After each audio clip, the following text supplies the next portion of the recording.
Welcome back, ladies and gentlemen, to the NLC. It's week number 3 over here in the studio in Copenhagen, and it's a pleasure to invite you back into the studio, which has been turned into a bit of a jungle today. But let's take a look at who's joining me in the chaos for the broadcast here today. And let's start off by introducing Empress, former SK Avarosa jungler. Hello, guys. And we have Vendetto as well, who's supposed to be sitting here, but I don't know what's really going on. But then obviously, Danish final boss, or whatever you called yourself, Malte, last week. How are you doing? Yeah, singed, Danish final boss, in-house Johnny Sins. You can call me by many names. Man of many talents. Yeah, man of many talents. We started day here in the NLC, and I'm looking forward to the chaos. But obviously we have a bit of a situation. Yeah. Aren't you gonna sit down or? No, thank you. Okay. What's the deal? Come here. The deal is off. The deal's off? The deal is off. I want to be unbanned on Twitch by the end of the night. By the end of the night. But we talked about this before the show. So can we just take it in the break? You can sit down for now, maybe, and then we'll take it in the break. Can we do that? Okay, in the break. Okay. Okay, if you promise. Thank you. All right. Sorry about that. I think we're ready for the show, hopefully. Yeah. And it's a pleasure to be joined by Mr. Vendetto, right? One of my former colleagues, obviously. Great to see you. The second NLC winner in the studio, joined by me. It's great to have another great mind in here. Yeah, I don't know if we can call your participation in the team. I feel like I made some good tweets. That should count for something, no?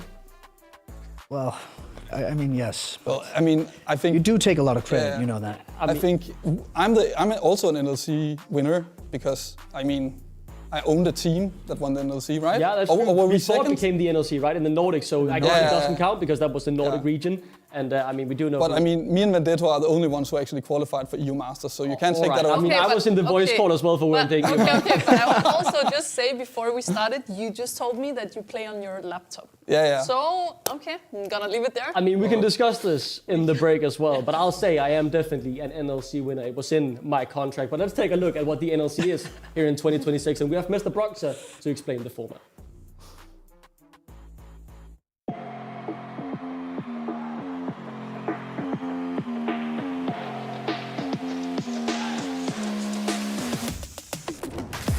The NLC 2026 tournament consists of a 10-team single round-robin format, where the top 4 teams qualify for a double elimination playoffs bracket.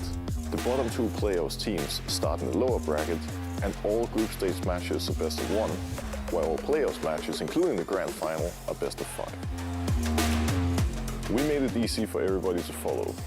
All the matches in the group stage will be played on one weekly action-packed match day. Mark your calendar, every Thursday from 8th of January. The last week of the winter split is Super Week. 3 days with playoffs, deciders, and the grand final. We kick off every match day in our brand new studio with new hosts, new guests, competitions, giveaways, and a load of league stuff. Our only promise, it will be different. It's still all about winning the title, but NLC 2026 is so much more. We're still the space for new talent and traditional teams, but we've also added new profiles, new teams, a wildcard option, and a load of bands of potential.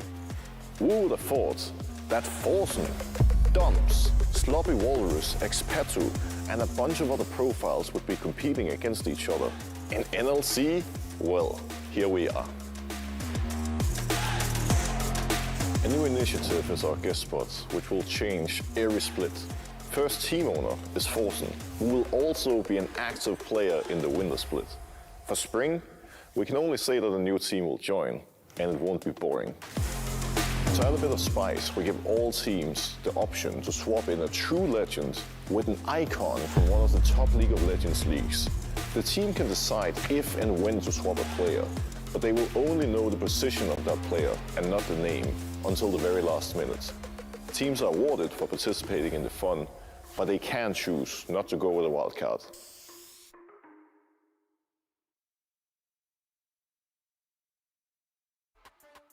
And that's the NLC format for all of you, and you, Mendes, are now, of course, in the studio for the first time here. I can give a little bit of a teaser and say there will be some exciting things coming today with those wildcards, and I'm really looking forward to that match in particular, but more about that later. We are going to be joined by a great guest here shortly. I'm excited to let you guys know who it is. I mean, I do believe he is ready. It's a man of many talents. One is wearing many different outfits. Rusty Sniper of Leo Esports should be joining us here. How are you doing, buddy? It's good to welcome you to the NLC stream. How have you been? Hello. Hello. I'm doing great. How are you doing? I'm doing great too. Of course, now that you're here, it all becomes so much better. Do you have anything planned today in particular for your game against Dia? I mean, it's going to be a tough opponent, right? All of a sudden, you guys seem to be aiming for playoffs, and Dia Gaming, I mean, you guys are 2-1, so it'll be tight. Yeah, of course. I mean, the only thing we have planned is our costumes. If I'm gonna be honest, we don't need to track or look at the enemies or anything like that. We got our costumes ready, and I didn't want to spoil anything, so I haven't put on the costume yet, but it's coming. Is it a banger? Is it better? Are you guys improving in that apartment? Taking it to the next level, if you could say? I mean, I thought last week was a banger. It was, truly. It's hard to top that one, but this one is specifically for Dare. We got some requests on Twitter to do some different costumes, but we're cooking it up. Well, but can you give us like a tiny hint of what it will be? Just a tiny small hint. Without giving it away, of course. Well, it's specifically... It only works against Dare. It only works against that team. Wait, that's a good hint. I have a guess, but I'm not gonna say anything. Yeah. How are you guys doing? I'm good. Chilling. Yeah. Ready to see the game? Yes, definitely. Very excited. I mean, I believe, Rusty, You know, there's something you have done as well, right? Have you not played against a certain former pro player before today's show, or like a little bit ago? I believe we have something ready to talk about that. I think, Malte, you have an idea about who this individual might be? Yes. Some say he's the League of Legends equivalent of the Stig from Top Gear, and that he once lost his driver's license while streaming on Kick. But all we know here in the studio is that he's called the XD.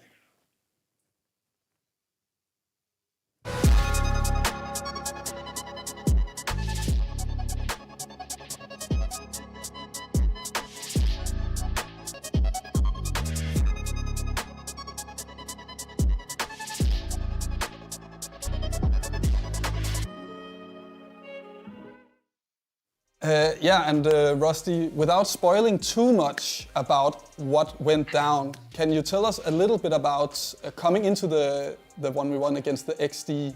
What was your plans?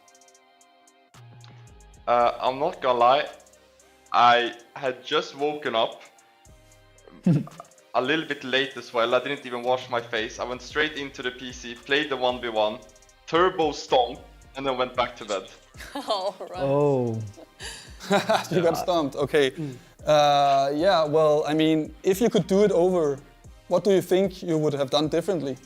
Since you got absolutely stomped. No, I stomped him. Oh, you stomped him? Yes, oh, we'll yes, have to see that. We haven't seen the video yet, but it could be that you're lying, maybe. I'm being told, Rusty, you will see some missteps by me. I mean, I was newly woken up, so, give me some slack there. But yeah. I mean, Rusty, you probably performed better than me. I had a go at him as well and didn't do too well. I've been told we just have a few minutes before we have the video ready. So I want to talk to you a bit about playing on a full Swedish team, right? You're with the Swedish organization. How does it feel to kind of be, the flag bearer of all the Swedes here in the NLC? I know you guys have garnered quite a bit of a Swedish fan base, which is, great for you guys. And hopefully all of us Danes can see you guys as a downfall eventually. Thank you. I mean, I think we Swedes are really good at League of Legends. So we are representing every single Swede out there playing League. And I think they can be proud, We got an amazing roster coming into the split. Yeah. And looking at the split so far, results-wise, are you happy with where you are right now, or We would prefer to be 3-0 and have more dominant wins, but I mean, against Verdant, we rewatched the bot lane things, and I mean, our excuse was that we were taken by surprise by the AP Valve. This was our first time playing into it. And you know, the team, they said, you know, it's a valid excuse. We'll let it slide this time, but don't lose next week. Okay, so you prepared a bit better for AP Varus or any other cheese picks? There are a few picks we have. I mean, we are aware of every ADC pick now, so I think it should be pretty fine there in the bot lane. How do you feel about the season? How do you feel about the changes? Is it going to be good for the team going forward? I love change, you know. I think it's really fun. Solo queue is a disaster at the moment, but it happened. Other than that, I'm really happy with the changes. Disaster how? It's one of the most inflated seasons, isn't it? Everybody's Challenger 1000 LP.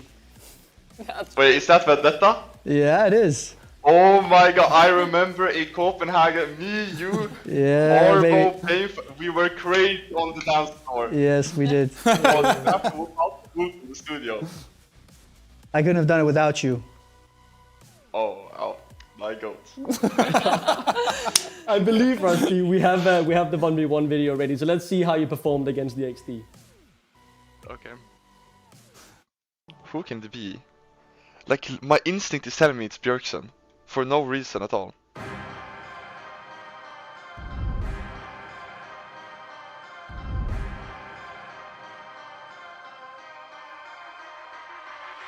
Question is it a retired pro or is it someone still playing? If it's someone still playing, it's much harder. You can tell they used to be a good player. Or maybe they still are, actually. Or, I don't know, they missed both. Okay, never mind. That's the first hit. What if I go full tryhard? I'll just start cheater recalling.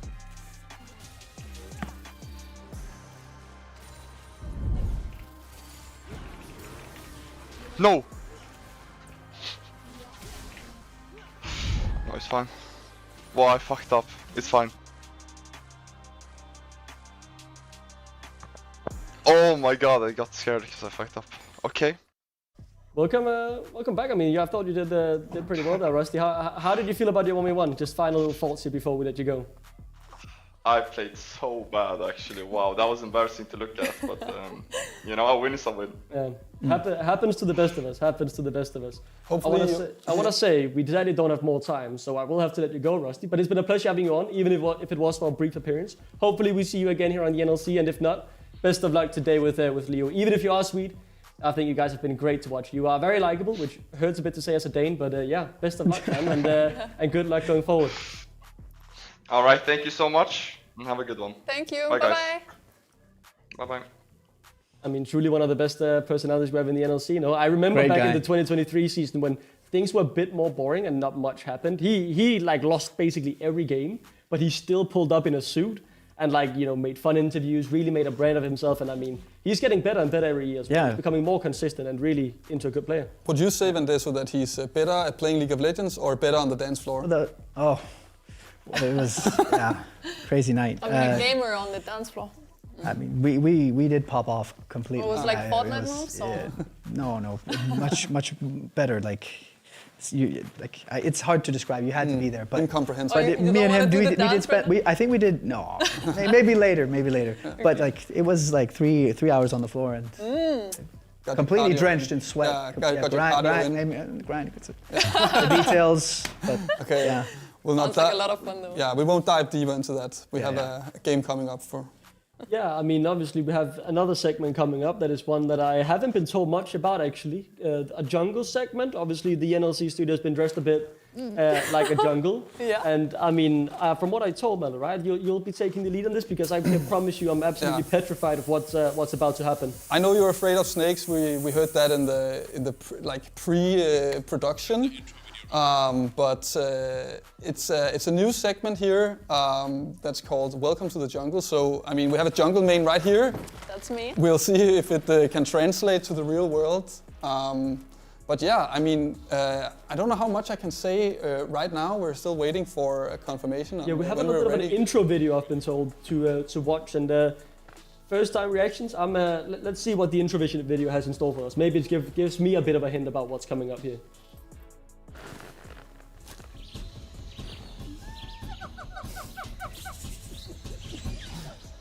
Okay, Alright. no hints at all. No hints. No, I mean, there was a snake there, and you mentioned that before as well. I can tell you. But hey, let me say, there was also a monkey, by the way. Yeah, so, I mean, if they let a monkey loose in the studio, I promise you guys, I'm walking. I am out. You don't like monkeys as well?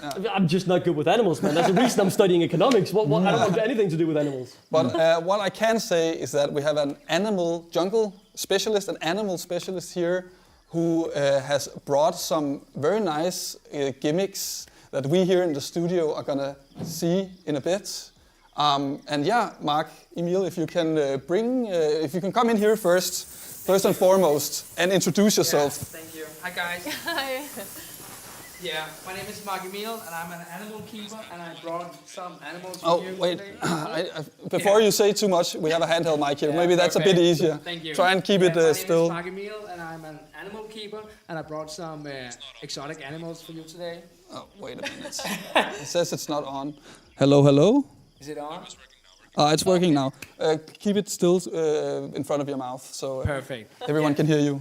Once again, Yes, yeah, once again. my name is Mark Emil, and I'm an animal keeper, and I brought some exotic animals for you guys today. And yeah, a snake. Yeah. You up for that? No, I'm not. I'm Any not other scared of it. surprises that we might want to know before you start? Or will you just surprise us? Like, I mean, obviously you've mentioned How many the snake snakes are we already. talking? Yeah, but I have some animals for you guys. Yeah. Today we should look at. Are you Yeah, ready? if you can, I'll take perfect. the microphone and you can bring the first one in. I'm I hearing it's swear- gonna be jungle specific, hopefully.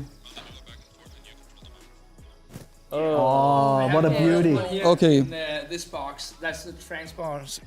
I'll take it. You can That's have it. the transporting box here. So we're gonna unbox it. Are you ready? Really Yeah. not. This is an California king snake. Yeah, that sounds pretty serious. So this is an albino one, and she is 10 years old. Wow. Okay, is that very old, or how old does she? No, she. When we have the snake in captivity, they tend to live longer than in the wild. So 10 years old is a fine age. She's getting near 35 to 40 years old of age. Wow. Yeah. Oh my god. And how poisonous is it? How poisonous? Yeah, you find out. It's not poisonous. Okay. This one is non-poisonous, and it eats rodents and small birds. So Small that's birds. An easygoing snake, as you Like see. the little duckling, yeah. But does she live by herself in her? Yeah, she would live by herself. Duckling. Okay, okay. In the mating time, of ducklings. course, Yeah, it's they, gonna they be have duck- to meet each other, male and female. But otherwise, they will. Otherwise, live she's by just chilling herself. in her Yeah, own cage. exactly. Okay, that's nice. Yeah. You wanna Can I touch her? it? Yeah, we can touch it one by one. Wow. She's so soft, actually. It is. Yeah. Oh. How does she eat? Does she? With her mouth. Yes, but Yeah. But does she strangle or does she poison? She just actually, she just tends to eat it. Like if she grabs the mouse from the head, she would just eat it, and Okay. she can expand her jaws. Okay. That's why they can eat so big of prey. How Okay. does that transfer to the jungle in So League of it's Legends? just Yeah. a. You wanna Any comparisons? try it? I mean, yeah, I mean, I've that's dealt enough. with wild still, animals yeah. before. I played a lot of Of solo course. queue. So I mean, this is not, I'm a jungle main. It means in League of Legends, you kind of have to attack the jungle, so all these Yeah. kind of animals. But there's not a snake, so That's not a snake. nope. Oh, that's very weird. Yeah, that's really, really. Yeah, It feels is very soft, clean, yeah. actually. yeah, it's But like not win what at you the same expect. time. But there's no snake in the jungle. No, but there is a frog and a That's big a frog. drake. Okay, all right. A big drake, but I hope you didn't bring any drake. Some Game of heard he Thrones. has You a want to? giraffe, Can I hold her? You can hold it. true. Okay. You have to take the microphone. Oh. It's nice and easy. Yeah, you're doing good. Ooh. Okay, this is crazy. Have you ever held a snake before? No. First time? Yes. And you're doing good. Oh, thank you so much. Yeah. Like I think generally when it comes to handling animals, it's like the more calm you are, I think the better. Of course, yeah. They feel the Calm. vibrations, Yeah. and they can smell you. They can smell you if you're nervous. They can yeah. They can smell the basically- fear. They can smell the fear. They can feel their aura. Yeah, exactly. So they smell and smell very good, and that's how they tend to stalk their prey. So they can smell if you're nervous, and the more calm you are, the more calm they are. But And, she seems very calm, like yeah. super chilling. She's super calm. Yeah. I use it generally for animal encounters. That's what I do for a living. So I'm handling my animals every day. Okay, So- so she Can- gets used to being Exactly. intense. Yeah. So But he- should we maybe bring out the next one? I Yeah, know we of have course. a limited time here. Yeah. No, no. Wait. Oh, you want to hold? You want to? Yeah. Can we have a? We'll take one animal out at a I want to time, hold her right? right here over Empress. But honestly, I like her, even though I don't like her. But She's so nice. She's very beautiful. Like I love the red tongue. Yeah. really nice. Right now, That's why I know she's, what you're doing. She's shedding. So when the shedding is over, the colors will be even more bright. Okay. Yeah, because she has this pattern of yellow on it. Yeah, exactly, and that will be more bright. And you can see she like flickers with her tongue. Yeah, she smell the. Oh, it's area. so Yeah. she's smelling through She's her smelling tongue. and tasting at the same time. Oh, that's crazy. That's when they're doing that, they can know where the prey is, and if they need to go what way to get the prey. Yeah. Okay. Okay. So no specific connection to League of Legends, but a very cool snake. Yeah, Yeah, a very it- cool one. Yeah, She's very. That's so nice. perfect. Should we put her back So in cute. her little cute transportation box? Yeah. She's so beautiful. Okay, that was not as bad as I thought. No, What no, about no. you, I mean, Duckling? How are you holding up? I expected Are you holding it wasn't let loose, right? So Yeah. like if it was running around all of a sudden, maybe I would have Yeah, done that. But I mean, it was under safe hands. It felt like it felt very calm, to be honest. Yeah. And but what I'm Mark more- Emil I'm is more doing nervous right as well now is about what's next. Yeah. sorry. What Mark Emil is doing right now? He's putting on plastic gloves. You can see in the bottom of the screen here, and I'm not sure if that makes me makes more me a bit uncomfortable. calm or uneasy. How It says level 2. It says level 2 How on does the box. Yo. So yeah, I have the gloves on because the next animals is absorbing through its skin. So if I have any bacteria or something like that on my fingers, they will absorb it. Okay. So that's why. Are you ready? Yes. Yeah. Yeah. What is it going to It's be? Grump, I'm guessing. Yeah, Oh, it that's is. the right Oh one. my god. What is it? Oh my god. Oh, my lord. Grump! it's genuinely Grom. It's a Grump! It is Grump. Oh, This is Victor. Victor is 13 years old of age, African bullfrog, Oh my god. and he's a beast. He is a beast. He- He's he- very fat. In League of Legends, you can say he's very fat, which Yeah, means that he okay. has And could this be one of those who is in League of Legends? Yes, Yes. it looks a lot of like the monster that I've been slaying for the past 10 years. Don't do anything to Victor. Yeah, but Don't get any good ideas. Victor seems very nice. So, but He is very nice. So this is an animal that could live up to 35 to 40 years old of age. Wow. And Like, what are we saying here? Is it better than before? I mean, it looks very still, but at the same time, like the eyes are giving like deadly eyes. I feel like you could jump it. No. You could jump at me at any second. You could look it in the eye. No, I don't want to look it in the eye, man. I don't want to look it in the eye. It won't hurt you. It looks like it could jump at any second. It can. Yeah. But I'm holding on. Yeah, of course you're holding on for your life because that guy's about to eat me, man. That's no unworldly IRL, man. I think it looks like the kind of frog that crazy. you would kiss in an adventure and it would turn into a princess. Man, he's Yeah. a lively boy now. I think the design for that might be from a bullfrog. okay. So yeah, he would probably trying to eat you if you took your head down. He's an ambush predator, so he would sit still and wait for the prey to walk in front of it, and then he has a very long sticky tongue. He would take out and then grab on to a cockroach or something like that. Yeah. So Crazy. he's amazing. He would eat anything he could. He could get his mouth around. Yeah. So they're like omnivores, Not you could humans, say I that. hope It's like not. anything that goes, they can eat anything No, that goes. not like omnivores. That would mean you eat greens and meat. So he's a carnivore that only eats meat. Oh, Yeah. or like insects, So he's right? like Yeah. broken Yeah. up for the season. He's Sorry? like, He's like eating a bulking? lot of protein. So He needs the protein, yeah. As you can see, this is all protein. Yeah, he does look like a gym bro. Yeah. Gym bro. Oh my lord. Yeah, it's a very big leg. He does not skip leg day. That's honestly, he has bigger legs than me. needs- That is crazy. He's in training. He is Yeah, in he- training. How big is this the maximum size? Or can No, he can get even bigger. How much do you think he weighs? 600, 7 500 grams. kilos? 6-7 kilos? Kilos? Do I look like What the hell? One and a half, maybe 1.5 kilos, buff. maybe? 1.5? Maybe. Yeah, I think 1.5, 2. Is he sounds dense? I just say 2.5. I give him some Okay, credit. it's a very good guess. He weighs 2 kilos. Okay. Oh my Yeah, god. and he can get up to 2.5 kilo. Yeah, so this is the world's biggest, second biggest frog. Yeah, second biggest. Wow. Yeah. I hear that we have time for one more animal. Yeah, we can see one more. Yeah. Okay, let's do it. Let's pack Victor. But he was also very calm. Yeah, he was very calm. I mean, the thing is though, his eyes looked his like he eyes- was about to Yeah. jump. It was a bit sus. Yes, You could at see one the point. murder in his eyes, definitely. He has seen some things. All right. Are we gonna get the next animal? Are you ready, guys? No, Yes. I don't think No. so.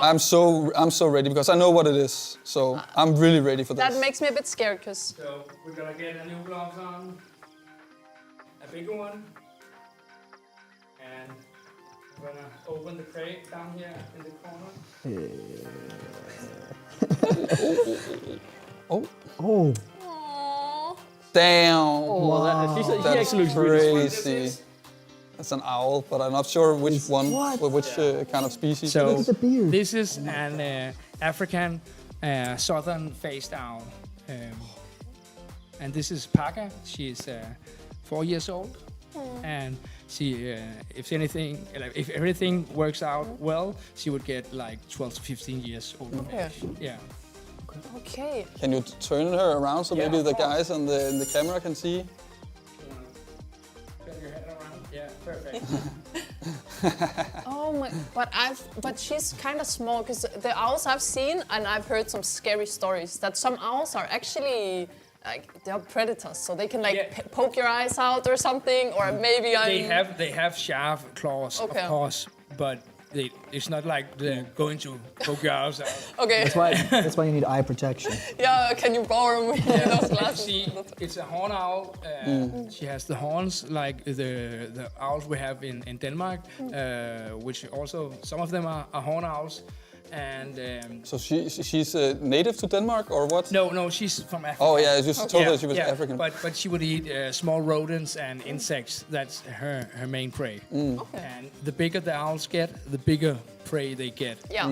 And the biggest owls you have, it's also from Africa. Some of them, they would eat big warthogs, like the cubs of the warthogs and small gazelles. They would tend to eat that. What? That is And crazy. in Denmark, we have one of the biggest owls in the world, the great horned owl, and the Eurasian eagle owl, and it would also kill big game. Yeah. I hear we have a short amount of time left.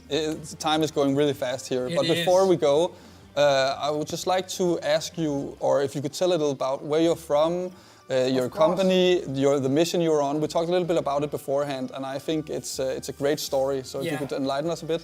Thank you. My company is called Bird Nerd, and I do animal encounters and go out to nursing homes, kindergartens, and show exotic animals. And I want to show off those to get the interest for nature, so we can protect it, and then go out in the Danish nature and see the comparison we have. So a little owl from Africa, then we can look at the small owls we have here in Denmark. Also the frogs, the same with Victor, and with also other animals I have, like insects, and just get curious on nature. Yeah. We need to protect it. It's Yeah. going very fast. The wrong Couldn't agree way. more. Yeah. Yeah, exactly. Yeah. Definitely. That's my main goal and mission. Yeah. So if anyone is looking specifically in Denmark, I don't think you do other countries, at least for now. Not yet. Yeah. If you're looking for an animal keeper and someone who can maybe do a little, what is it called in English? Yeah. Presentation. Animal presentation. Yes, Yeah. exactly. How many do you have? It depends. If you're asking what number my wife knows, so we have around 20 owls and falcons in total, and then we have 7 frogs and snakes and a lot of insects, rabbits. Yeah. Also spiders and stuff? Yeah, also spiders. Oh. Okay, I am so glad you didn't bring a spider today, because I would have ran the other way. Yeah. Next time, maybe.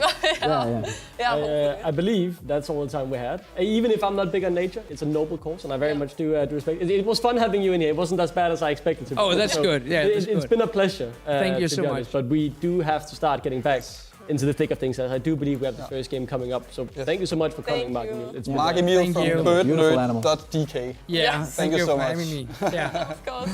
It was so nice. Bye, guys. Bye. Yeah, pleasure. So that was an experience as we start heading closer to game number 1. I do believe, if I'm not mistaken, we should have the standings to take a quick look at, and if they're not ready now, I assume they'll come up sooner rather than later. But we are in a position where the first game of the day is Verdant against FF15. FF15, or Forsen's team, they've made a change today. Ridgely is playing in the support position, Vega V2 is out, Pole Builder is back in the mid lane, and I had a look at who their supporters played with.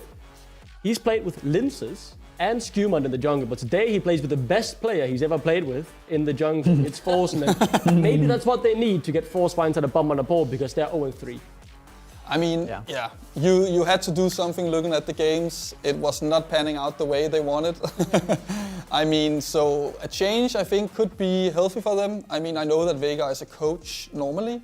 So yeah, I'm hoping it's a positive change. I mean, it couldn't really get any worse, to be honest. No, I mean, I know Wrigley, like the support. I know him personally, and I've also seen him play, and I think he did a great job on the teams he played for. So yeah, I'm excited to see what he brings into the game. Same with me. I also think that he's a good player, and it's going to be exciting to see how this changes the team. But as you said, there's maybe some other problems as well, potentially. The goal is just to get a win on the board, it sounds like, from Forsen. So maybe that could be here. Verdant have been a disappointment so far, or at the very least, they're not surprised to sort of live up to the expectation and pressure we put on them. It's important to remember we only have 9 games, so losing a few early ones all of a sudden means a whole lot more.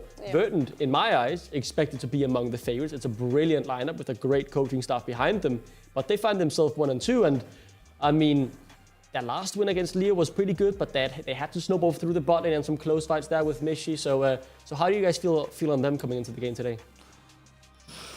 Yeah, well, I mean, I don't know if you've seen anything that we haven't in ways that they could improve, maybe, for Verdant, or if you have any other takes on the game. Yeah, I think I haven't studied Verdant specifically, but I agree with Duckling on the fact that they haven't been looking as how you would expect for them, and I think it's obviously, as one could say, it's going to come down to the jungle, one most OP role in the game right now, as Empress knows, of course. Alright, buddy. and I think it's going to be tough for not for Verdant, but it's going to be tough in that matchup. I mean, if we take a look at the roster, right, of Verdant, it is one with a lot of expectation placed upon it. Players who've done well in the NLC before or done well in other leagues. Some have even played in the LFL, right? Take a look at Mishi in the AD carry position. So I think it's a pretty balanced roster of veterans, but a bit of young players as well, in Gugu in the bot lane, who has a lot of potential. So it's a roster that, in my opinion, they have to make top 4. They have gone for the long-term investment. Not many ERL teams can sign players for a year. Jack Ace, the new owner joining formerly of Venom Crest, means they now have that opportunity to sign this roster for an entire year. So obviously they have more splits to try, but I mean, Verdant, they are expected to be amongst the top, and right now they need to climb the ladder first. Yeah, I mean, the games looked a bit rocky, as you said earlier. Like, they haven't really been performing also the way your biased opinion over there wanted them to be. I know you really like Verdant, Duckling, but I agree. But I think if they just stabilize the mid game, the team fights, play it maybe a bit better mechanically, I think they will, as Vendetto said, that they will take this. It won't be that hard. And coming for Forsen's team, FF15, they have a new support. What should they look to be doing in this game to come out on top? Not die level 2. I mean, if we think about the bot lane before with Vega V2 and Jack Spectre, right? They, I mean, we could take a look at the roster, right? It wasn't too great in the first 2 games. Then Pole Builder started playing support, and that meant they didn't die that much early, but they still fell behind. And yeah, here's the Nilux Force and a bomb, and I think that should add more stability because Jack Spectre surely should still be an AD carry that can compete in the NLC. I mean, look at what he's done in the ERL. So yeah, it should be a roster that could get a win eventually, but I don't think this will be the game. Maybe against Roddy. Maybe against Roddy. The way things are looking, who knows? Yeah, I mean, they like when you're playing with Forsen, of course he's the god gamer. Everyone knows that. But you still have like a fire in the jungle, I think, that kind of, you can't really put it out. It can only spread if it falls completely through. And having another hole in the bottom lane that you need to plug as well, seems to be an impossible task. So coming in with a more stable bot lane, how do you think it will change the look of Force Wines and a bomb? I mean, I hope it will change because the issue we've been seeing is the jungle invade. Like Forsen is getting invaded every single game, and I think it's very hard for him to kind of navigate in that, and then that means that the lanes are also gonna burn. So I think if they stabilize bot lane and they can play around that to kind of help Forsen out, maybe they can get some fights to their advantage in the jungle. It can help them, but it's gonna be tough. It will be tough, yeah.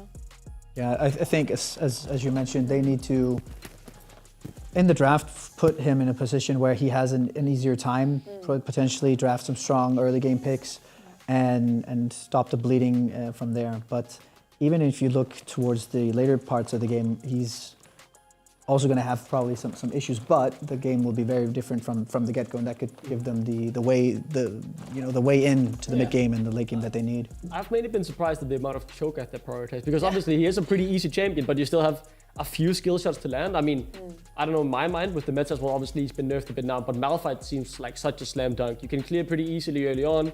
And I mean, you just have to hit your ultimate, but considering Force's performances, maybe that's what they don't want to risk. Yeah, but the issue is also getting level 6, right? If you just get invaded every single time your jungle spawns, or like the enemy jungler has the tracking, and maybe Forsen is like, okay, I'm gonna do my blue now, and it can be a bit rough getting the level 6, but I mean, before but I kind of agree, he has his Q slows, he can run away, Cho'Gath is such an immobile champion as well, right? Like if you really are under pressure, you can ult out. Yeah. That's a losing strategy. If you're always playing defensively, you're always thinking about, oh, how can I get away? How can I get away? You got to be, you got to face the threat head on. I think if he picks Malphite, I believe in the flash ult, 5-man ult. And he's not going to be able to do that combo. But I believe. We should have a nice little video to take a look back at what happened in week 2 when we had a double game week. So plenty of bangers in last week's highlights. Take a look. Yeah.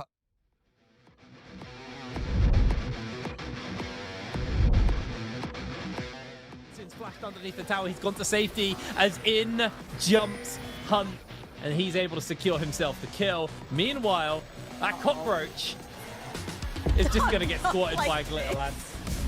Not like this, not getting one shot under the tower.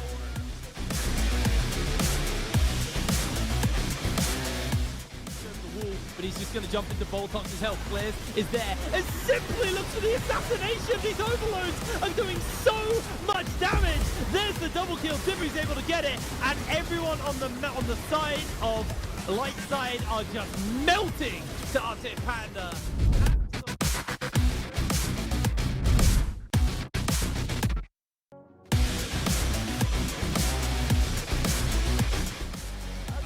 Stupid. I'm calling me hungry, don't worry. Oh, trust me, I'm hungry too. I was like, there's the Magnet Storm combo! We've been waiting for that one. Oh, it's an execution on the back, but it's not going to make the matter because Cyclops losing way too much HP. Rusty's waiting for the reload to jump into Cyclops. He's got melee range. Cyclops goes down. Sloppy takes out Dumb Punk, but 3 members of Bombers fall. You don't need to play anymore. looking for Rusty. Rusty 2 and 2 right now in the standings. In comes Casto with the monkey spin. Cyclone to keep him airborne. One more Cyclone. They've even going to bring in the Reaper's Wall. Macro's in some serious danger. That should be enough to answer out for the kill, but they've been able to take down the monkey because Mishy's damage is too damn high. Rusty going low here, trying to answer out to Mishy, but he just has the concussive blows. There's the barrier. There's the double kill. Can Furby find the turnaround? He's caught by the stun. Mishy with the triple kill. They're going to nestle control of the mid-wave. Does get caught there by Kasing. That might be the angle. Facey gets caught. Everyone gets scattered by the cast. Facey's taking a little bit of damage from the equalizer, but Lex, the Zonius is going to stay alive for a bit longer. There's the curtain call. 1 kill down. They've traded out. Goldman's in fire though. Scissor Effect looks to get the kill onto him. It's not going to be enough as Facey secures himself a double kill. Getting the shots lined up. Chasing in for another player. Kasing under fire potentially here. They're going to turn it onto Scissor Effect. Look at the 4th shot. Phantomister jumps forward. Deadly Flourish comes out. Facey flashes. Secures himself the 3rd kill of the fight. Bulldog.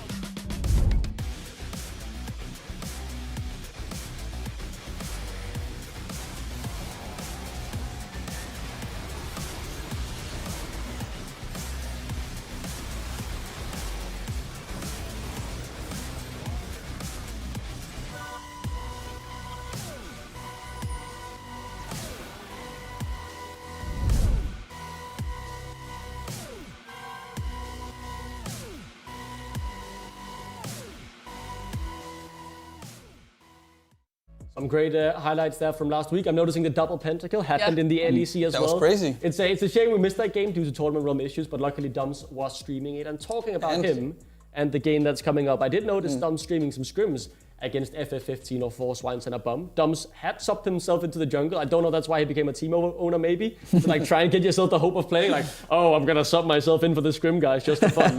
But actually, Four Swines and a Bum won a few of those games against Dear Gaming, but it is with Dums in the jungle. But, you know, maybe that gives that sliver of hope that, you know, they can win a game or two against, you know, maybe someone like Roddy.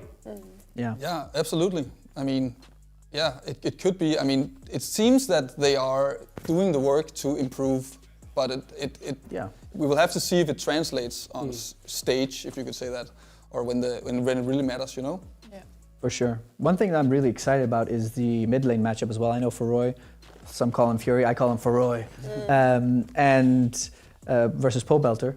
I think Pobelter has been playing exceptionally well. And I know Feroy is a very good mid laner as well. Recently, I actually played with him in a Christmas tournament that we won against Wunda and Kobe, actually. That's pretty good. Yeah, and it was a pleasure. Did they ban the Rumble? No, that was the downfall. Yeah, but he's a really good mid laner, and he's been around for a long time.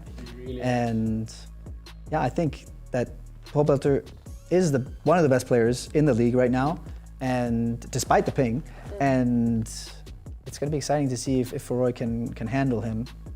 I know there's probably going to be a little bit of a jungle diff, which is very important for mid lane, but yeah, excited for that matchup. Yeah, it's a game where, like, for this game, you want Mafro from Verdant to take over, right? Develop a good lead, spread that gold out there, be first on the objectives, get the early drakes, get the grub stacking, and essentially just lay the foundation of what should for Verdant be a quick win, because it's crucial for that confidence as well. You're 0-2, you're expected to be, you know, top 2 by the end of the regular season. That likely won't happen by the way things are going. So this is a game where you have to win in, I think, like 15, 20 minutes to try and, you know, set the tone of this is a team that's, you know, as you say, someone like Fury has been in the NLC finals before. It's a team not here to contend, but a team here to win everything. So they need to kind of, you know, set the floor and say, Four Swines and a Bum, it's someone we'll walk over. But I'm excited to see how much Richly really brings us. We're just a few minutes away from draft. Any last little things, or maybe we want to get into some predictions? How are we feeling? I think one of the things that when a team is down 0-3, just like, for example, Los Ratones, you walk into the week and you're like, okay, they're 0-3 down, but you can't let down your guard. You have to be fully focused, because if you lose a game to a 0-3 team that you probably feel like you should win, it's going to be potentially a downhill spiral. Yeah. I think Verdant is going to win, but yeah, it's just very important that they bring their A game. Coming out, like as a former professional coach, like you've probably been in a situation where the pressure, it mounts a bit as you lose more games. Like, how would you strategize into, like, do you feel like the pressure lifts a bit when you're 0-3, or does it rise? Like, what do you think coming into a season? Because you've had the first couple of games, you've kind of seen how it went. It didn't go according to plan. Then what happens after that? You mentioned Los Ratones as well, who managed to win their 4th game. Yeah, I think it's so dependent on the players, what kind of personalities you're dealing with.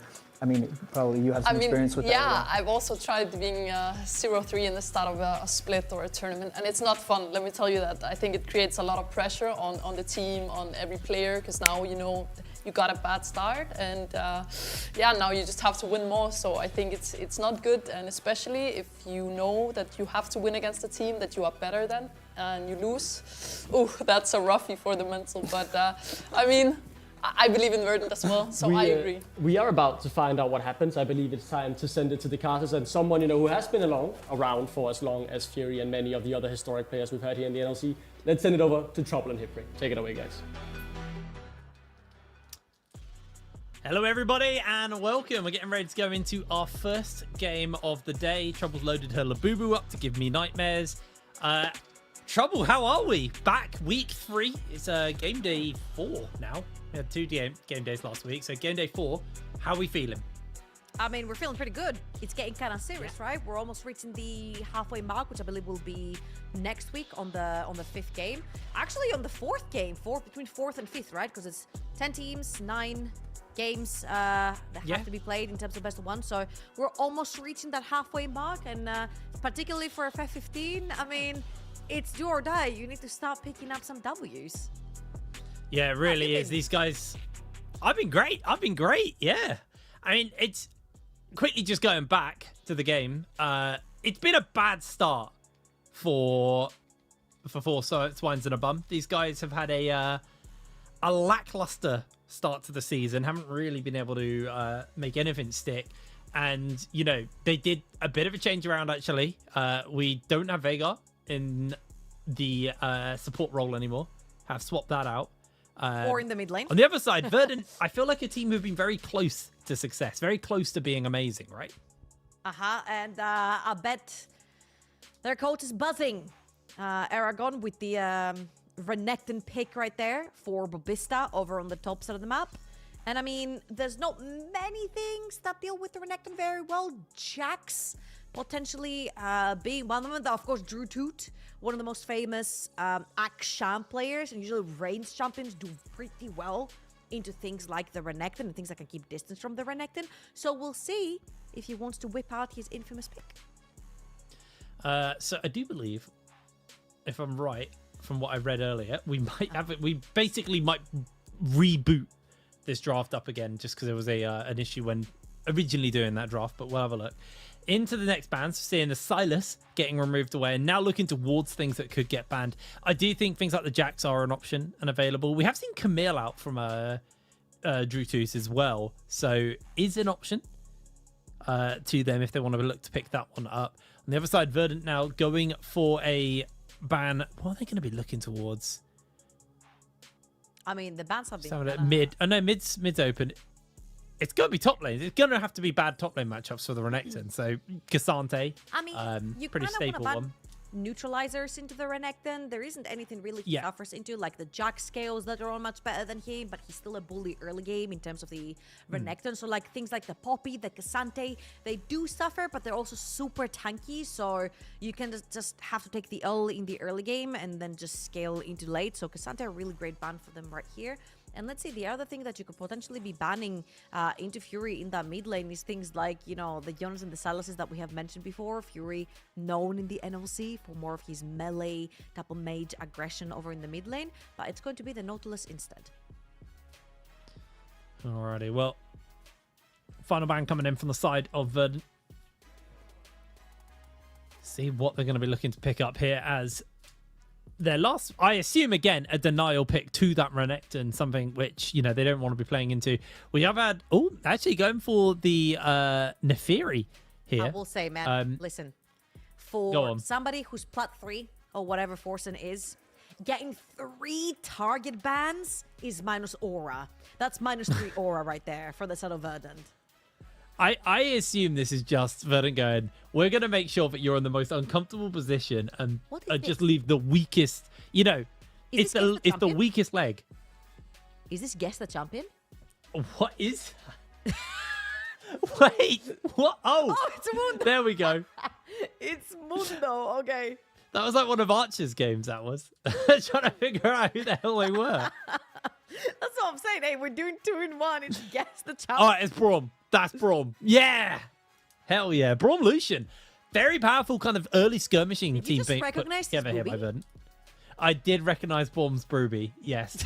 I said Brooby there as well. I didn't say Booby. Broby Booby. He's Brooby. That's pretty good. It's Brooby. Good. All right. Last pick right here, of course, is going to be the top lane for Drutut on the R5. Okay, whose booby is that? Nipple. That's Ricard. Why am I so good at recognizing men's breasts? Oh my word. Oh my god. Okay. Oh. I just want to say. I know you've got a girlfriend, so this is very worrying, okay? She's behind the backdrop, probably so confused about what's going on. Oh boy. So I'm gonna try and bring us back to League of Legends a little bit here. I think I know I like Verdant's draft, and here's my reasoning. They have a lot of early power. Braum Lucian, extremely strong early. You got the Pantheon, also very, very good early jungler. You know, across the map, every lane is going to be incredibly powerful early. FF15 can barely get into a mid game. So I'm not surprised that we are seeing a team comp that can accelerate the game so far that it just slips away from FF15. Yeah, Fortune's been, yeah. No, bro, no, that's his level 1, man. Come. That's what I'm talking about. I feel so sad. I feel so sad. Can I please have my Orianna walk up? Nope. They're just going to completely forfeit the top side of the map. Now, I will say that even though you do like the Braum plus Lucian, and it does make sense, I am more in favor of the Misfortune Rakan. So Rakan is one of those champions that even though a melee champion doesn't necessarily get countered by the Braum because he's so sleeper and he jumps around very quickly, to the point where the Braum passive doesn't really apply on Rakan because you can really evade it, right? Plus the Misfortune is one of the strongest early game AD carries, and Jack Spectre being one of the more aggressive AD carries that we know and have had in the ERLs plus the LEC as well. I feel like they can really milk that early game with the Misfortune plus Rakan, and you can see this on your map right now. Both Mishi and Gugu pushed underneath the tower in this early game. No, you're totally right. They are doing a very, very solid job of dealing with that one. As you can see, Mafro has now headed back towards his side of the jungle, so I'm curious to see if he just does this wolf camp and then runs straight to his red. Looking at the pathing where he's angling, he is. So what this means is Forsen his respawns on his camps are scattered all over the shot. And I don't think he's going to be able to find an invade. In fact, if he decides to try and go into the jungle here, that is probably his undoing. Instead, he's actually looking at a potential mid gank. This is actually a very smart play here from the side of Forsen. Looking for Fury, able to find the lockdown onto him. There with that first Q, gets the second Q. Fury does have the flash if he needs to. It's going to flash away. Forsen jumps in under the tower. Pobelter as well. They're going down. First blood traded out in the mid lane. Ooh, I feel like there was like a little bit of miscommunication right there because Pobelter didn't really walk up. He didn't want to give away the gank coming through from Forsen. And Forsen got his double Q, which was fantastic onto Fury. Fury flashed a little bit too late. Ended up getting caught, manages to trade 1-for-1. So both mid laners will have a kill apiece. Obviously, Pobelter getting the first blood right there. But overall, I actually think that the true loser of this whole iteration is going to be Forsen. He's top of the jungle. He's going to be respawning pretty soon, but he has to reset first. And I feel like with Pantheon resetting as well, having more camps and more gold in his inventory, he might actually look for a topside invade here again. He really could. He's going to come back with a longsword, Ruby Crystal, and a control ward for a bit of vision. Fated Ashes, though, on Forsen does speed up the Amumu clear quite significantly. Obviously, when you do go the Leandries first on Amumu, does mean you are quite a bit squishier to open off with. And you can already see they've got the timer on the camp. Forsin does have smite. Mafro is making his way over. They can see it. Mafro doesn't get the smite off as Forsin able to clear out, head off, and I think it's just on to Mafro to go again, grab himself a bit more of the bit more of his own jungle camps here. Is right, he actually able to get a nice amount of damage off onto Gugu, slowed there by the Misfortune bullets from the E. Looks like they're going to be able to back off though. They're okay. I kind of feel like Misha and Google played this not in the most great way, I want to say.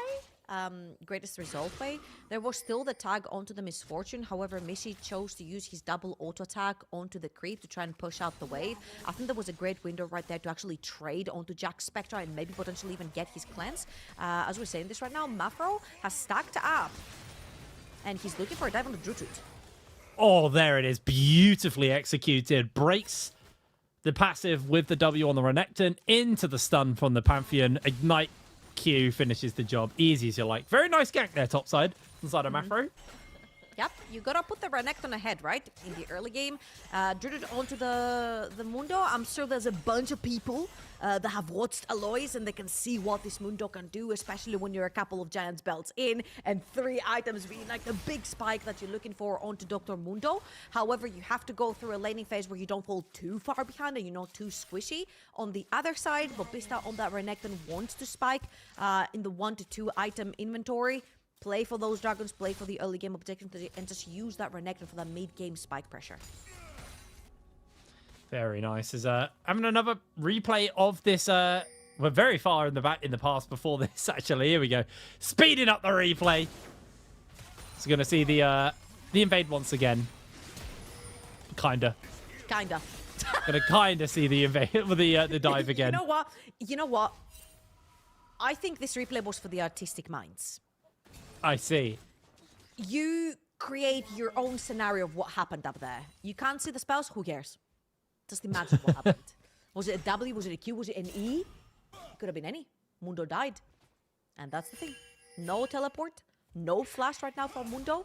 And see, this was my problem. This was my initial problem about Forsen falling behind. This camp is going to get invaded over and over and over again, especially when Fury has the push right here onto Pobelter. So another camp getting taken away from Forsen right here. Man, guys, just let him win, man. Just let him win. Just give him one. Just look at his timers, though, on his jungle. Like, he has his red buff coming up in, I think that's about 30 seconds when it goes grey. He's got his Krug camp, and then none of his blue side's up. There's not even going to be a Scuttle Crab, because that's on the other side of the map, which is being taken by Mafro. This is brutal for Forsen. We could see genuinely like a 2-3 level lead start to get picked up here in the jungle. Because Mafro is just getting too big. He's going to be able to take this dragon off the back of this one. Fury and Pobelter going toe-to-toe. Is getting a lot of damage into Pobelter, though, there. I don't know about toe-to-toe right there. Fury is clearly winning the matchup on the Talia versus Orianna. Pretty brutal, honestly, for Belter -1 right there on the creep as well. And this is going to be botlane Scuttle Crab plus the first dragon going over to Verdant. Now, with Verdant, we have seen that their early games have been pretty clean, pretty decent, and they've been pretty consistent at being good in the early game. So, to me, what has been happening with this team and why they haven't necessarily been winning all of their games is that they've got a plan. They're being given a plan by their coaching staff, right? Like, this is how we're going to play the early game. That's how we're going to set up for the next few dragons. For the first few dragons, sorry. That's who we're going to play towards. Perfect. They execute. When it comes to them making that mid-game to late-game plan and figuring out their game plan with the current game state that they're in, I feel like there might be either a mix of voices or the leading voice is just not necessarily used enough to making these calls. And this is where a lot of their calls and their gameplay falls through, right? So with time, I feel like this roster has a lot of prospect, not only to start getting more wins on the board since they're so good in the early game, but also to maybe win the whole thing. Man, it actually feels illegal that Mafro is able to go from dragon to neutral to the neutral. grubs. Just go camp to camp. Yeah, that feels so illegal, but he's not going to lose that much for it. He's already got a pretty significant lead over Forsen. So the timing, yes, he could be farming. Now, it does look like Forsen is thinking about going for a potential invade angle down into this red side. Forsen hasn't been seen until now. There was a ward on the chicken camp, so he is going to be able to trade out for the chickens. Mafro is just going to answer with the chickens in response, and Fury will do his best to keep Forsen away from that red buff. And Forsen actually is going to stay, so he's going to be able to steal a red buff. So actually, Mafro's objective to objective was punished heavily. Yeah, and I feel like even though, Forsen has been invaded a bunch of times, I feel like he's done a great job at just keeping it as even as possible. A 300 gold lead to a Pantheon that has a kill, this is basically his kill lead. That's it. The one kill that he has is his gold lead currently, which is a great state to be on a Mumu. You're not a farming champion, you're not a ganking champion, you're pretty much a team fight champion, right? That kind of falls behind. So you want to be as even as possible to this Pantheon who wants to accelerate that early game, and I think Forsen has done a fantastic job at doing that. Veigar V2 was the problem, Hipbrain. That's what I'm seeing right here. I see. You know what? He called me out on Twitter once, so I got that one out. Oh, okay. I'm just kidding. We chat to each other. I don't want to start beef, okay? We're good. No beef here. No beef. Oh, we do have, again, having a look at the junglers. Right now, both of them actually don't have particularly that many camps coming up, but you can see that there is a potential for some action to break out topside. You have the Grand Starfall coming up fairly soon for Mafro. I'm curious to see where he's actually going to start to look to put some of this attention, because he's built a lead up over Forsen, and yes, that's resulted in a dragon and the grubs for his team, but beyond that, it doesn't feel like Verdant have been able to pick up quite as much tempo as I expected from this draft. And I think you are right. This Jack Spectra lane, the very early punish from the Rakan and the MF, is making Mishi and Gugu's life a little bit harder. Mid lane's pretty stable, and honestly, so seems to be the top lane, but they are looking for the knockdowns onto Jack Spectra. He's going to get flashed onto, and there's the kill I'm looking for. In he jumps, finds the knockdown onto free from Forsen, but Forsen now has found himself in a dangerous position. A double kill from Mafro with a Q, as now Pobelter comes in. Shockwaves onto 2. Mafro looking for the stun. Can he find the mark onto Pobelter? It looks like the answer is no. The slows are too damn much, but Verdant got 3. And Druid also in trouble. One whole level I think down. he's dead. The Beast is looking for the kill. Oh. The flash last minute from Druid to get out of dodge. Walking out, healing a little bit more with his ultimate. He's going to lose that tire plating as well. And everything going Verdant's way in this early game. And this is the fantastic signs from having the double semi-globals. Talia ult, Pantheon ult in an instant. You can literally join the other side of the map just from mid lane, and that's exactly what Verdant did. They used the semi-globals, joined down bot lane. Even though Forsen had read the play, he was moving the Belter too. They just weren't quick enough to respond. Not at all. Very, very slow on that one. But, you know, finally we've seen a bit of an acceleration on the side of Verdant. You're looking at where the gold is sitting. Forsen, this is heartbreaking. He is stumbling around the enemy jungle trying to find a single scrap, a single camp to take. But we'll have a look at the replay from the bot side. As we're going to cut on Mafro, who obviously Grand Starfalled in. Let's see how he presses this R. Okay, he's pressing R. Ooh, all the way down bot. See, Forsen was so damn close. But Fury arrives before Pobelter, and obviously Mafro arrives before Forsen, right? So again, the semi-globals really sealing the deal in this early game for Verdant. Cutting over now. Back to life. Again, Gugu finds his opening. Look at the health bar on Jack Spectra. He is down. Mishi falls, directly taking the entire culling from Mishi there. Beautiful pickup, Verdant. It turns out all they needed was that little fight bot lane, and suddenly the tempo is accelerated for them. I mean, like, Jack Spectra and Rickley are just overextending just a tiny bit right there. No flash, no cleanse onto the misfortune. You get tagged once by Braum, you're going to end up going down. Lucian Braum is one of the fastest stacking Braum passive duos that you can have over in the bot lane. And of course, Fury plus Mafro were in the vicinity if they needed to help. They were doing that dragon. Saying that, 2 dragons, 3 void grabs over on the side of Verdant, a 5,000 gold lead, or 4,000 gold lead already in this 13-minute game only, and I don't think they're gonna let him win. Hipbrain, they're not letting him win. No, I don't think they are, unfortunately. And I mean, I say unfortunately. Why would you? You're looking for your win as well. Verdant haven't had the greatest start as Jack Spectra gets caught by the concussive blows, and down he goes. They pour out the ultimate there from Forsen, but Forsen's caught by the concussive, and down he goes. Fury secures the kill. It is just on repeat now, bot side. Is it just deja vu? It's the exact same gank we just watched the replay of. the Pantheon ult coming through with Fury joining onto the Talia, and Forsen is there. He just needs to be there a second earlier, but obviously the semi-globals are so fast to come on the map, and I feel like Mafra and Fury have been pressing R on cooldown. Yeah, they literally, the second those two had their globals up, Jack Spectra is dead. And I mean, it's good timing. He didn't have Cleanse, he didn't have Ghost. They know it was a guaranteed kill. And I'm so curious about what's been going on for FF15 spot side, because I feel like Jack Spectra hasn't looked that bad, and then suddenly it just crumbles and he just looks awful. He's just constantly getting jumped onto. Po Belter taking the W, taking the culling, losing half of his HP to Mishi. If a concussive blow came in, that would have been the end of him as well. Mishi so strong with the Essence Reaver pickaxe in the inventory. Fury swapping up towards the top side as well now. And FF15, they have a lot of work to do if they want to bring this one back. You know what? I said Vega V2 was the problem. I apologize. I take it back. I'll switch to Jack Spectra. Jack Spectra is the problem. You know why? Because when you turn pro player to caster, you get washed. 100%. Ask anyone. I've been around for a decade. I've seen it.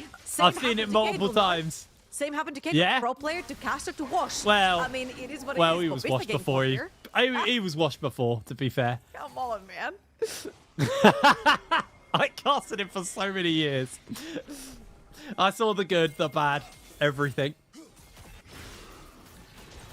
Is that? Oh, look at the lockdown onto Bob. Bob just flashes away from the Shockwave. What's the Ariot called? Oh man, maybe I'm washed. Shockwave, thank you. From the Grandpa forgets abilities. Yeah. All right. He's about a 5,000 gold lead, of course. A very hefty lead, 15 minutes into the game for Verdant. Again, they have been the team with the most stable early games that we have seen in the NLC for this season, as well. Belter is under a lot of fire. Look on your left, Mafro and Gugu are chasing him under the tower. Forsen is around, so they could potentially make a play right here. Not a lot of mana on Pobelter. Oh, no. Pobelter just ran them into Forsen. No ultimate available.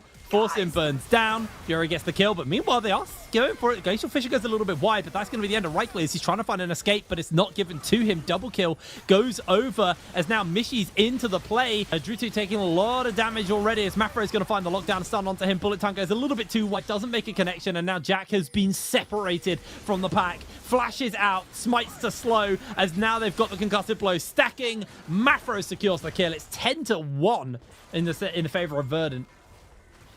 Oh man, and that's a 2,000 gold lead individually in the jungle for Mafro over Forsen, and 2-level gap between the two junglers. And I mean, all you're waiting to see here is if Verdant can actually close this game out. There has been a week of practice between last week and this week, so we'll see what they have worked on to close out this game. However, I feel like when you're looking at the scaling, yes, you do have a lot of those factors on the set of FF15, Mundo being a wall, or Rihanna, you know, one-shotting someone with a shockwave, fair enough. However, Verdant are too far ahead right now. The levels are giving you extra defenses, extra HP, so it becomes really difficult for this one-shot potential that we just talked about. Yeah, absolutely. Well, meanwhile, Babista taking a fight here. Does not go well. So Mundo is starting to do Mundo things. It's got the Warmog, it's got double belt, Giant's belt as well, so a lot of HP. And we have a pause. So, the classic. You know how they're actually called 4 bums and a swine, yes? Yeah. However, their abbreviation, that's what it's called. It's called FF15. Do you think they were trying to tell us something? Yeah, I think they knew. I think deep down. Oh, we have a little replay of this fight. This was just another kind of like good group play from the side of Verdant, where it looks like FF15 are scattered. I mean, yeah, it's getting caught one by one right there. Not a lot of teamwork going on. You see Jack Spectra walking up, and then Babista suddenly steeping behind him in the tri-bush, which means Jack Spectra has to reposition over to the other side of the wall, be a little bit more safe. Not allowed to do that. I think he gets dived after this as well. So yeah, there you go. Doesn't walk up his tower. I mean, it doesn't matter whether he flashed towards his tier 2 or towards his tier 1, the same outcome would have happened. Yeah. I mean, it comes down to a bit of the discoordination, because the shockwave was used earlier, so they aren't able to use that big wombo combo. As rightly here, having used the ultimate just to zone Mobista off. Meanwhile, Gugu finds Forsin, misses the lockdown Mishi with a good dodge though. Forsin's going to look to try and see if he can find an escape, but that is not going to be given to him. Mafro secures himself his 5th kill of the game. And they're looking very, very strong. A 2,500 gold lead for Mafro in the jungle. And I mean, you're going to ask me the question, how does FF15 come back to this game? I don't. I honestly... Go on. Cope. Eventually, you were going to ask it. Don't even start, man. I feel it's like... difficult. I think you need to start making picks, right? Around the map. You need to play away from where Brom is, because I feel like Brom does really deny a lot of those diving kills that you want to have as FF15. As Drutut right here, very nicely done. Pressures with Rickley, trying to get into Mobista. No ult for Renekton. Yeah, he's able to dash for the slice and dice to safety. I actually feel like Rickley looks like quite a good player. Like, we haven't had that much from him yet, because this is his first game, but I do feel like this is potentially a somewhat decent bot side. And they were holding their own until Mafro was just so unlocked that he could perma go bot lane and just camp Jack Spectra and him. So it's a hard angle here for FF15. And honestly, I think this is straight up the worst performance we've seen from Pobelter all season. He's been very good even in these losing games to go neutral in his lane, but he is not that this time around. He is 1-on-1 where Fury has been able to pick himself up 5 kills. Very, very far ahead. And it just comes down to jungle mid synergy has been very good for Verdant in this game. And it's good for Verdant because honestly, they've had a few losses where it's been very close and they look like they should have been able to pick up a win and they haven't been able to. And, you know, showing us a decent level of coordination between them is going to be very, very important going forwards. Because, you know, when they start playing against some of the other and better teams later on in the season, they need to make sure that they can get themselves towards those playoffs and towards a good end at the end of the year. Oh, no. Oh, but this stuff. I popped ulti, actually. That Mundo healing might be enough. Slice, dice, follows through. Forsin's coming in. Bob, he's locked in place. There's the ultimate from Forsin. Give him the kill! A shutdown for Forsin. First kill for Forsin in this game. Oh, no. Overall in the whole of NLC. Oh, no. 0-7. Oh, Rickley. I don't care, man. Forsin got a kill. That's all I'm keeping here. And I feel like... Is that his first kill of the whole season? It might be. I need someone to stat check that for me, right if possible. From Verdant. There is TP from Drutut. He's TPing right behind them. So was that blue buff. And let's see if Forsin actually has hands. This could be the recovery. No, he went in 2 down early. Just queued in and died. Mundo's here. Bullet time's going to go down. Fury needs to find the seismic shove off onto Jack Spectra. Unable to get it. Does make a collection. There's the cleanse out. They've actually been able to secure themselves the Baron, but the Mundo is still causing a menace here on the front line. Flashes over the wall to safety, and Verdant are able to get away with the Baron, but that got hairy. Now here's where the problem starts. Drutut is suddenly in a gold lead as Mafra just jumps in.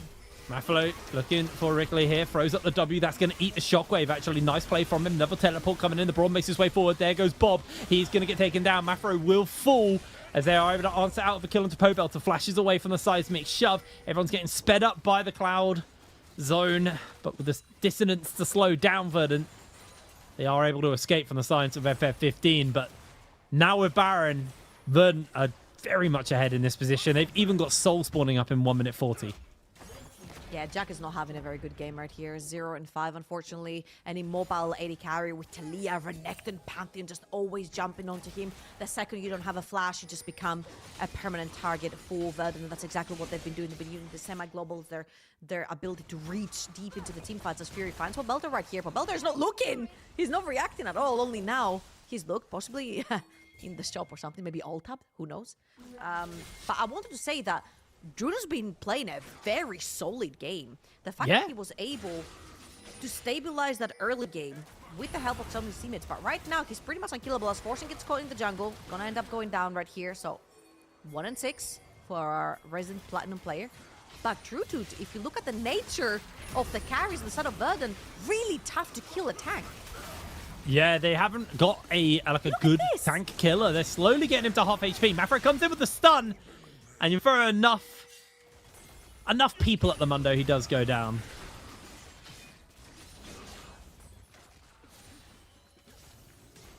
All right, well, if you throw full menace at him, he's gonna end up going down apparently. He is tanky though, and I feel like that's a 9,000 gold lead for Verdun. I'm trying to find the positives right here. I do truly think that if they play a solid team fight right here, and if they use the Mundo. Oh, whoa. Nice. I love Braum. Force in. Oh, he missed the Q. He might be looking for another. Nope, he gets Seismic shoved back, but they speed him up with the dissonance. Forsen looks for the Q, makes the connection. Can he find that opening? He's got the concussive blows on him. They find the lockdown as they are going to try and kill on to Mishi, but it ain't going to be enough. Forsen goes down. And there it is. 24 minutes on the clock, 19-3. It was a good force right there from the set of FF15. However, they just couldn't reach, and then when they overreach, well, basically just TPs in and just finishes the deal.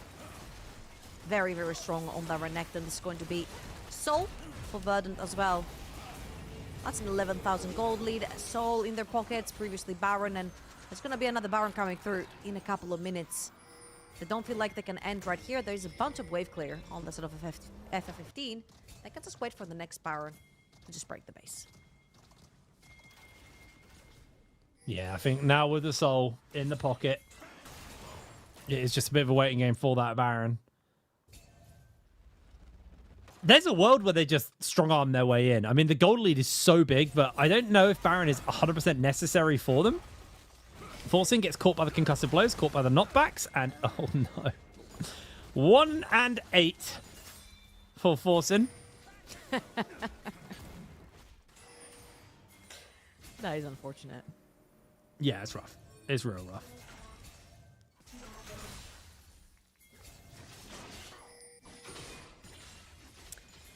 All right, then. Let's see how clinical, Verdant can be. English is hard, especially when it's your job. Yeah. Don't worry, I get that. I get the same. You would know. You would know. Yeah. I mean, it's my first language as well, which is even worse. And I still make mistakes all the time. All right. Here's Verdant trying to basically navigate both waves under the towers at the same time. I think it's just going to be a second Baron kind of deal for Verdant right here. There's a bunch of way clear on the side of FF15, so it makes it really difficult to siege towers, especially when they cannot sync up their waves perfectly. So we'll see if Verdant are impatient right here. They have found Druid, they're engaging onto him. Yeah, there's no tower. They're going to put the wall up. That's going to make his life a little bit harder. Cullen goes a little bit wide. Concussive blows coming out. They're going to find the knockdown, the shockwave into the combo. This could be it, but Mishi has remained untouched. It's a 1-for-1 so far, as Barbista's being a menace on the front line. Able to trade out jungler for support. Honestly, that's better value for FF15. You lost your 1 and 9 jungler for the Braum, who's been doing so much work here for the side of Verdant. And of course, the base is very, very close to FF15, so they're going to be able to regenerate their boss super quickly. They will lose their bot lane inhibitor, and right here, Verdant, I feel like they just need to press their B buttons and start heading towards Baron over on the top side of the map. This is good for them. For Gugu to appear as well. I mean, it's good for them. I do find it a little bit impatient for them that they reach out so deep. They put down the Talia wall, but Talia never really joins the fight. So Duda was able to tank up a storm, and Forsen got the chance for a 4-man ult, if I'm not wrong. So you give them a bunch more of those. Like, we talked about an 11,000 gold lead that has now become a 9,000 gold lead. So you can see the difference. Like, I literally saw LR come back from like a 10,000 gold deficit in the LEC. So you give a team that's scaling the opportunity to just win 1 or 2 team fights, they can definitely come back into the scale. Yeah, there's windows, there's opportunities. They have a wombo combo. You've got the Amumu, Ori, MF. Big wombo combo. If Verdant get caught together, there is a world where they could find that damage, they could find that kill, but Mishi has been very slippery. He cleansed out of the last fight, so he didn't get caught in that big wombo combo, and then was able to play tidy up. And just due to the fact that they were able to take that inhibitor, someone had to go bot lane to go answer the supers on the bottom side, and that then pulled FF15 around the map, which has now resulted in the lane state where they were all on reset while the Baron was going up. As the wall comes down, they're going to throw... I thought they threw out Mafro's ultimate there, but they didn't. They're just going to try and focus the tower while FF15 was stuck on the wrong side of the wall. Tower almost goes down. Forcing looked for the Q, hit a minion, not a champion. Meanwhile, on the mid side, Fury has been slowly whittling down at this tower. And Jack Spectre as well, 50% HP for the AD carry of FF15. And there's a flash on Bobista, so he finds an angle to slice dice flash. Oh! Might take it. That's the end of the Rakata. Mishy flashes over the wall to secure the kill on Jack. Down he goes. 3 fall already. They have answered out with a kill onto Mishy in response. But Bobista zones Pobelter away from the fight. Mafro flashes over. Jutri gets his passive back, though, so we won't be getting caught by the stun. Concussive blows starting to build up. Mundo goes down. Inhibitor will be falling. And there is the Grand Starfall onto the robot. Pobelter pinned in place, taken low, taken down. It's a delayed ace for the side of Verdant, but they're able to connect onto it. And that should just be the game for FF15. Yep, Verdant with another win on the board. Very solid early game, very clean mid game, and they were able to close this one out. A couple of antsy plays, I want to say, from Verdant, but honestly, again, when you are playing with confidence, when you know you're ahead, you've got the items and you've got the early game composition, why not try to sort of limit test, especially when you know you're winning by that far. So good stuff right here from Verdant. It looked way more polished than the previous weeks we've seen them. Yeah, absolutely. Look, way more polished from the side of Verdant. I will say, though, for FF15, I genuinely, and I'm not meaning this in like a mean, flamey way, that was the longest game we've seen from them. Which they actually held on for a pretty decent time. I think, you know, the changes of Rightly being added down into the bot lane with Jack actually bought a bit of time. Bot lane didn't snowball away from them as quick as it typically has. Yes, elephant in the room, jungle was a bit of a mess still. Honestly, kind of expected. Top, I think you're on the money, though. He has been, him and Pobelter have been like the kind of like two go-to players. It's been looking really, really good. He had a great Camille game last week as well. Is Mundo? I mean, Mundo is a menace as is, but genuinely, I feel like there's areas that are starting to improve to a position where we could see that FF15 win. I don't think we're going to see FF15 make a deep run into this tournament. So right now, goals are probably set on get wins. You're saying this, maybe they'll surprise you next week. I'd love to be surprised. Maybe Forsen will be rank 1 challenger next week. That's all he needs. Just 1 week. Give him 7 days and he'll get there. A little bit of a ping diff right there. 200 MS Oriana. Flashing a little bit too late. Still getting the trade. And overall, I want to say it was a pretty promising game coming through from FF15. I'm not going to lie. I feel like the double globals on Taliyah plus Pantheon made it a little bit difficult for Jack Spectre and Rickley to play as aggressive as they wanted to. We said in the early game that this bot lane wins here. Misfortune is a lane bully. Rakan is super elusive, which means that Braum cannot really get a hang of him as well. So you cannot really utilize the Braum-Lucian combo that procs Braum's passive super fast.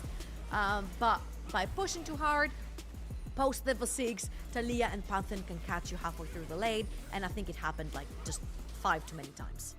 I mean, it literally on the money in the sense of this game was actually a really good bot lane from the side of FF15. It just, as soon as those level 6s came in, Verdant were able to abuse the fact that they could double ult into the bot side, turn a 2v2 into a 4v2, and just camp Jack Spectre out of the game, basically. It was really, really effective from them. Forcing here, a little early. I was banking on the Q steal on the Baron, but he went in way before he got his team in space. And honestly, I think if he'd waited, there was a world that could have turned. You know Drusi did a lot of work on the Mundo. You If he had follow your that big heart. AoE CC, yeah, I don't know. I think his heart was wrong. No, man. Sometimes as a jungler, you know what? You gotta follow your heart. This is how the thank you, Mr. Broxa was born, when he just queued into the pit with Lee Sin and steals the Baron, you know, a world. Like, this is how those things get born. To be legendary, you have to make legendary moves. Now, was this a legendary move? No. But he was on the cusp if he had gotten the smite. So, Maybe next time. Yeah. Well, we're going to pass it back over to the studio to wrap up that game number 1, and we'll be back for game 2. See you in a moment.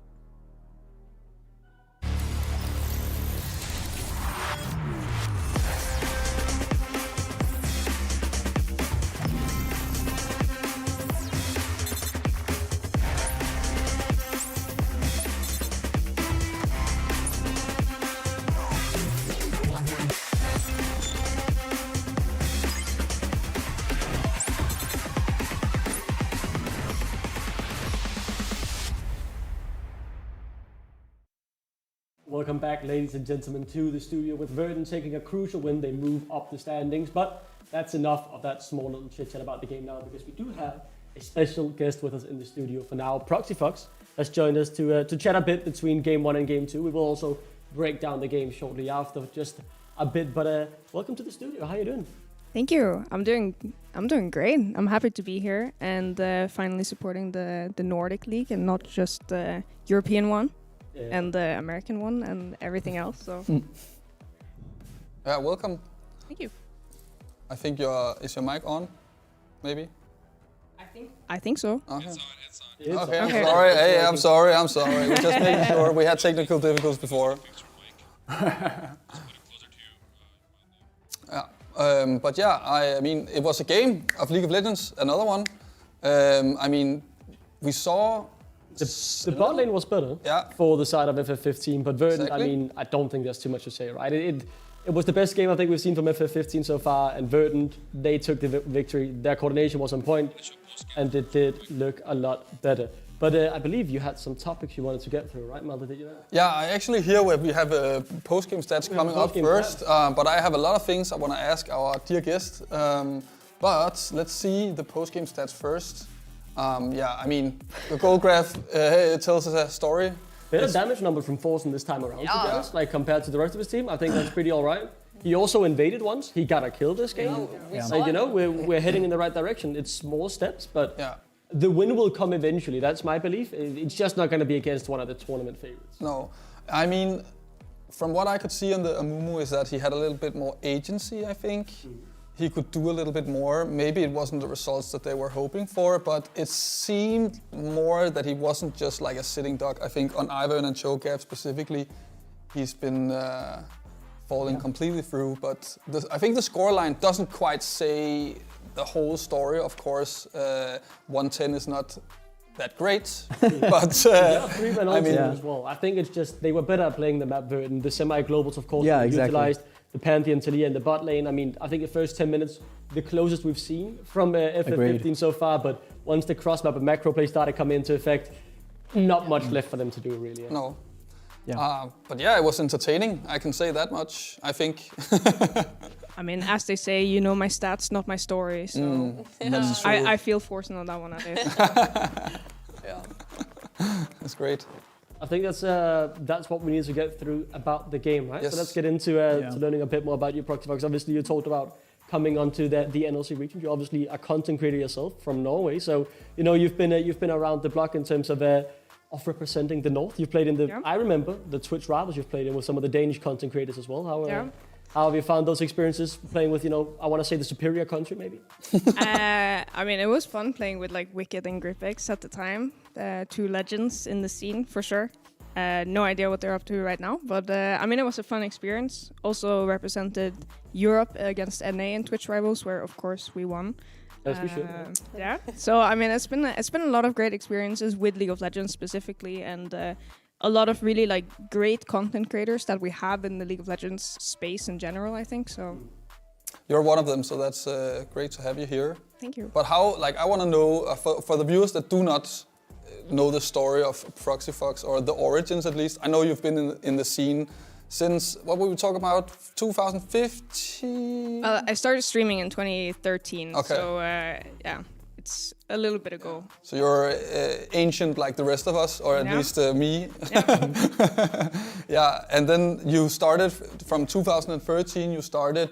We have a picture here that's actually really old, from not quite 2013, but if you can tell a little bit about. Yeah, so I think this is from 2015, maybe. It was that's 2016 spring. I can tell you that much. One of the worst Fnatic rosters in my life. Okay. Yeah, so that is right before I moved to Berlin. I don't know, I just fell in love with League of Legends in 2012 or something, and then I just knew that this is what I want to do. So then I just straight up moved to Berlin in 2016 and just tried to pursue anything that was League of Legends related, I guess. Actually wanted to be a pro player as well, but then I was told that, I don't know, maybe I wasn't good enough. Yeah, you talked a bit about you were a sub for Misfits, I believe, and also H2K. Yeah. Sadly, we did not see the legend of Proxyfox in game. But yeah, it was a missed opportunity there. Yeah, for sure. Definitely. I mean, the content would be great. The gameplay would be greater. I'm sure of that. That's what I was trying to say as well, but they just kept saying that would be a bit disrespectful for the other team to put you in. Like, we don't take the game serious and stuff, but I don't know, man. It was a missed opportunity, content opportunity. Yes. They didn't think about that back then. And what did you main back then? Vel'Koz. Okay. Yeah, we do have the. We actually do. So you know. I expect Vel'Koz. So I mean, flexing, support, mid, ADC, I don't know. We do have a mastery graph coming up later, I know for a fact. But here we have, that's something that's very fond to my heart, because when Cobbe was playing in Astralis, I'm guessing that's where it's from. Yeah. I was actually the social media manager for the LEC team. Yay. So I know we met at the office a few times actually. Had the pleasure of working together with Casper, who's such a sweetheart. How did it feel having to tweet out, the losses every week? Well, let's just say going into work and being put through hate from like the whole LEC community was a learningful experience. Let's just say that. I don't know how much. The three of us can relate to the. Yeah, I mean, you were the assistant coach as well. Actually, we all went through it. Actually, I remember. Yeah, it was a good question. So tweeting was one thing, but imagine your biggest supporter and assistant coach. I mean, it was LEC history for sure. Maybe we couldn't say if it's positive or negative, but it was a part of the history at least. There wouldn't have been any K-Cup without Astralis. I'm just gonna say it like that, Yeah, but we also sorry. Oh my God. We also have a picture here. Is that from the tournament you were playing? Rivals, no? Yeah, that was when I was playing EU against NA. We were playing with No Way For You, and we were playing against Yasuo, I Will Dominate, Mid Beast, Nikki Taylor. And you won the tournament? Yeah, I was playing Vel'Koz ADC, as one does. Anyone on the opposite team was mega boosted and still is, so of course. Yeah, I mean, it was really easy. Yeah, it should be, Yeah. I also have another question, which is not really referencing the Twitch rivals show there and the victory, but the look you have right here, I think it's an iconic Proxyfox look. I know for a fact that you've been going viral on TikTok a couple of times, but mainly also might be because when you're scrolling and you suddenly see a red-haired girl with blue eyes and a scar across one eye. I mean, you have to stop. I mean, I guess. A lot of people think that I'm always cosplaying Katarina. That is actually not the case. Okay, I just like the look. It looks very. Katarina's cosplaying you. Yeah, right? Exactly. Like, this is just, I'm just trying to intimidate people so they don't talk to me. Makes sense. Apparently it's not working that well. Especially not when you're sitting in the middle of a studio ready for an interview. No, I mean, that's... Yeah, no, but I kind of I took the switch a year or two ago, kind of from Twitch to social media, because, I mean, I do really enjoy creating content, but Twitch was very time consuming and I loved the community that it was building. But I also just felt like balancing work, life, work again with content, and it was kind of, it was fun for me to try out different platforms, and TikTok has been very, I mean, me learning Danish on TikTok has been very successful, apparently. Maybe because I'm bad, I don't know. But it's been really fun at least. Yeah. And actually, speaking of iconic look, we also have a picture of one of your tattoos, which is right here. League of Legends, of course. Yeah. I took this right before actually we went to Korea because Casper was or Kobe was boot camping in Korea together with Northgren when they were playing Splice, I think. Yeah. So yeah, then we went there. So I took that right before, and then we went to the LoL Park, and yeah, great experience if you love League of Legends to go to Korea for sure. Why was the motive award? I just kind of thought that like it would be less cringe than having like, I don't know, Vel'Koz tattooed, I guess. I was like, okay, if you know, you know. Like if you see like the tattoo by itself and you don't play League of Legends, then you know, whatever. But if you know, you know. Mm-hmm. We talked also a bit about work, going from Twitch streamer to social media. You're working as a CMO right now. Can you tell us a little bit about that? Well, I guess like as a content creator, when I stopped doing it full time, I still wanted to like use the experience I had for something. So then I started working for a management called Not Management that was kind of working with different streamers and YouTubers and stuff, including Dumps used to be my talents. He was one of my first ones actually. And I just wanted to kind of give back to a space that meant so much for me, and also where I had, you know, I could learn so much from my own mistakes, if that makes sense, as a content creator, and hopefully avoid for other people to make the same ones. Any tips that come to mind? Well, I really like makeup, which if that wasn't obvious, right? So I really like tried to like push makeup, push like different things, and it wasn't really resonating with my 97% male audience for some reason. So that was a lesson learned after, you know, a year of like, yeah, I'm just gonna do makeup content and do like League-inspired looks or whatever, and then yeah, I kind of figured out that maybe I don't have the right audience for this. That was, you know, that tanked it a lot for a long time. Yeah. But now we're back. Now we're back.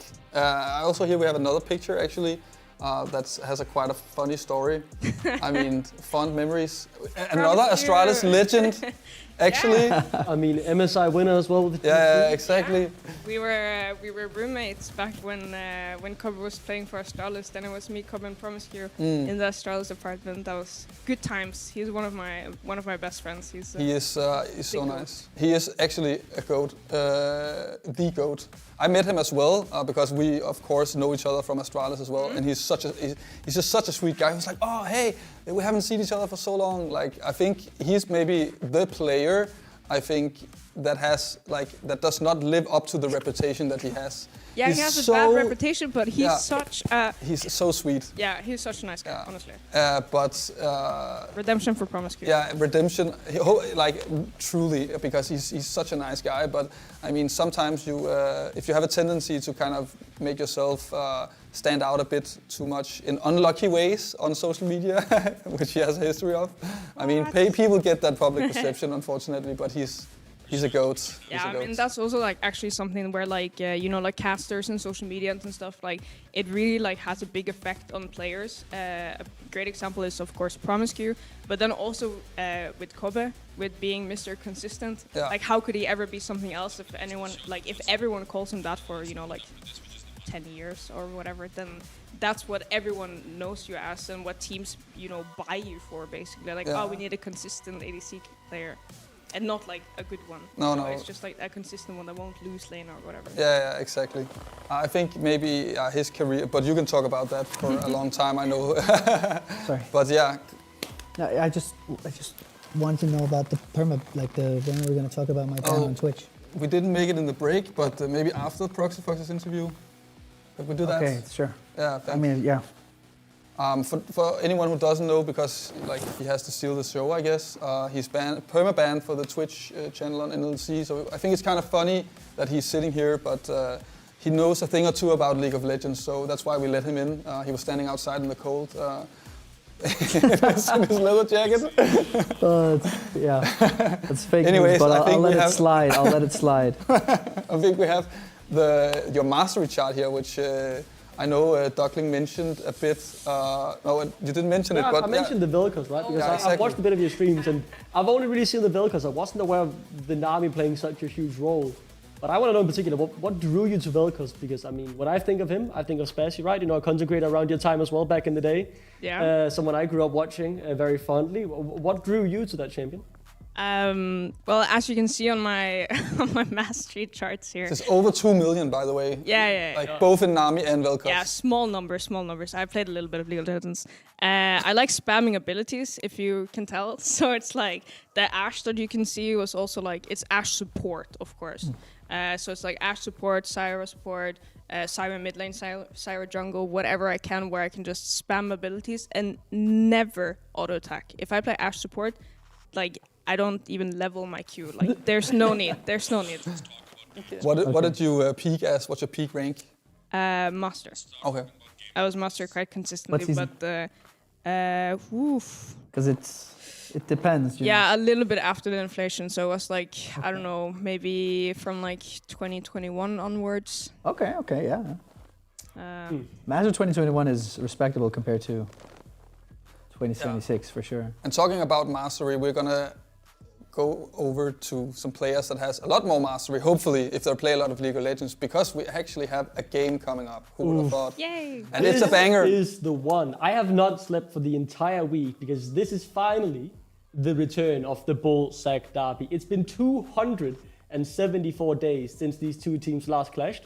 Two UK organizations who absolutely despise each other and want nothing more than to tear the other down. I am ecstatic that we get this matchup back in the NLC, and I'm so excited to see how these two teams fare against each other. And I believe we should have Bulldog's roster ready to go sooner rather than later. And I mentioned, I'm just going to put it out there, that we might have some crazy wildcards here today. And I mean, spoiler alert, it's something that has to do with game number 2. I hope production will have the team graphic ready soon. But there should be a change in the mid lane, which really does excite me. But I'm not going to say too much before we have the graphic up there, because I don't want to spoil all the surprise. But what do you guys think of Bulldog so far? 2-1, they've been doing pretty good. I think, yeah, I mean, I don't really have that much to say about them. I think they should be at the top, like part of the table. I think Ruddy is a whole nother story, to be honest. But yeah, sure, they've impressed. Yeah. I must say. What do you think about Ruddy so far this split, right? Because obviously they've had the entire rumor of they had built a super team with like Sencox in the offseason as well in the mid lane that was supposed to be really good, and then it all fell to the ground. So they were like left scrambling. And then they just, got a 5-stack of players, some of them have played together at like low UK level. And they haven't been doing so well so far. Their support has been tucked into bed while playing the games, like unofficial, like on camera. Yeah, you can see he's just, very cozy. And I mean, they haven't been doing too hot. They're making some more changes today. I believe there's a new jungler as well, maybe a new AD carry. I can't recall 100% correctly there because it's not the only changes they've made so far. 3 games, and I believe this is the 4th or something substitution they've made. So they're scrambling to put the pieces together, and they have a losing record as well. The last time Ruddy won a game in the NLC, that was over half a year ago when they beat Bulldogs in a best of 3. So that's the last time they won a best of series, and it wasn't in summer split, no, it was in the spring split of NLC 2025. Wow. So it's been a while, right? Since then they've had Don Jake in the jungle. I don't know, are you familiar with Don Jake's content? A legend. Sadly. I know Don Jake, yeah. What's your relation to Don Jake? Do you know him? Do you know? I know Don Jake, but I mean, I don't know him that well. I've met him. He's a cool guy. He's a funny guy. He's a witty guy. Yeah, very funny. And I like the way that he's been managing the team and doing social media, doing like content around the team. I like not everything that I've done, like that he's done with the team in regards to the roster. I've liked, but overall, it's been looking really, really good. Yeah, I mean, except for the past few splits, maybe. Obviously, Yeah. the content it's a brilliant thing. Yeah, I think I the remember content you put on the off-season was brilliant as well. Yeah. Some great in-depth interview, right? He is a content machine. Spend 4 hours listening. I mean, I watched the entire Upset interview. That was brilliant. But I do believe we should have the graphics ready now. So let's start talking about Team Bulldog once again. But just because you lose doesn't mean that it wasn't like the team wasn't looking cool or good or. Yeah, the stats, not the story. Yeah, that's what I'm saying. The story. Yeah, exactly. So Bulldog normally have a roster consisting of, that graphic is wrong by the way, Loki is not in the jungle, but that's a surprise out the back. He's playing in the mid lane, unless something has changed I've not been informed about. I mean, when we're dealing with a wild card, anything can happen, and so I mean, we'll have to see if he's in the jungle, but Loki is a familiar name. If you've watched the LCA, or as it should have been called last year as well, the LCS, you might have noticed him. He played for Cloud9, a pretty big historic organization, made it all the way to the finals of LTA North. a pretty damn good League of Legends player from Korea, and all of a sudden he's finding himself in the biggest match I would say in the NLC, the Bullsack Derby. And it's really exciting to get such a big name into play under, he's playing under big pressure, but this is the biggest pressure he's clearly faced so far in his career. Yeah, I think so too. I think very hard. Yeah, what is bigger than a comeback game in the NLC? He hasn't been playing for what was it the last splits? Was it like before? So he played for Cloud9, and then I believe it's Humble Life Esports Academy he grew up in over in Korea. So we got a little bit of a video, I believe, to show as well, just to rotate him in. I do believe we have a bit of a content piece as well with him, but that should be in a few minutes if production could kindly get that up for us. But that... Pull it up then, mate. Come on, let's get it out there. Let's get it out there. Come on! Get it up there. We want to see it. We want to see it. It's the big surprise. Spend more time with his family, but that does not mean that he doesn't have time for the biggest games esports has to offer. And it is very much, the Bullsack Derby, the UK garage match. Yeah. And what I'm excited to see here is actually, like last week was Koppe. He had a short stint in the NLC after Astralis. But this guy, I mean, he's almost fresh off Cloud9. He hasn't played for that long, but he's has been streaming a lot. And I actually saw a video from Cloud9 where they were bootcamping in Korea, where he visited the facility and talked with the players. And so I know he's still part of the scene. He hasn't stopped playing. I can't wait to see the level he brings if he can step up. And I believe we have a little bit of a video to get to know him better if you have missed anything that happened in the LTA or LCS last year. So get to know Loki a bit, one of the best young Korean mid laners in NA last year at the very least. Take a look. Ready? Yep. What is your gamer name? Loki. Down the blabber, he's tanky, he's able to get away. Flash from Loki, looking for the hero play. A double kill, looking for the triple on the Fudge. Loki Mochi stows up in the fight. Doing as well as they can, certainly. Blabber now pretty low. Inspire gonna kite it out though. Trying to get away from Sven. Sven jumps in one more kill. Not quite gonna land it. Loki on the board now as well. Sven flashes. Otto's gonna do his job, and Busio, I'm sorry, but he's gonna find Sven. Sven's been hit. He's got almost all of the gold, but he's going to live for now. Yone picks up one. It's already a bad look. Inhibitors drop in mid lane. Quinn's gonna try to die, try to live. He's low. Thanatos gets out as well, but now Loki is still farming up kills on the board. Venmo looking good.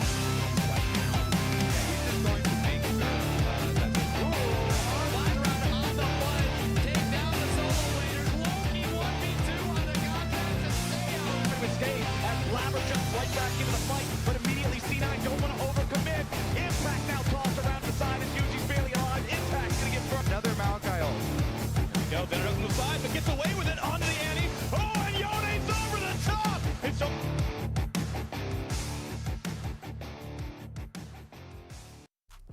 And I mean, that's just one of the wildcards, right? Because Ruddy, they have pulled one as well. They've gotten a mid laner themselves too. They've got former LCK and LPL player Ian in the mid lane position. And I mean, you guys have been around esports for quite a few years. You might remember him. I mean, he wasn't very successful in the LCK, let's be honest. He played with MVP for quite a few years. And I believe he ended up getting relegated. So let's take a look at the video here. We've got to showcase Ian being locked in from Ruddy.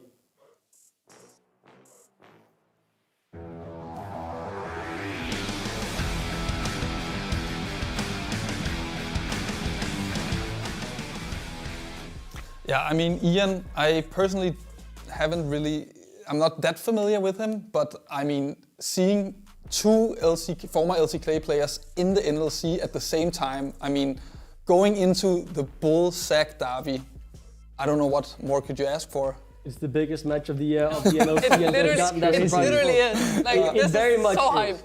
I have myself spent the weekend. The reason I've spent it sleepless is because I've been editing a very nice video that hopefully production will have ready sooner rather than later. Because there we have the roster. That's the changes as well. There he is. Ian in the mid lane, and Sepre in the AD carry position is subbing in, and Typ in the jungle. So Mr. Tucker remains from week 1, and Wazy, the guy who was tucking himself into bed when he was playing the games, he's still on the Rift. I think, considering their performances so far, I think Ian is their best player, but I have something I'm been very excited to show. I've worked hard on this. This is, in my opinion, the best content piece NLC has had in quite a while. So let's take a look at my introduction to the Bullsack Derby. Have a look, guys. They are guaranteed to be in Copenhagen.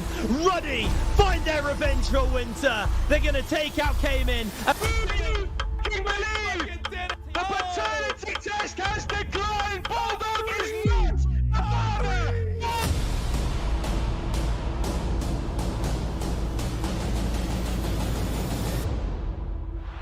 Oh, yes! Taking this one away. Oh, we lost the Bulldog twice. They're just a better team than us. What can we say?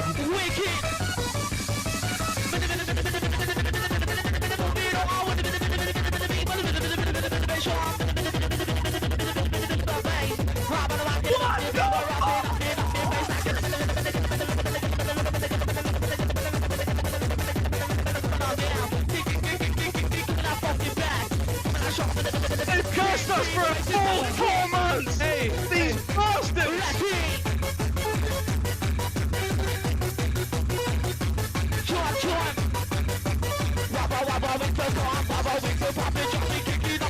First in summer, second in finals, second in spring! You've moved us backwards! You folding twat! Wicked! Come on! When it's out. I think the was next one. Bulldogs, they gotta go down. Like, I have a tribute for my cup, you know? The dogs, they gotta go. No, we had it. That's I mean, I'll give Yeah, you that's good. That's good. That's good. That's what the NLC is all about. That's what the NLC is all about. You can clearly hear the grudge match, and we are out of time here. I'd love to spend more time talking about the derby, but I have two other players, or two other casters, who are certainly waiting for that chance as well. Trouble and Hipbrain, take it away as the Bullsack derby is about to begin. And we are back. What's up? What are you laughing about? The what? The Bullsack The derby? Bullsack derby. Bulldogs versus Ruddy. Obviously, a bit of a spicy history between these two teams. More I feel recent, like it's right, for the NLC, yeah? Yeah, it's an old school one as well. Both of these guys have been around for a while. It's one of those two teams who, like, I feel they just love to hate each other, especially on Twitter. Actually, in the Twitch chat as well. I know. Oh my word, Jolly from Bulldog. Complete brain fart on that one. Him and Don Jake, obviously from Ruddy, love messaging each other on the Twitch chat and flaming the hell out of each other. But here we are into our game number 2. Damn. Okay. I saw Loki's hair. He's locked in. Like, he made sure to do his hair for this particular one. You know, camera is always on. So, you know what? I appreciate that. Pretty clean. Now, of course, both of those players, Koreans, both have played in the LCK. Particularly for Loki, it's more recent. He's one of the newer comers from the LCK. Has played for HLE Academy, straight towards C9. So we're talking about very recent, super good pro history, but playing LCK challengers straight into tier 1 in NA. Absolutely. Well. Always in bed. Seeing our next bands coming in. Jax and Rengar getting taken away. There's the Ambessa from the side of Bulldog. Going to pinch away a little bit on that top side. Thin the pool a little bit over there. Still got things like the Rise open. Being a really, really big pick. Was banned last game in the first rotation. I assume we'll probably see a Rise get banned fairly soon as well from one of these sides. Unless the mids just don't have it in their pool, but I feel like that's almost slightly criminal right now because Rise is just so powerful and being played so frequently by everybody. There's going to be the Viego ban, though. Viego ban towards Noodle. He's best champion to date. I can remember, well, you will remember too, the amazing flash over the Baron pit after red buff to invade blue side. That was with the Viego shenanigans right here. First pick usually goes towards things like Rise, Azir, things that can really take care of like that mid lane pressure and actually scale into the late game. We'll see what Bulldog chooses to go for here. Or is he ready? I think it's ready actually with the first pick. It's going to be that Wukong. Yeah, Wukong gets picked up pretty staple jungler. Obviously, someone who spikes pretty hard with the level 6. But see what else you got left open. Obviously, the Orianna band away, so you don't have that big wombo combo off that. But you do have plenty of other wombo combos. I mean, we saw things like the MF last game. Very powerful with some form of CC like so, as that's a Yanara, I believe. And a Rumble getting picked up. There it is, yeah. Yanara and Rumble getting picked up for the side of Bulldog. Now moving over to Ruddy. What are they going to look to answer with? Nice top lane pickup, to be honest. Rumble quite hard to handle in the top side. Yeah. Yeah, I mean, usually you see there are things that are ranged, such as the Aurora. You see things that are neutralizers as well, like the Cassante a lot of the times, or something like equally as tanky. So these are the two picks that I have off the top of my head that can actually play. Against the No, that's Rumble. Ornn. It's again guess the champion. It's going to be again on the tanky side of things. It's going to be the Ornn, which provides you with a lot more waves of engage together with the Wukong, and a lot of them are non-committal as well, which makes it really easy to gauge whether you want to take the engage or not from the side of Roddy. Is that a Jin? Is that Jin? That's Jin. Oh, no, that's Jinx. I love guess the champ. I Ziggs? love guess the champ. Ziggs? I'm smashing this. It's like we're Yeah, playing they're going back to the LOL, Jin. though, but it's competitive LOL, though. No, they're going to Jinx. No, not locked yet. Now is damn. Okay, Jinx. Frontline, engage, Why are they so beef zoomed wall, in? hyper carry. What is that? Is that Rel? No, is it? Guys, we need to fix this overlay. I have no idea who's being played. Oh, it was Jarvan. Who is that Pokemon? I feel like we're Very good with the Rumble. right now. Oh my god. Sure. Very good with the Rumble. Obviously, got the Cataclysm. Immobility carry in the likes Yeah. of Jinx, especially when you have the Equalizer plus Jarvan to pin her in the Cataclysm. Makes it really hard for Jinx to actually play the game. However, you do have chances to go for things like the Tam Kench or the Thresh that could potentially be really good pickups. However, Thresh is one of the harder champions to play in general, and Wazy is playing lane in his bed. So, Yeah. Thresh playing in a horizontal position in bed, that might get tricky. Not gonna lie. Yeah, might be a little bit. But to be fair, for something like a Thresh, you could also look towards like a Lulu or some kind of Enchanter angle, because you have Engage. You have the Wukong, you have the Ornn, you have plenty of angles to run down that road. So you could just keep the Jinx alive if she gets hit by everything. The Lulu, something like Emilio potentially. There's plenty of enchanters that actually could fit in here. I'm actually intrigued by the Thresh ban. I actually say it as kind of a joke, because Thresh is not necessarily a very good laner currently. He gets bullied by a lot of the melee champions that we see down the bot lane, and he ends up falling kind of behind, but he is kind of a bail card for Jinx, especially with the Cataclysm. I think you truly need something to get Jinx out of danger right here. The only other thing that I can think of would be something like a Tam Kench, so you can eat the Jinx out of a W from Taliyah, or potentially the Cataclysm from Jarvan. So something a lot more protective for the Jinx right here would make a lot of sense for the side of Ruddy. Alrighty, well, the Rise gets locked in here, going up versus that Taliyah, and then I don't like the Braum. I feel the problem with the Braum is you're just jumping into the pit with the Jinx, and sure, I guess you can put the wall up and block her from getting hit by lots of the abilities, but I'm not sure on that one. I think you were right. Something like the Thresh. Obviously, the Thresh is banned away, but they go for that Braum. A little bit of disengage angle as well, something that can follow up with the engage, and I think that's a Nico getting locked in here from the side of Bulldog. No, they switch it out to the Bard last second. That's a cool looking Nico right there. It was, well, I mean, Nico can look like Bard. That's all I'm saying. Oh, shit. For a brief second, it was Nico. For a brief second, it was Nico. Then they switched it up to the Bard. So, I mean, let's do a little breakdown on the comps. I think on the side of Ruddy, that's a comp that is, very sick, spiky. You have lots of big ultimates that can start and engage fights. Obviously, Jinx is going to want to scale and build up some items before she can really take over. Yep. On the other side, what are we actually looking at from the side of Bulldog here?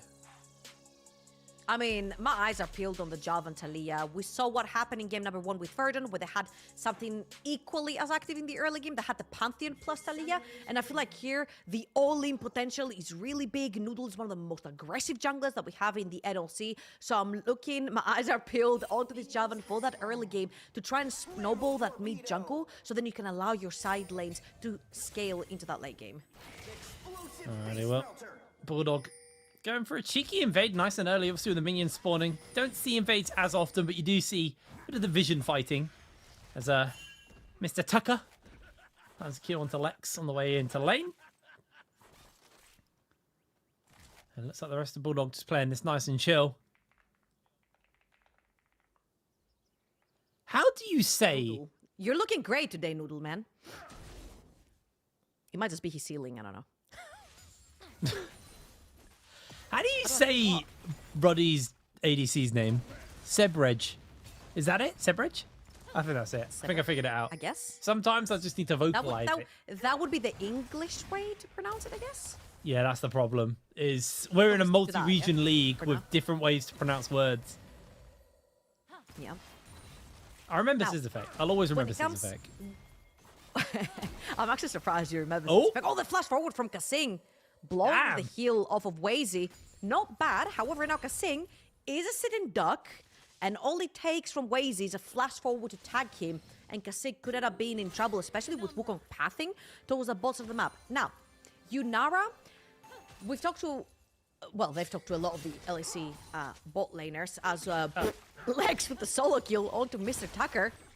Yunara is one of the most strong AD carries because she's good in early, she's good in mid, she scales fantastically in late, she's got great wave clear, she's got great catch potential, but she's also very slippery. So when she has the upper hand in terms of the support matchup as well, you can really accelerate that laning phase into your first, second item and then take over entire games, right?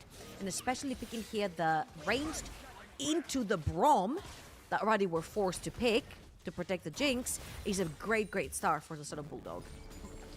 Have a quick replay of the top side, see exactly what went down here.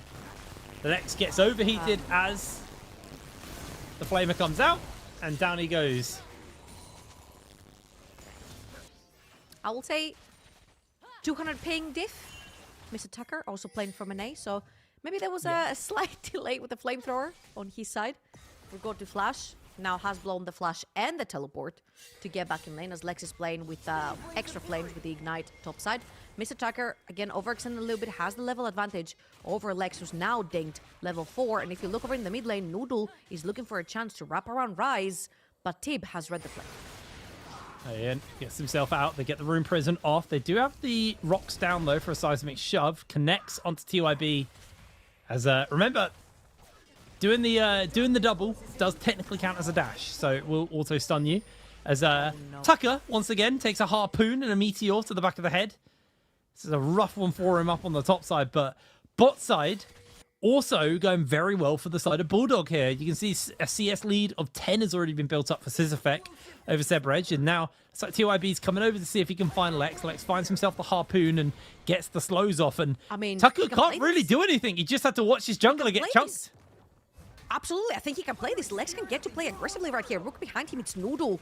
Tucker's gonna have to overextend to get his wave that is actually pushing towards Lex. So if Lex manages to just weave his wave just a little bit, he can keep it in a position where Mr. Tucker's gonna have to actually overextend to get any creeps, which then in turn kind of messes up Tib's jungle right here because Noodle is just benefiting from Lex just being the stronger top laner at this point. Absolutely. Tucker forced underneath his tower. Getting chunked out. Noodle hasn't got 6, so I actually don't think there's really any kill potential onto him. They're just going to force him low and then force him to reset potentially, or give up as much pressure as possible, as much farm as possible underneath that tower from the pressure being built there by Lex. Sizzafek is out of mana as, oh my word, Tucker's going low. He got caught. The Ignite's there on Lex. Ignite. Yeah, I think this, like, harpoon into Ignite will be enough. Find the meteor. They've got him low, but he's underneath the tower. Lex, this could be greedy. There's the ignite. There's the burn. Lex will survive the tower shot as well. Thumbs up, and Tucker's down.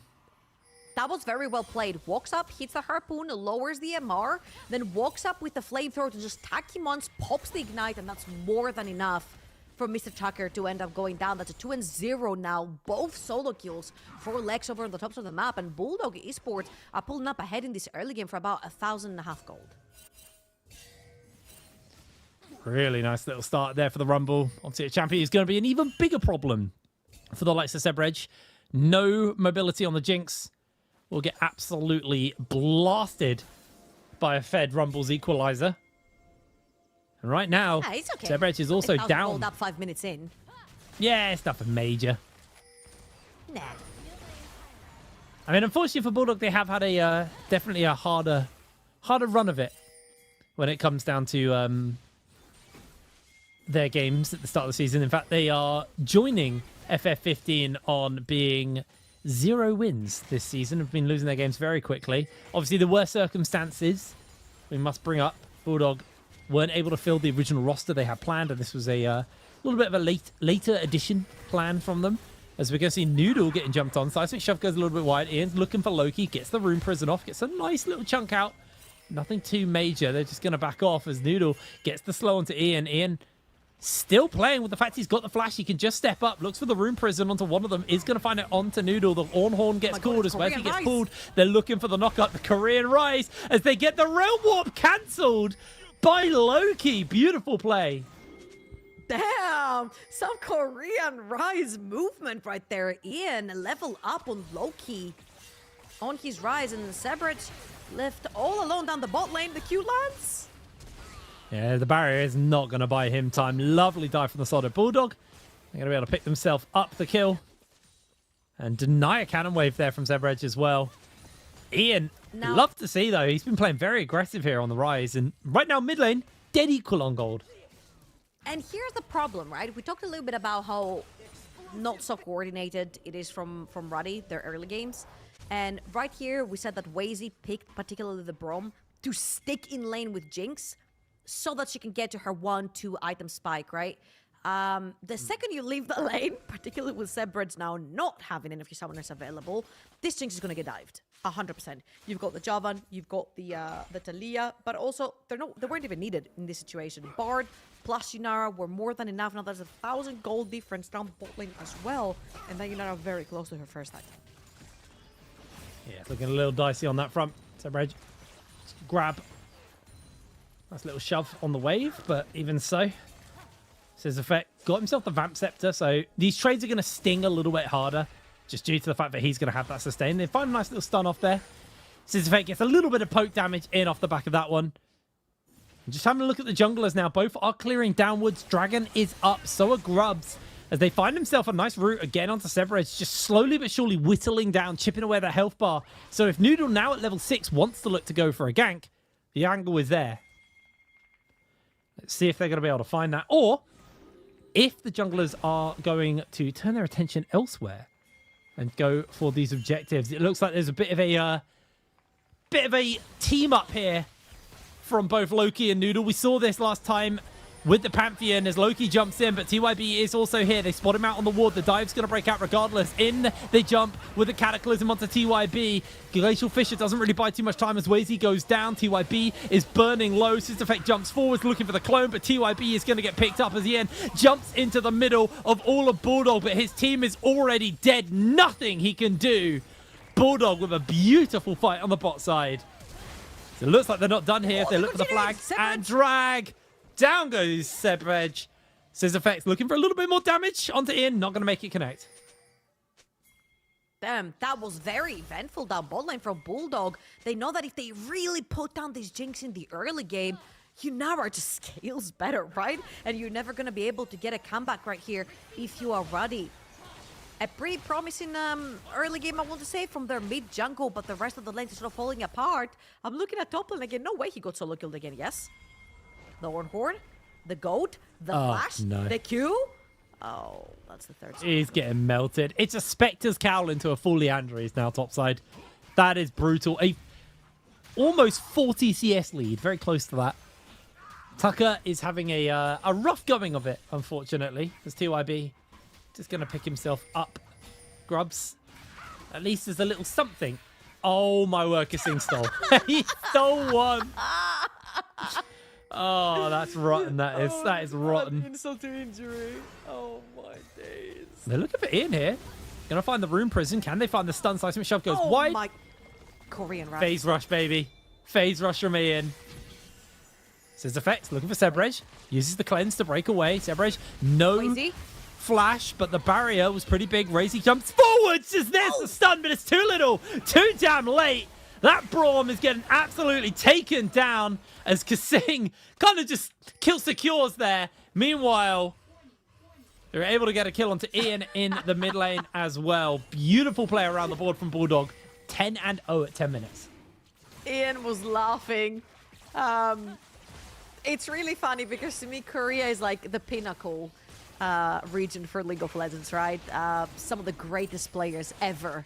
Our actual current GOAT faker, also Korean. So it's just really funny to me to just see players, obviously Ian, retired pro player at this point. So it's just cool to see them have fun. I feel like if you were to join a team to actually have fun, I think Ruddy would be the best one to do that too. The tower turned off by Kasing. Oh no. And there it is. Tower shots are being stacked up onto Scissorfeck. He's going down. The shutdown goes to Wazy though. The worst person who could have got that 600 gold was the support, and that's who got it. Nice interrupt, though, from Wazy to make sure that didn't happen, as we're actually seeing on the bottom screen a replay of what happened in the bot side, and actually mid, because this is Ian getting solo killed. I'm pretty sure... Didn't get solo kill, isn't it? Okay, he got solo kill. Yeah, I mean, to be fair, Korean Talia. Korean Talia, what can you do? Yeah. It's not just Korean Rise, it's Korean Talia in this game. It's Korean Talia as well. Yep, yep. Actually, really refreshing. To have Korean players. I believe our last few were Eminus back in 2022, who ended up also playing for C9 the year after. We also had Tempt and Haru, the mid-jungle duo for X7. Actually incredibly skilled, both of them. And Haru, of course, a world champion with a skin as well on that Ezreal. Am I missing someone? I might be missing someone. Like we've had some really insane players in the NLC over the years. Yeah. I mean, last year we had someone who played in LCK. But you're talking about records, aren't you? Man, Yeah. I was okay, you debated me because I was thinking, wait, we had Korean players last year, and then No, I was like, no it's Korean Reckless. players. It's a good thing. It's a good Did thing he you didn't even say last actually year we play? had a world champion. yeah, we did. Technically, we did. Did he even actually play in LCK? Because I know he was a sub. No, I don't think he did. Oh, okay. Well, that's by the by. That is history at this point. As Sebrej able to flash away from the Tempered Fate. Not going to be getting himself caught there. And looks like, realistically, I mean, they have the gold lead. They could, sorry, the level lead. They could force onto him, but realistically, they don't actually have that much backup. But Kasing's done a fantastic job of actually placing loads of vision around that red side. So Scissorfeck can play as aggro as he likes because he knows there's not really anyone coming to the backup as they find the Cosmic Binding. But Scissorfeck is the one taking tower shots, now getting caught by the Zap Wazy. Throws out the Glacial Fissure.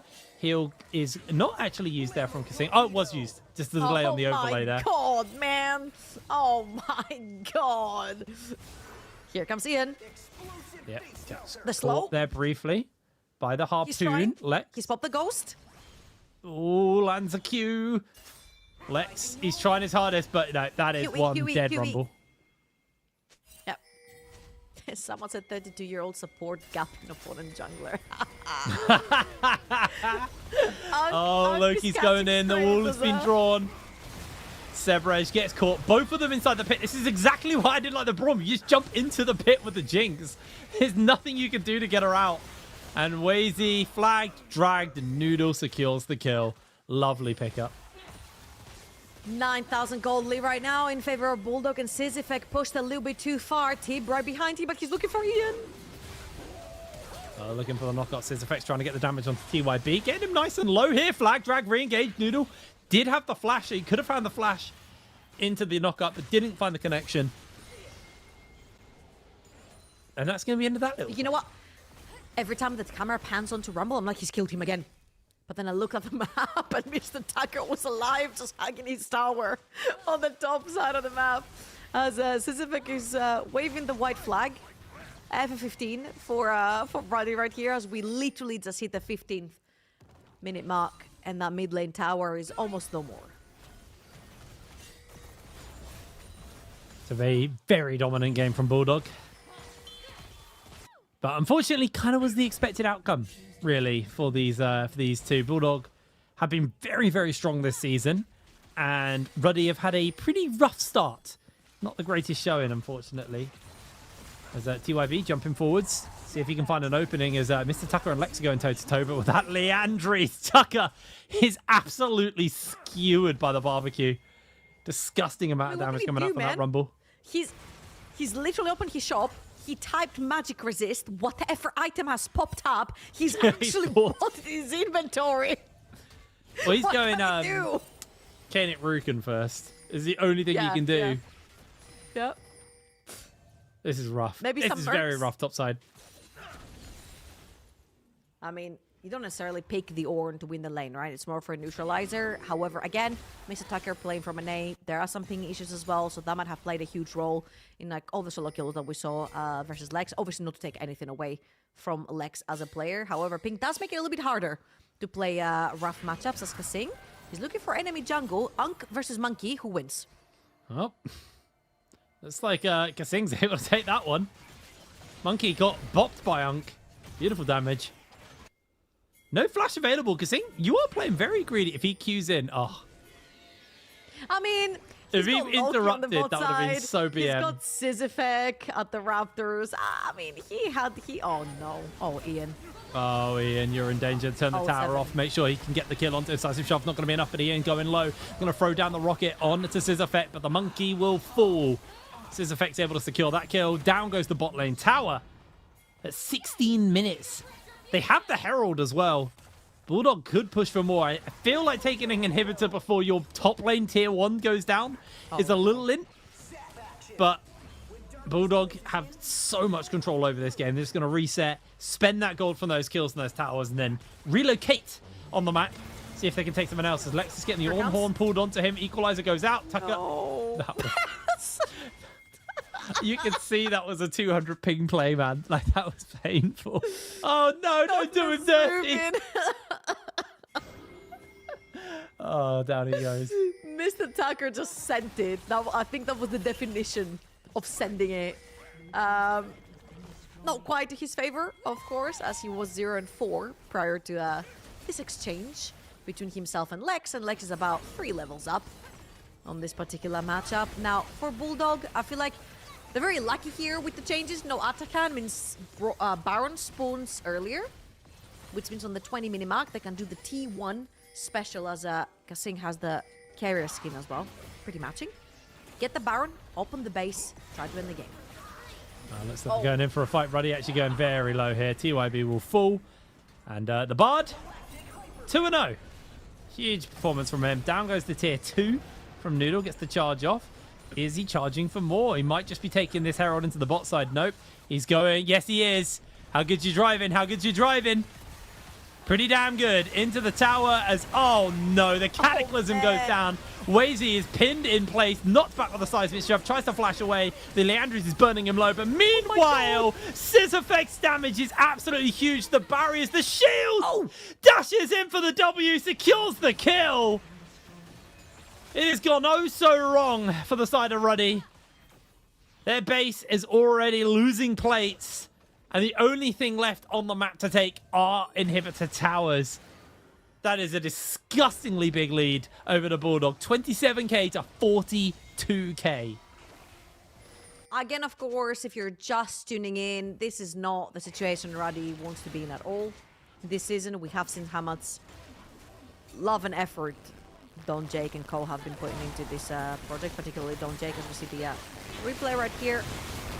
I think picking up a W would be a huge feat for the organization for this season.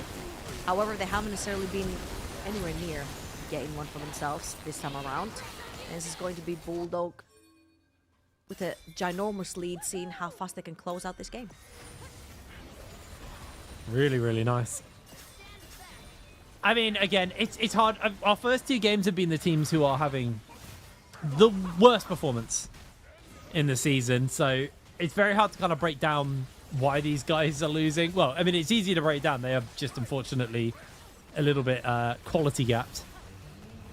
As they're going to bring in the Ornn horn, maybe they're going to look to a turnaround and find the knock-up onto Sisyphec, but there is no follow-up to come in off the back of that one. Nice cosmic binding into the Cataclysm. Scissorfect's going to just put so much damage down. TYB's taken out. The Equalizer starts to cook the members of Ruddy as down they go. A triple kill over to Scissorfect on the Inara. Sebrej is able to get himself the shutdown, but his team's dead. His base is on fire.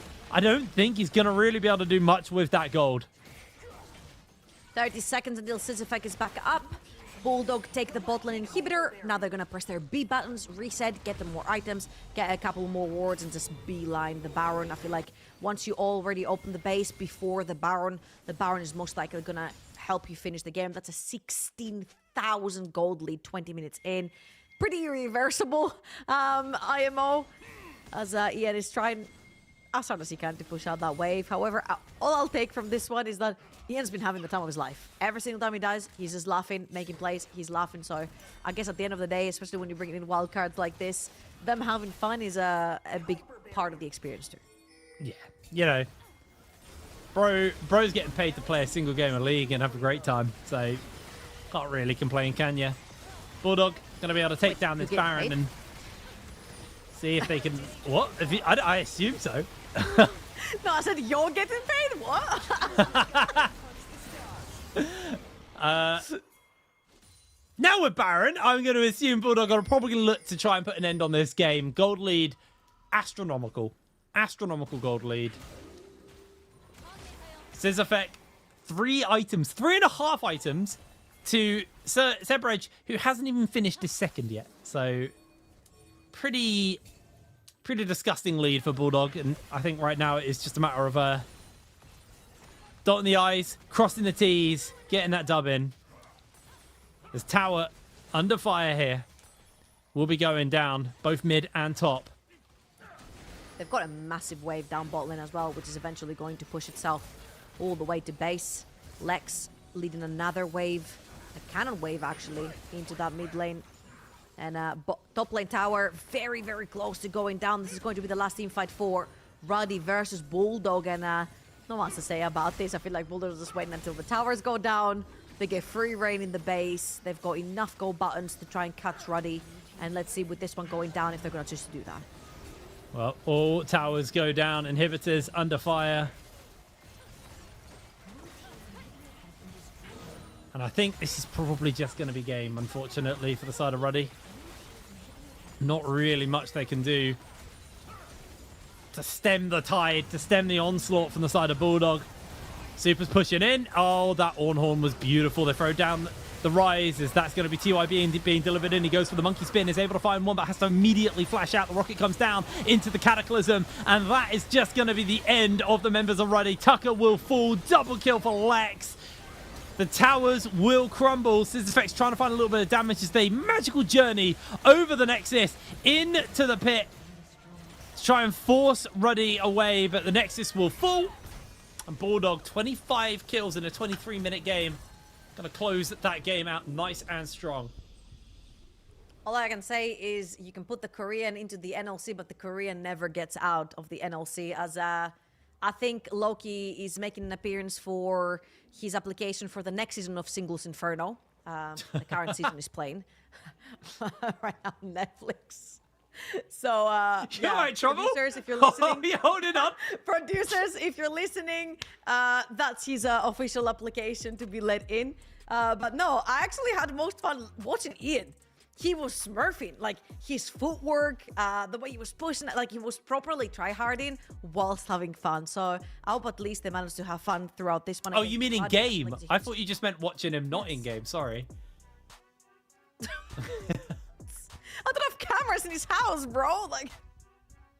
Oh, no, Ian did play well. Ian did play well. I was thinking Loki. I got my players modeled up there. You were just so flustered over Loki. Listen, sometimes you just have to appreciate beauty. And this guy, you know what? If League doesn't go well, he can just go to Singles Inferno, man. It's one of the most successful series on Netflix. Did you actually know that it's the only Korean series that has a 5th season ever? Really? That's how successful it is, yeah? Wow, that's very successful. I've been really into the Korean cooking show. I can't remember what it's called. Ooh. On Netflix. That one's banger. This probably just... This can be a very one-sided replay package. I don't think any fights look close, unfortunately. It's gonna be a montage of Bulldog diving bot lane over and over again. Of course, Tib, the AD carry for Ruddy, had to jump into jungle. Severus was brought in. Didn't have a lot of fun. I think bot lane had been the target for the entire game from the sort of Bulldog, so wasn't that great from them, but overall that was a Bulldog that, especially when you're playing against Ruddy, I feel like this is your time to shine as a team and see how fast you can close out a game, right? Especially when on paper you're that much stronger than your opponent. You kind of need to establish some dominance, and I feel like Bulldog just did that. Yeah, no, they did. They just looked incredible there. Nice, just clean calls from the team. Lots of coordination. Lots of coordination between the teams. Is between Bulldog, and again, this is what we've seen time and time again from them. They have been so crisp all season. Bulldog, one of the teams that I've really got my eye on. And yeah, unfortunately for the side of Ruddy, they had a very rough going of it. Very rough going of it. I think, Ian did try his hardest, but you had a smurf in Bulldog. Yeah, there he is. There you go. He looked like he had fun. I mean, he looked like he had fun, man. What can I say? I was about to say throughout all his deaths, he died once. I think there were like 30 kills from Ruddy right there. He contributed to 1. So proper Korean mid lane 1v1. Really enjoyed it. Yeah, very good. Anyway, we're going to throw ourselves over to the desk to break down that game 2, and then we'll be back with game 3 in a little bit. See you in a moment.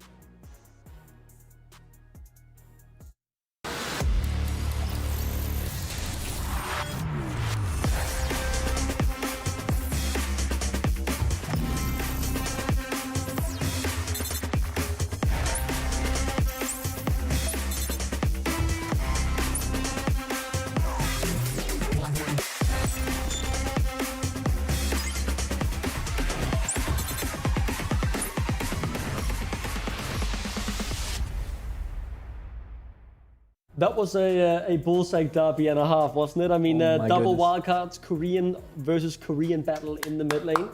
It was a game of League of Legends. I think Ruddy, the flaws still to be found in their roster, but Bulldogs, they got their revenge. They lost the latest bullseye derby, so they're now on top of that rivalry once more, as they so often have been. But let's start with Ruddy. What were the positives here? I thought Ian actually looked pretty all right. Yeah. That's it. On to Bulldogs. Wasey got a kill as well. Yeah, okay, that's true. We saw the kill on Wasey. I was surprised. I was surprised, but I think that was another positive. It wasn't the shortest NLC game we've had, so they actually beat their own record in that sense. That or opposite, but they didn't. They didn't break their own bad. It wasn't worse than the shortest game they've had. Let's take a look at the numbers and see how that game unfolded in terms of the damage. I'm intrigued to see who did most. Rumble, I think. I know there was something you were pretty passionate about, Vendetto, in the Rumble. Okay, the Yunara was good as well. A bit of a difference in the AD carry damage numbers, just a bit. Yeah, I think it's always a problem when a team makes a champion that's not weak, aka Rumble, look very strong, in my opinion at least. I think solo kill level 2 should probably not happen in that matchup, and that was really tough. Bot lane also looked. I mean, they got completely destroyed. They looked very challenged. Like they were completely destroyed. They were getting pushed in, right, and jungle and mid did their job as well. Ian was fighting. Yeah. But I think they played really well around bot lane, Bulldog, and around the skirmishes, around the 2v2. I mean, the 2v2 early, we saw Vendetto a bit questionable, flashing in the bot early, but same level 1 flash. Yeah, but other than that, they played really well around bot lane. So, yeah, I mean, they got 3 kills. That was nice. I mean, when it comes to positives, it could get worse. Like Forsen's team, I think it was last week, didn't even have any. They had a game without kills, right? Yeah, so maybe you're not the worst team in the league. It's something. Yeah. Well, for sure. I think we have something that does very much excite me, really, because we should have Navi ready from an interview from Bulldogs, and obviously on happy terms, you could say, as Navi will join us now. Bullseye Derby, the winner, they return to their crown. I believe, I've been told at the very least. She is ready. There you are, Navi. Good to see you. Hello. How you doing? Hello. Congratulations. Let's start it Hello. off on the winning note, right? The Bullsack Derby, it's a big thing built up last year. You know, you guys as ruddy UK orgs. How does it feel to be back on top of the matchup? And talk to me a bit maybe about having, you know, a Korean, you know, Cloud9 player in the mid lane as well. How did you find that, having such a big name play for your org? It's definitely been very exciting. And it's been very fun having this rivalry. It definitely keeps things fun and entertaining. Having him has been an unexpected surprise. It was very fun to have him on board. I know my community enjoyed it. I think it definitely made for a fun game. It was an easy stomp, so although the rivalry was there, it definitely wasn't much competition this time round. But that always adds some more spice for the next chapter in the rivalry, and maybe next time they'll get us back. But for now, I'm proud of my team, and I think we did a great job. Yeah. I mean, you did, right? You beat them when they had perks and yankers, and you beat them when they have randoms in the bot lane or for the rest of the roster. So you'll beat them any day of the week by the looks of things. But I want to talk to you about, you are now, one of the co-owners of Bulldog. It's an organization with a lot of history behind it, but you've had a break from the UK scene for a few years. How has it been, building back up this historic UK organization? It's definitely been something to get my head around, because I came into this head deep, knowing nothing about esports. I'll be completely honest with you. I was just a League streamer. I knew it was something that I wanted to go towards and definitely explore a new avenue.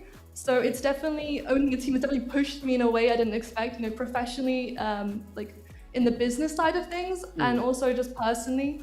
It kind of helped me connect more on a deeper level to the game. I don't know if you know, I was Hardstock Iron for almost 3 years.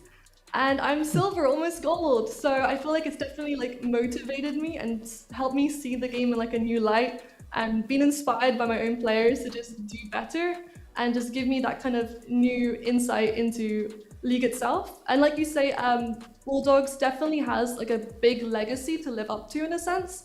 And coming on board, it was definitely a unique experience, because a lot of people have heard this name from before I even started playing League in a sense. So it's been restoring something that matters to people, rather than just building something from scratch. And it has been a big responsibility in terms of wanting to do the name justice. Yeah, I can get that. Yeah, but it makes a lot of sense. It is a big task for sure. I believe Valdu has the last question. I know that for a fact because I've been a former team owner myself. It's a great task. But I would like to just hear, you've had success before, you're seeing success now in the NLC. What are your short-term and long-term goals with Bulldog Esports as an organization? I mean, this split, our goals was just to really put a nice, strong team together. We really wanted to show what we can do and provide a nice big win, and delve more with the community aspect. So get the names out there and getting everyone involved. We wanted to do some more community teams and stuff like that. Obviously, the big goal in the end is to show that this isn't just a small little project, but that I'm here for the long run, and we want Bulldogs to be here for the long run, and that we want it to be relevant, respected, ambitious, years from now. I want players to be able to look at the team and think this is an org that I want to play for. So I think that's the route we were definitely heading for this split, just to make known how ambitious our players are and how ambitious we are, and how we really want to put a good name forward for the team. Great job so far. Sounds very good. Very happy to have you on, Navi. It's been a pleasure. You. We're gonna let you go. Congratulations on the win, and we're excited to see how far the Bulldogs can go. I have them as one of my favorites, so we might see you guys in the finals if you live up to that expectation. But thank you so much for joining us. Of course. And have a good day. Thank you so much for having me. I appreciate it. It's our pleasure. Bye. It's our pleasure. Thank you. Bye. And with that, I mean, obviously, happy, confident. You've just seen your team smash your rivals, so you're doing pretty good. Just before we start getting into game number 3, we enjoyed talking a bit about the wildcards. We saw a bit about it in the chat as well. Obviously, the wildcard teams have one time per split where they can invoke the wildcard, and on the day they will be given a player from a pool which we don't know much about, to be honest. I don't know who's in it. I was told today that we had these 2 Koreans playing. anyone who you hope maybe come out of the wildcard pot at some point? I mean, I'd love to see somebody like Mad Life or with a huge legacy behind them. Yeah. Mad Life is. I mean, I saw the Uzi comment and I was like, oh my god, if that, that's Jørgensen will be sick as well. Jørgensen, true, but I think he's living. Yeah, I think he's taken a step back from League of Legends, unfortunately. But yeah, for me, I mean, there's so many legends that come to mind. I mean, like maybe like last week it was Copper, a legend of the game. Yes, exactly. Of course you think. Yeah, of course. You need to say that, but I think so too. He's a legend of the game. I think Loki has made a splash in his own right in the LCS. I'm not gonna call it LTA, by the way. And yeah, for me, I mean, I have a long history with League of Legends. I started playing in Season 1. I suck at the game completely, but I've still been a part of the community and esports as a whole, both at this level and also at LEC level. So I've seen pretty much all of like the ins and outs of esports, and what I want to see is like, the old, maybe NA GOATs, I think, like Saint Vicious, the Odd One, baby. Like I can keep on an album. Yeah. I can keep like maybe also the old Gambit roster. We had like Diamond Procs. He's played in the NLC before, with Minecraft. Yeah, exactly, he did. But that's just like, and I was excited back then. We have VC Chachi who came, from the NLC, LEC, came back in the NLC, and I think. I don't know if he's playing in like Prime League or something. Maybe if I'm not mistaken. Yeah. But like, I want to like go back, like maybe Insec or any of these players who has made a legendary name from X-Peke. Yeah, exactly. Or someone from like one. I don't know if he plays anymore though. Some of the Samsung White players as well. Yeah, exactly. Legends of the game. All the old like legends of the game. I mean, that's Blue Samsung Blue, of course, but he's also. But I also think that's a bit less delusional than saying Uzi or someone saying, "Can Foster's team get Canyon in?" They will need that. Maybe, but maybe they can pull that win versus Rudy. Yeah, I mean that is gonna be the battle of who will get their first win of the season. I think I don't know which week they're meeting in, but I mean, any last suggestions, or shall we start moving towards? Yeah, I think I could also join the wildcard team, looking at the top lane last game. Yeah. So before we start getting into the next game, we've got quite a bit of time. I've apparently been told we are allowed to watch my masterpiece one more time. So if you missed the Bullseye Derby, let's take a look at what it's all about. Feeding your ego. It's not me in production, I swear. Let's fucking go.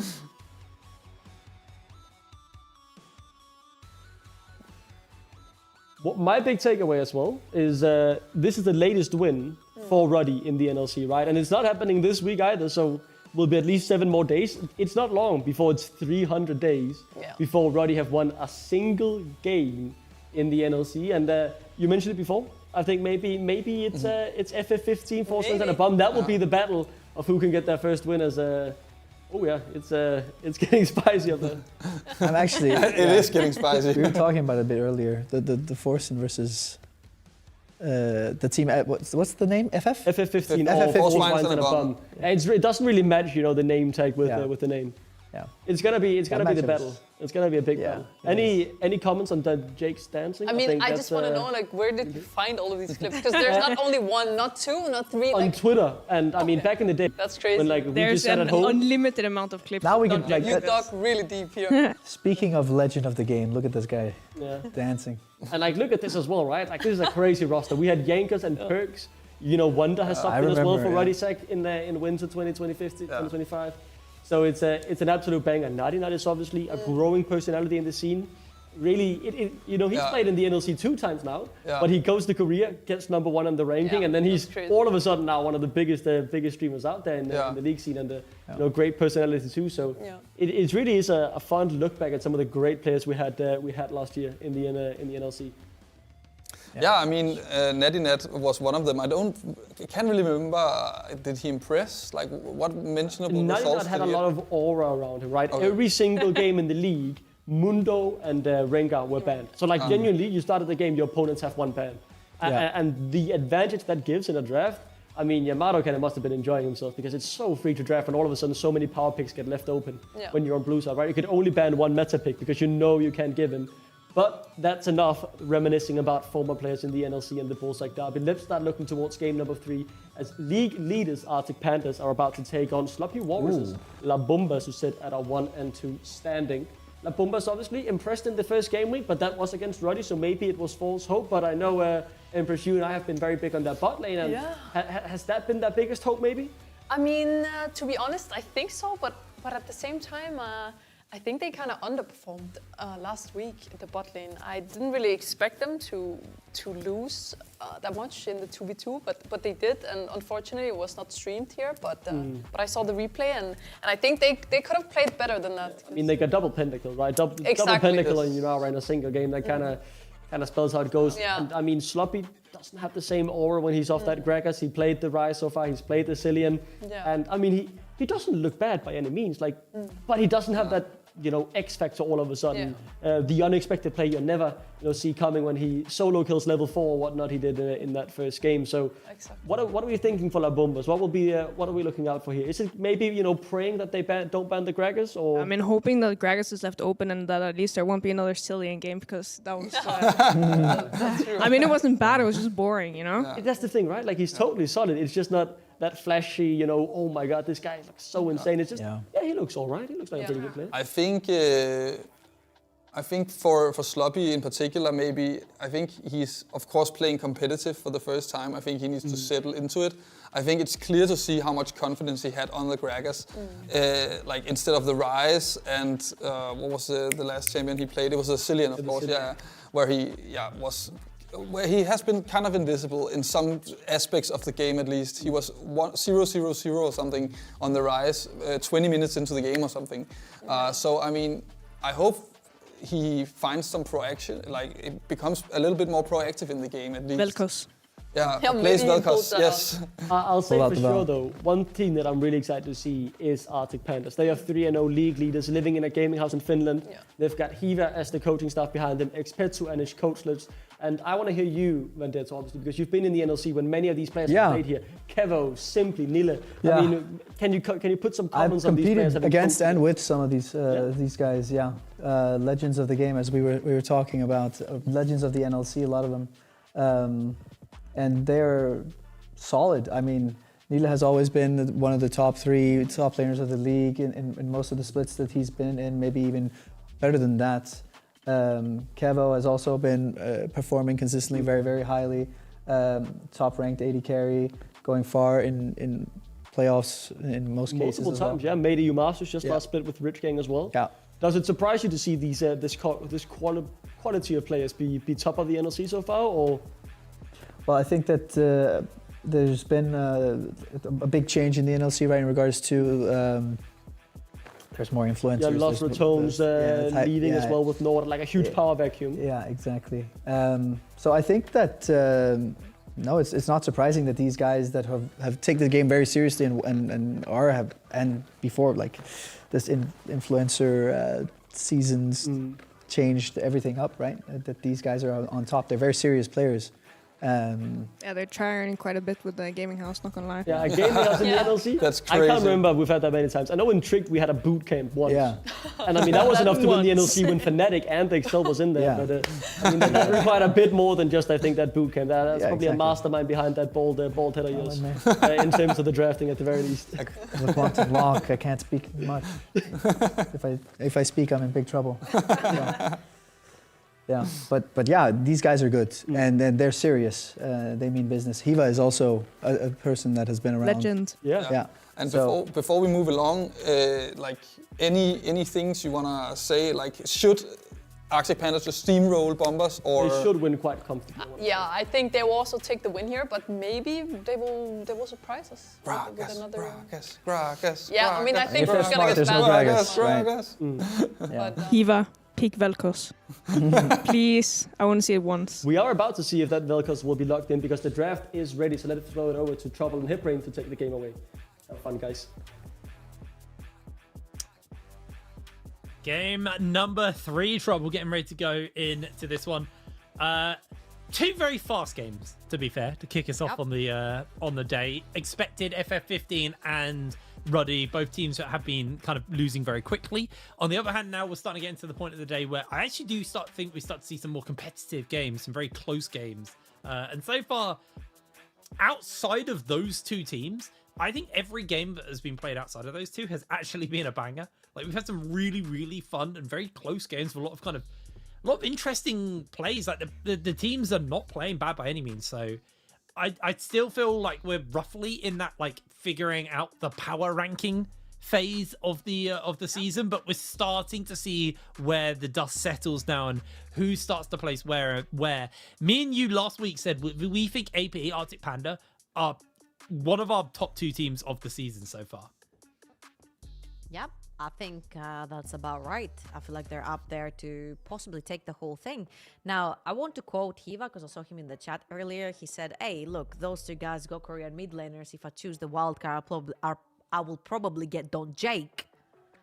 I want to remind him, hey, Don Jake's Mundo was pretty damn good, okay? Last year wasn't in play for Ruddy. So maybe, hey, wildcard in Don Jake won't be the worst thing possible to happen from wildcard. No, not at all. Let's see what the final bans. Well, the final bans are done. The Rammus, the Malphite. Malphite now nerfed a little bit on life, so not as powerful as that's the Ambessa getting hovered. Oh no, sorry, instantly locked on the side of Arctic Panda. Ambessa? Obviously, a blind pick Ambessa first is crazy. Huh. With Renekton open, first picking Ambessa is quite interesting. It's actually locked in, right? Because the red line is yeah, no. Well, it's actually locked in into Talia. I'm gonna go on. Oh my god, this load thing. That's what I'm saying. Ambessa big one with the Renekton open. Yeah. However, this could very easily be flexed into the jungle. So you put that Ambessa into the jungle, you slam something like Sante, something really tanky into the Renekton that he can't bully as easily, and you've sort of neutralized the threat over on the top side of the map. Wow, they just went Renekton and Mumu. Insta-lock in there off that one. Now moving back over to AP. Forsen? I didn't expect to see one of Mumu today. Seeing two feels a bit weird. See what AP are going to now answer with. Forsen was? No, I think they saw how powerful Forsen was, and they were like, let's try this one got out. A kill. It looks like a Forsen very got strong a kill. camp. Yeah. It gives you... You are so right. Maybe Forsen did get a kill. He did. I'm just saying, I feel like, it does open up wombo combo avenues for you here, as that is going to be... What the hell is that? It's a Yanara as the ADC. I have no idea what champion that is. Oh, that's Kennen. Who on earth is that? Talia. Is it Rumble? No. That's Heimerdinger. What is this? Is Rumble. It's okay, Rumble. So you were right. Okay, it's the flex. The Ambessa goes into the jungle and Rumble goes top. It's very classic, especially when Renekton is open. You sort of bait the Renekton into the Ambessa, you slam Ambessa into the jungle, and then you get a counter matchup into the Renekton, which Rumble is. Rumble is one of the hardest champions to deal with if you're a melee champion. Again, his flamethrower not only shreds you during the trade, but also pushes out the wave. So you kind of get 2 in 1 in one spell. You don't necessarily have mana, so you don't care about running out. Now, that's another Jinx coming out bombas right here for Miela. She really likes her hyperscaling ADCs like Yunara, Aphelios, and Jinx. However, I prefer the Aphelios into the Yunara and the Varus over the Corgis and the Jinxes that we have seen. I don't necessarily think that Jinx is a big of a threat to Yunara. However, they do have support counterpick if they want to play through that. So maybe getting the upper hand on the support will force the matchup to shift towards Jinx. Alrighty, well, ticking down the timer a little bit on the last ban. Another support pick probably going to be getting pinched off here. Curious to see if they want to go... Right now, Bomba's only engage is going to be through that Amumu, so we'll see if they want to go for any kind of like follow-up engage. Or if they just want to play for something that's going to buff and enable the Jinx as much as possible. Here, Familiar. That's Cogmore mid. That's AP Cogmore mid. Lot there for Wars. Huh. Okay. AP Cogmore, one of the longest range champions. When you get those first few mana items, you get to spam the puke. That is the R for Cogmore. Very, very strong. Keeps a pretty good distance between himself, Rumble, and Ambessa as well. So I was about to say some pretty good heavy engage. Could seal the deal right here for the side of AP, making sure you get onto the Cogmore in the back line. nice. And Yone being locked into the Cogmore. This is a very big bully early game champion to play into the Cogmore. Cogmore doesn't really scale until you have that level 11. You go towards your second item.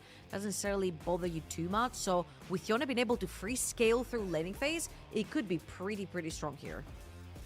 And I mean, locking that in, you have so much dive. You now have the engagement your team was missing because you have the Rel providing that, but you also have the Fate Seal as follow-up, the Abessa, Public Execution as follow-up. There's a lot of just jump forwards and blow up the immobile Cogmore, the immobile Jinx. And once those two are dead, all damage is done. All damage on the side of La Bombas is done. Where if you kill the Yanara, you still got to worry about the Yone, you still got to worry about the Abessa. The Rumble's also capable of damage. It's a multi-damage comp, which admittedly doesn't have any, well, other than the Rel, like a true tank, but a support isn't ever going to be a full true tank because they just don't get the itemization. But what you do get is, you know, you're going to have a lot of health bars, a lot of champions who will be stacking HP, at least are bruisers who are going to be jumping forwards. I really like what AP have put together here.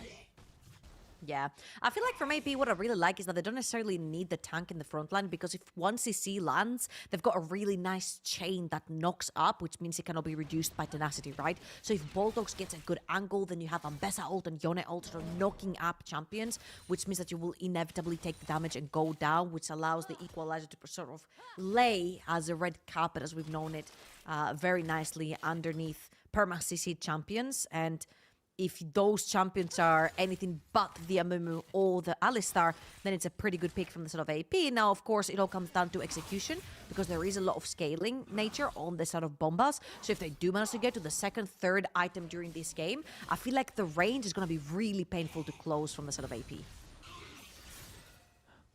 Alrighty, well, junglers are clearing away from one another in this game. So we'll see... We'll see something a little bit different, actually. Dibu will be heading towards the bot side where his team has shove. And on the other side, Botish is heading up where his Renekton has shove. So both playing towards their strong lanes right now. Could enable a potential dive, but I feel like diving a Rumble early is going to be quite hard. Same with the Alistar. He can just send one of you packing and suddenly the dive goes a little bit wrong. And Nilly actually also might be able to just pull back pressure in this wave now that he's got level 3 and access to all of his spells. So going to make Cyclops' life a little bit harder. That is right. Also both junglers pathing towards opposite sides of the rift, with Ambessa towards the bot side. So each jungler will end up with one Scuttle Crab. However, fantastic roam right here from Bulldogs. Even just the threat of the Rel being around forces the flash out of the Cogmore. And now it becomes really, really tricky as Cyclops ignited. Oh. He's ignited. Flame Spit is on. Just as he overcharges and gets himself, or overheats, gets himself the first blood. This game? Didn't we just watch this game? Yes. Ignite Rumble getting first blood. Yes, we did. And Botish, unfortunately, wasn't able to even get close in time and just picks up his crab in response. A little bit of vision. Sloppy with no flash. Gets flashed onto. They're going to look for the knock-up onto him. They're able to find the connection. In jumps Debu. Sloppy's low HP is going to get disengaged off, but now the barrier is burnt both summoners down onto Sloppy Walrus. These repeat ganks are just going to get worse and worse in the mid lane. Again, beautiful timing right here from Bulldogs. Look what the wave is. Yunara is not going to walk up and start auto-attacking the wave when the wave is going to inevitably push towards AP. So Bulldogs finds a timing to roam. Now he's low HP. Has no flash either, just gets caught by the exhaust. Milia's trying to put as much damage into Voltox as possible. They are able to find the stun though in the response. Kevo free firing away. There is going to be Milia getting excited. W makes the connection. Luke is going to send him away from the tower. Kevo does have flash, but it's not going to be fired. Milia secures herself the double kill. huge for Miela right here. 600 gold up that early into the game. On one of her champions as well. Again, hard scaling AD carries is her type. And with the Jinx right here being accelerated that early into the game is really good for the set of Bombas, who we said they're probably going to struggle getting the Jinx out, playing into a Bessa, Yone, etc. Big mistake right here from the bot lane of AP, walking too close to the fire, Keva leaving lane when the wave is getting pushed. Like, we said they did everything correctly, apart from just walking into that 2 versus 2 without flash on rail. Yeah, they went definitely the greedier option to try and get control of the river, and unfortunately did not have the summoners to go for it, as Cyclops and Nilly taking themselves a fight. Nilly is about to overheat, lands the zap into the flamer. Now he's got the overheat on. Cyclops getting absolutely melted there, and that is purely an amp tome on the Rumble. Well, amp tone and Dark Seal, to be fair. Dark Seal. Again, I'm a really big enjoyer of playing mind games during draft. The Ambessa B1 screams for a Renekton counter pick. But currently, I feel like there's more top laners played in the jungle than there's top laners played in the top side of the map.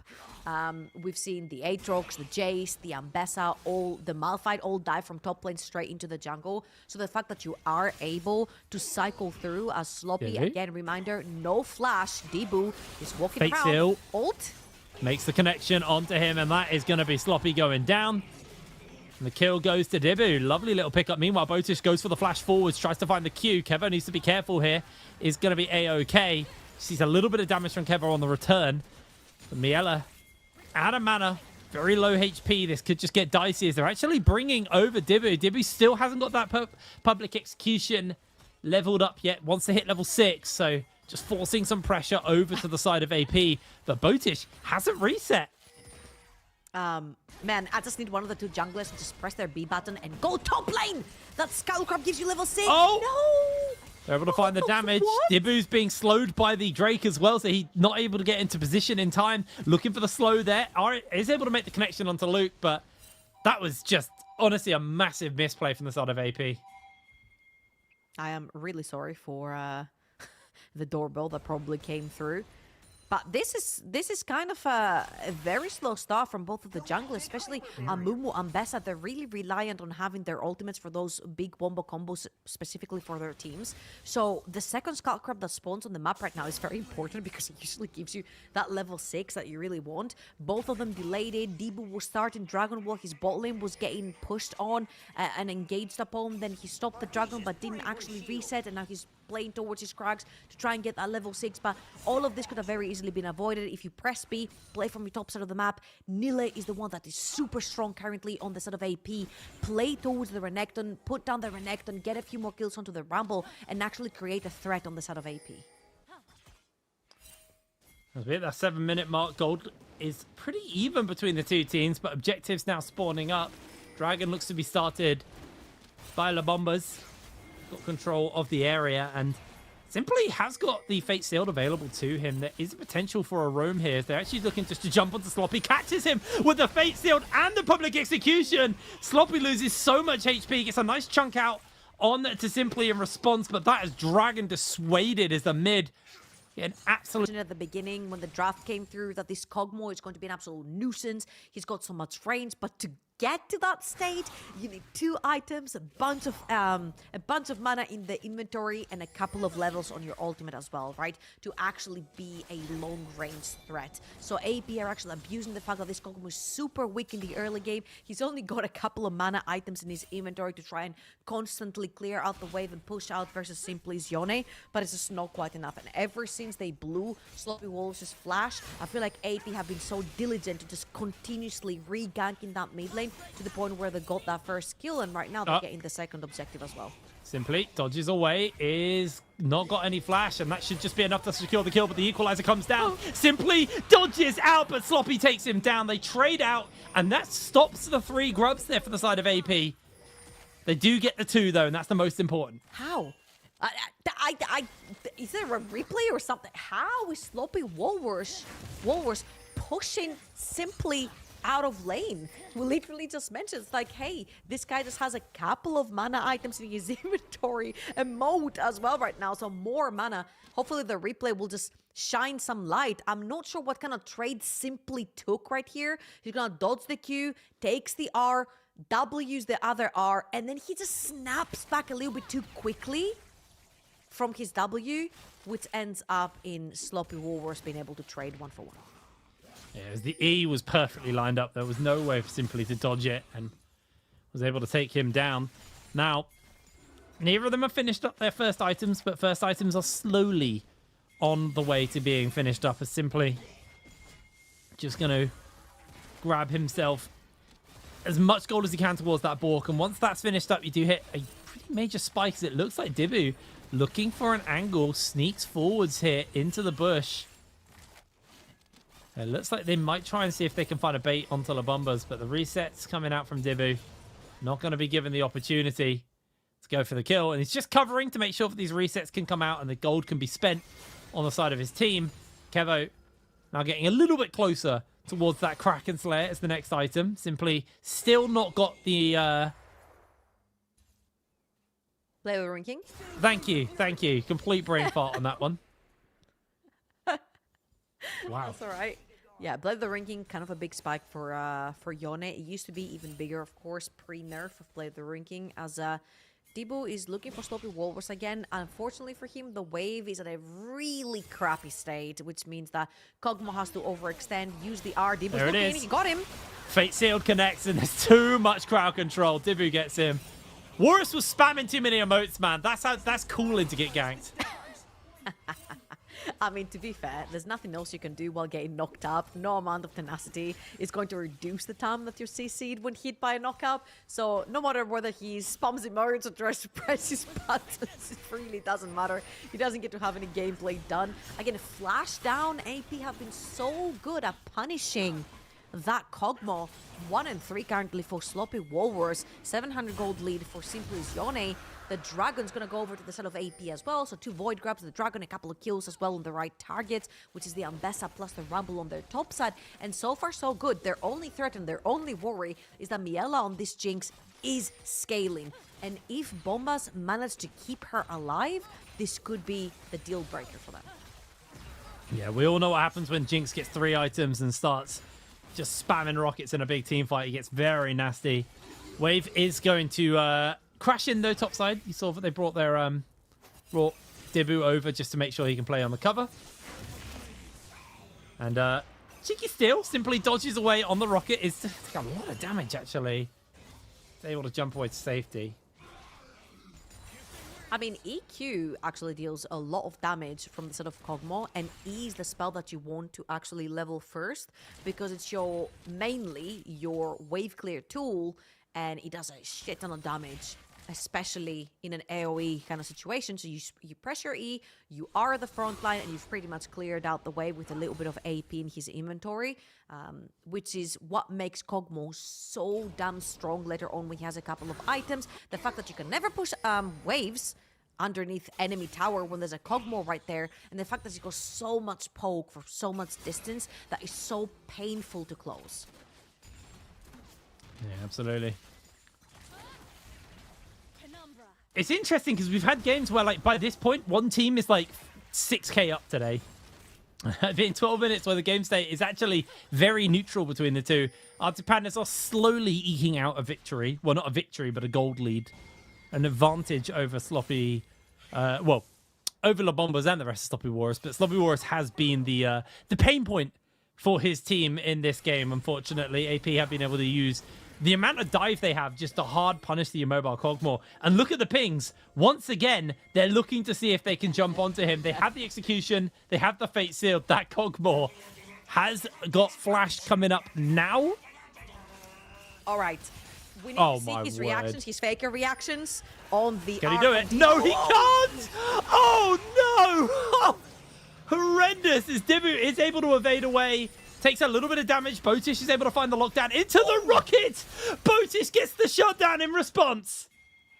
Very nicely coordinated right there from Bombas to get one back. Unfortunately, didn't go in the pockets of Miela as well onto this Jinx. But first item completed for Miela down bot lane. You've got an item onto a Mumu, a little bit of extra gold as well, shutting down the Ambessa aggression. And I said his faker reaction right there because I don't know if you have seen the clip where he flashes a needly spear that comes through Fog of War. Like his reactions were instant. He was actually backing Nile. Gets caught there. The ignite's going to be enough. Tick, tick, tick, tick. He lives. Oh, Nilly, that was so close. And now Cyclops has got the flash. It's going to slice. It's going to dice to safety. They look for the knock-up onto him. They pull him back. And yeah, no point flashing that. That's one dead crocodile. Kill going over to Yone right here. Believe the ranking secured. Now keep that Yone on a side lane. Try to get a couple of extra towers. Botish going to get bullied out of his jungle as 3 members of AP are flooding the top side of the map. And bot lane is going to be Miela getting even more card platings for herself. It is going to be a case of, can this Jinx carry? Or is Yone and Rumble running away with that game? Really nice W right there from from Yone. Simply has been a very good player for his team. So, you know, there was obviously a mistake earlier where he got himself killed by Sloppy. But outside of that, I've been very impressed with him. Oh my word, that Cogmore can't do anything. Kevo gets caught by the slow. They look for the lockdown. Instant cleanse comes out from Kevo. Kevo does have that flash available to him, but he is going down regardless. Lovely little pickup. They send the rocket as well. Goes a little bit wide. Dibu will be able to answer with a Rift Herald, though. They got first Tower Blood in the top side as well. So the game still continues to accelerate in the favor of Arctic Panda. Kevo right now has been the weak spot for his team. Yeah, and I feel like that was a little bit of an overextension from him. He felt a little bit comfortable because he had the flash, he had the cleanse. Thought that if he gets jumped on, he can actually use his summoners, but burning your summoners that early when in 15 seconds you've got Dragon's going to be the second one for AP. You definitely want to be contesting it since currently you're sort of even in terms of items versus the Jinx, one completed item versus one completed item, and you really want to fight to solidify your lead right here, 3,000 gold lead to the side of AP. So Kevo dying right here, sure it nets them a tower because Simply got that one. Talking about Simply, oh my god. Simply, oh my I think god. he actually lives this Cyclops splash too late. Simply absolutely gorgeous that play. Able to get himself his second kill. Kevin needs to be careful. There are 4 people surrounding him right now. This could get very nasty. Boltox can't actually get to his ADC, but I think the pings are going down on that dragon. That's where the attention is going to be. Simply no teleport, so I think AP may look to just give this up. I say that, though. They're collapsing everybody in. Haven't got their mid laner, but they're just going to use the fact that the top's dead on the other side to 4v4 this. And Nilly, with that equalizer available, could do a lot. They're going to look for the lockdown. There's going to be the Magnet Storm into the public execution. Equalizer's thrown down. Sloppy is getting chunked out, but he's going to be able to stay alive. Milia is going down, though. And that's the shutdown for Nilly. Meanwhile, Simply's top lane, but let's get back to the fight. Guys! As they're able to get themselves all of the members dead, but Cyclops jumps in. Double kill. Cyclops can't find that final tick. Dibu falls, but it's a triple kill for Kevo. And here's where you get to equalize the goal between Yunara and the Jinx as if it had never happened. The reason why AP chose to take that fight is because the Rumble and the Yunara that were around in this fight, in this 4v4, were so far ahead in gold that they knew they could just take the 4v4 and come out victorious. Jinx, with 3 weak members around her, is not threatening enough. Kevo pushes out that mid lane wave. Debo and Boltox find an angle right here, and Nile with a beautiful equalizer to stop the exit from Bombas and absolutely burn them down. Aggressive flash forward from Kevo to take down both the carries of Bombas, and AP with a really strong foot in yet another game.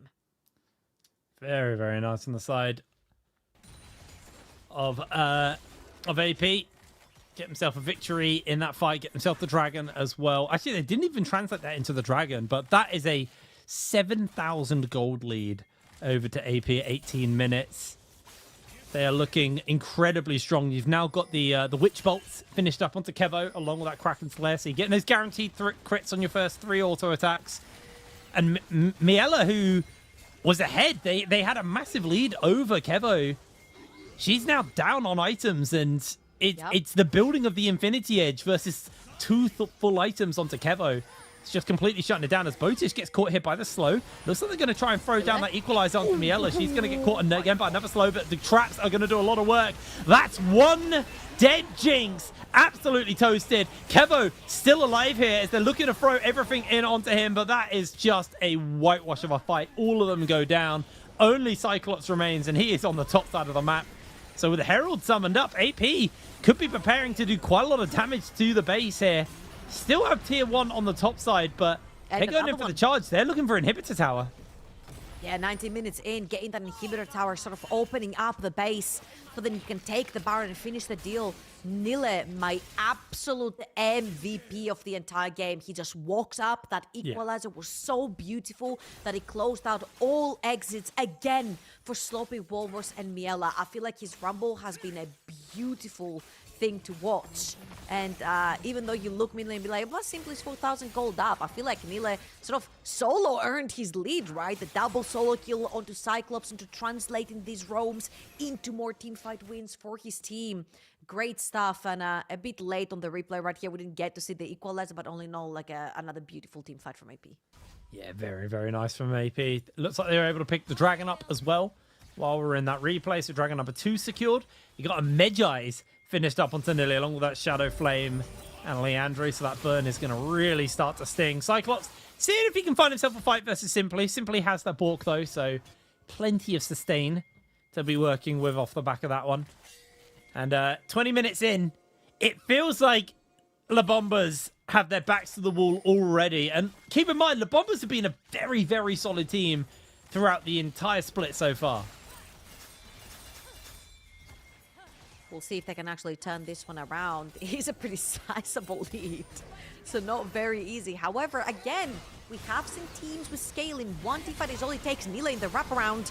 Well, there it is. Massive ulti coming in. The Magnet Storm pinning 2 in place, and that's going to be enough to take out Boltox. So in response, Miela hit by the damage. The public execution finishes her up. Sloppy will fall as well as Kevo takes down Luke.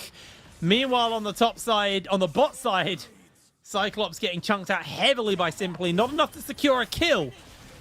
But again, 4 members fall on the side of AP. Boltox the only one to sacrifice themselves here.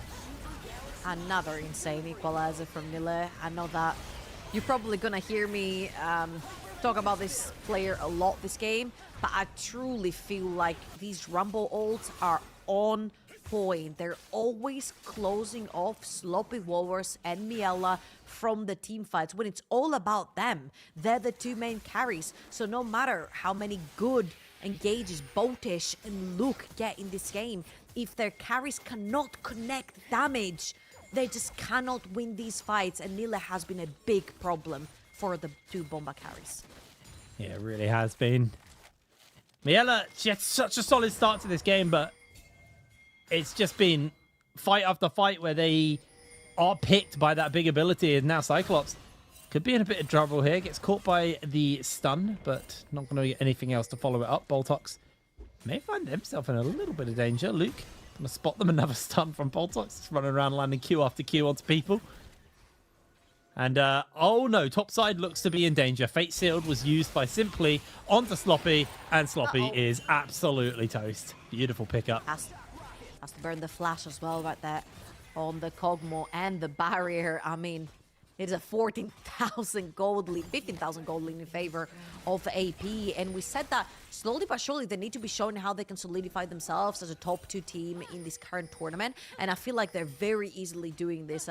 Full finish team right here brought to you in the NLC. You wanted Nordics, that's the Nordics, and they're showing up. Yeah, they're looking real good. AP now with a lead this big, just looking to see if they can look to finish this game up nice and clean, to be honest. Bombers having a turtle. All 3 lanes being sieged as well. Down goes the first inhibitor tower. Second inhibitor tower also to fall. Kevo shouldn't be too long behind with this top lane, this bot lane one. And inhibitors getting slowly but surely whittled away by cannon minions. The siege is just amounting to being too much, and Bombers, they need to deal with this. They need to stem the bleeding, but every lane's on fire. Oh, Sloppy. Down he goes. Yeah, he was left on the side. No, again, no flash, no barriers. Super easy just to get jumped on. Now all 3 inhibitors down. Super siege minions are coming in with the Baron buff and only 2 towers remain. Boltox! There it is, equalizer. Miela absolutely toasted in the middle of that one. The Fate Seal goes down, 2 kills picked up, make that 3 in favor of AP. Only Luke, only Botish remain as their Nexus goes down. 25 minutes on the clock. And it was 24 minutes on the clock.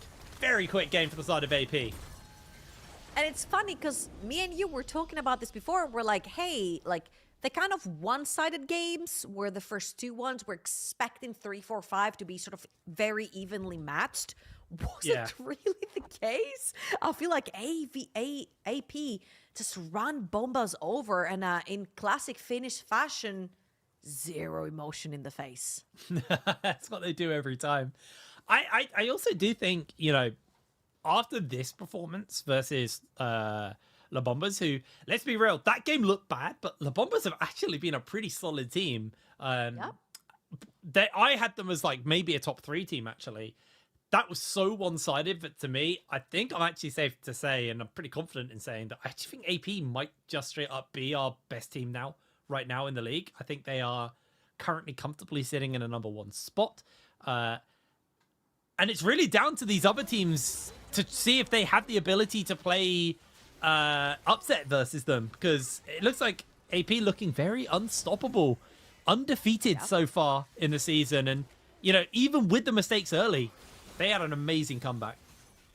I just remember the game they played versus Verdant, if I'm not wrong, where they managed to bring it back from a pretty clean early game from the sort of Verdant. So again, favorites in this particular league. We'll see, of course, when the best of start and where the champion pools take us, because this is the biggest concern, right? Particularly in ERLs, when you've got players that have specific champion pools in best 3s and best of 5s. This is where you start seeing a few gaps in the pages of the whole story. So we'll see if AP can follow through with large champion pools as well, which so far, from the champions they have been showing and the versatility in the mid and the jungle in the top lane, it seems like the champion pools will not be the problem. Yeah, I feel like Simply has been around for a long time and has shown us, you know, a very, very versatile pool of champions. Kevo, obviously another storied champ player with a lot of champs in their wheelhouse. I do think if I am going to highlight a weakness of AP, their early game has probably been their weak spot, but their mid and late has been so clean and their team fighting has been so coordinated that they've made up for it. And, you know, maybe a better team can punish that early game and then force that into a position where we get to see AP play truly from behind.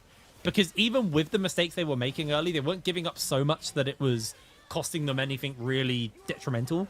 So I think, I'm reaching a little bit. I do think their early game's probably their weakest spot. But when I'm saying early game, I mean like first 10 minutes, maybe 13 minutes of it a stretch, and then they just start to bring it back.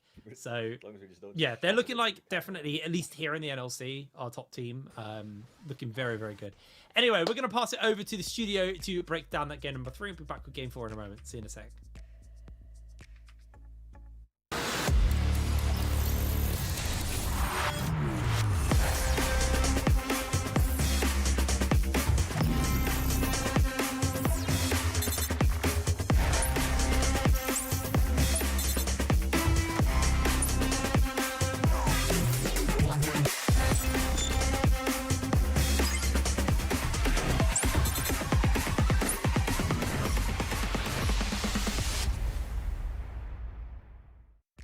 You're probably wondering, why have we seen so much rumble the last 6 to 7 years? One of the best champions in the game right now, some would say. Well, I was the one that started it. The best of the best have been watching me. The even better of the best, playing that champ to absolute perfection. And today we've seen performances like no other in the NLC from the Rumble. I wonder why that is. Maybe it's because I'm in the studio. So can I please get an unban from the chat? I mean, I told you we're figuring it out, you know? Just wait a bit. We have some guy coming in. I'm not gonna lie. That's I can't wait anymore. I want to be writing in the chat. I love I the don't think monologue. you're getting unbanned, buddy. I think you lost the deal. Yeah. I think so too. Nice. As we see on the screen here, this is the reason for Did your they pull up ban. the chat record? Yeah. It's not even that That's bad. also on my screen. Nah, mate, you can't be laughing at Don, Jake. His team is already shit enough, man. Don't make it worse. I mean, but this probably goes way back to when Roddy was good. Yeah, actually true. I've been banned for like 2 years. Yes, which is kind of eons in the gaming realm, space. probably. But you say El Bozos on my screen. I mean, nothing has really changed because there are still Bozos on your screen. I would write it again. I would write it again. But you didn't even write why you should get unbanned. You know, you can No, write of this course. little apology. Yeah, I know. I don't. I'll Why would figure I it out. apologize? I'll figure it out in the break. Can we just say that? Yes, please. Let it rest. Yeah, we'll figure it out in the break. but I'll say as well, I don't think they copied your Rumble because they were actually getting solo kills. So like, I really think you've lost your mind on that little bit of a rant there. Yeah. you have no idea, boy. I solo kill literally 3 times per game. 10-0 average Rumble every game. Sure, buddy. Yeah, He's just delusional. But let's move on. Next stream, we're gonna have your mastery graph on. We're gonna dissect that. I think I So have let's like, get to something actually relevant. You know, a good Rumble. Nila Diff in the top lane. Let's take a look at the numbers from Arctic Panda's 4th wonder win. where he learned that. Yeah, all right, buddy. All right. I mean, the damage speaks for itself. Jesus Christ, Yeah, that is 30k. Yeah. I think, you know, anyone with a bit of league knowledge should know where the carry came from. Cyclops struggling a bit there for La Bombas because he got put to the clinic. Yeah, I mean, I actually had high hopes when I saw Miela and Lukia being They ahead. played the laning phase really well. Yeah, they did, and Miela was, I believe, 4-0, and I was like, okay, she's gonna pop off in fights, but yeah, I mean, Rumble being that strong, it's super hard to kind of counter fights, especially as a Jinx against the Rumble. It's, yeah. I mean, Arctic Pandas, they do basically just look unstoppable, right? They are, of course, one of our favorites in the league, the full Finnish team, or you could, you know, count Baltics, maybe half Estonian, half Finnish. And I am to believe that we will get to speak with Hiva soon, which does very much excite me, the coach. So let's pull Hiva up, you know, World's quarterfinalist with MSI back in the day, and now obviously in the biggest league and competition he's ever been in, playing against, or managing, coaching against Forsen. Probably. But Hiva, how are you doing if we're through? Oh, what a Whoa, holy moly. Welcome to the show, buddy. Production congratulations on the value, win. what? Hello. I want to start off here. You're 4-0 now. You're one of the favorites in the league. You have a gaming house and everything. Is there any team that you think can put a challenge to you guys? You could, you know, even be close games because you're dominating every one of them. Maybe in EMEA Masters finals. You know what? That's what I like. Hey, that's what we want to hear. Considering some of the teams seeing that ambition as well is really nice. You know, we still want to keep our pride internationally. You know, Lost Ratones did really well last year. Nord did pretty well as well. So it's good to see someone keeping that up. I do want to ask though about that gaming house. How has it been being in such an environment? And do you think it gives you like a big advantage over the other teams who are, you know, playing from their bedrooms and basements? I mean, of course, it's a nice advantage. Just look around you. Like it's super nice, and of course, I think it's super important to be together with your team. Yeah. I have one last question before I open it up to the floor and take other opinions. I want to hear about Expetsu and his coaches. I saw he tweeted a bit about, you know, you guys having access to the data. Has that influenced anything? Have we seen something weird? I think maybe the Swain is not something we see too much. You pulled that in the first game week. Has it changed something for you guys having those numbers and statistics behind you? I mean, definitely, like my players are building properly. Like I think I saw yesterday someone playing Tristana in LCK, building like Edge of Night and stuff like this. Like it's crazy how bad people are, like on item builds. So coaches definitely helps with that. My players are not building trash items. Not wasting the gold that they are earning, you could say. I want to open it up to the floor. Any questions to the Finnish man? Yeah, I saw Slubby, he pulled out the AP Cockmore mid, something that we don't really see or have seen historically in competitive. I want to hear your thoughts on the pick as a whole. Yeah, was definitely a surprise. I wouldn't recommend blind picking Gokmov, but yeah, I maybe has a place. Yeah, didn't really work out. But. Yeah, you could say it didn't really work out. I mean, I think you got their number if that's saying at least. Yeah, it wasn't really that close. I have a very big question to Hiva. It's been a long time no see, by the way. Good to see you. Where is the Velkos? When is it happening? Probably next week. Okay. When are we playing, Roddy? Not next week, I believe. I believe that might be Bulldogs, so that could be an actual competitive game. But will you pull it out when you play against Roddy? I'm not leaking any drafts. They're super secret, so maybe not. Could you? Oh, sorry. No, it's just in regards to leaks and secret information. Could you maybe share who inspired you to play Rumble today?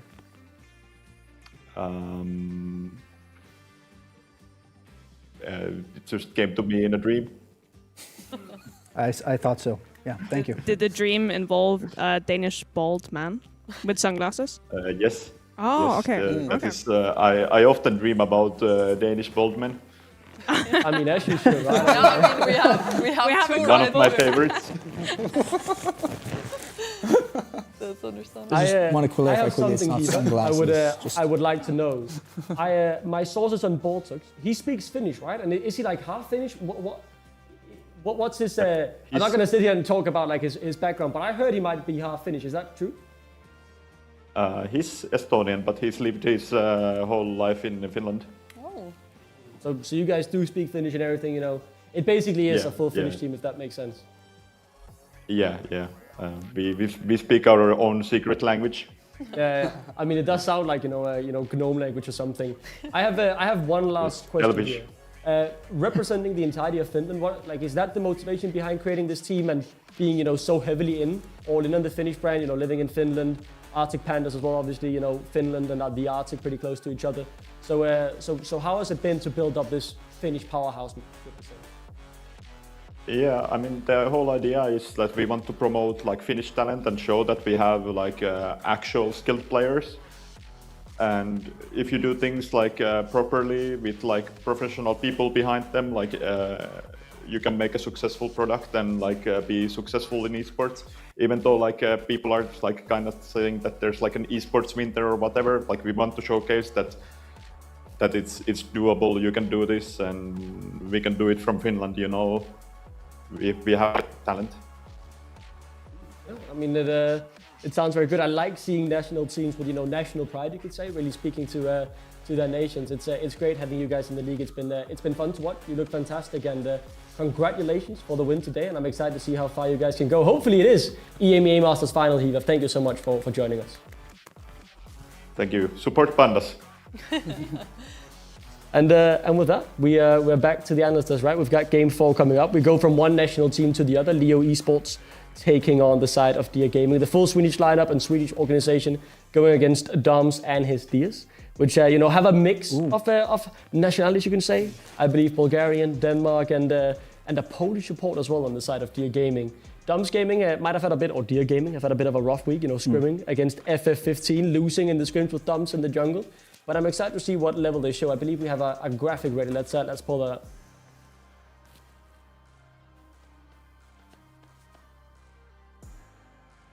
So starting with Leo, full Swedish. I mean, we obviously talked with Rusty Sniper earlier today. There he is.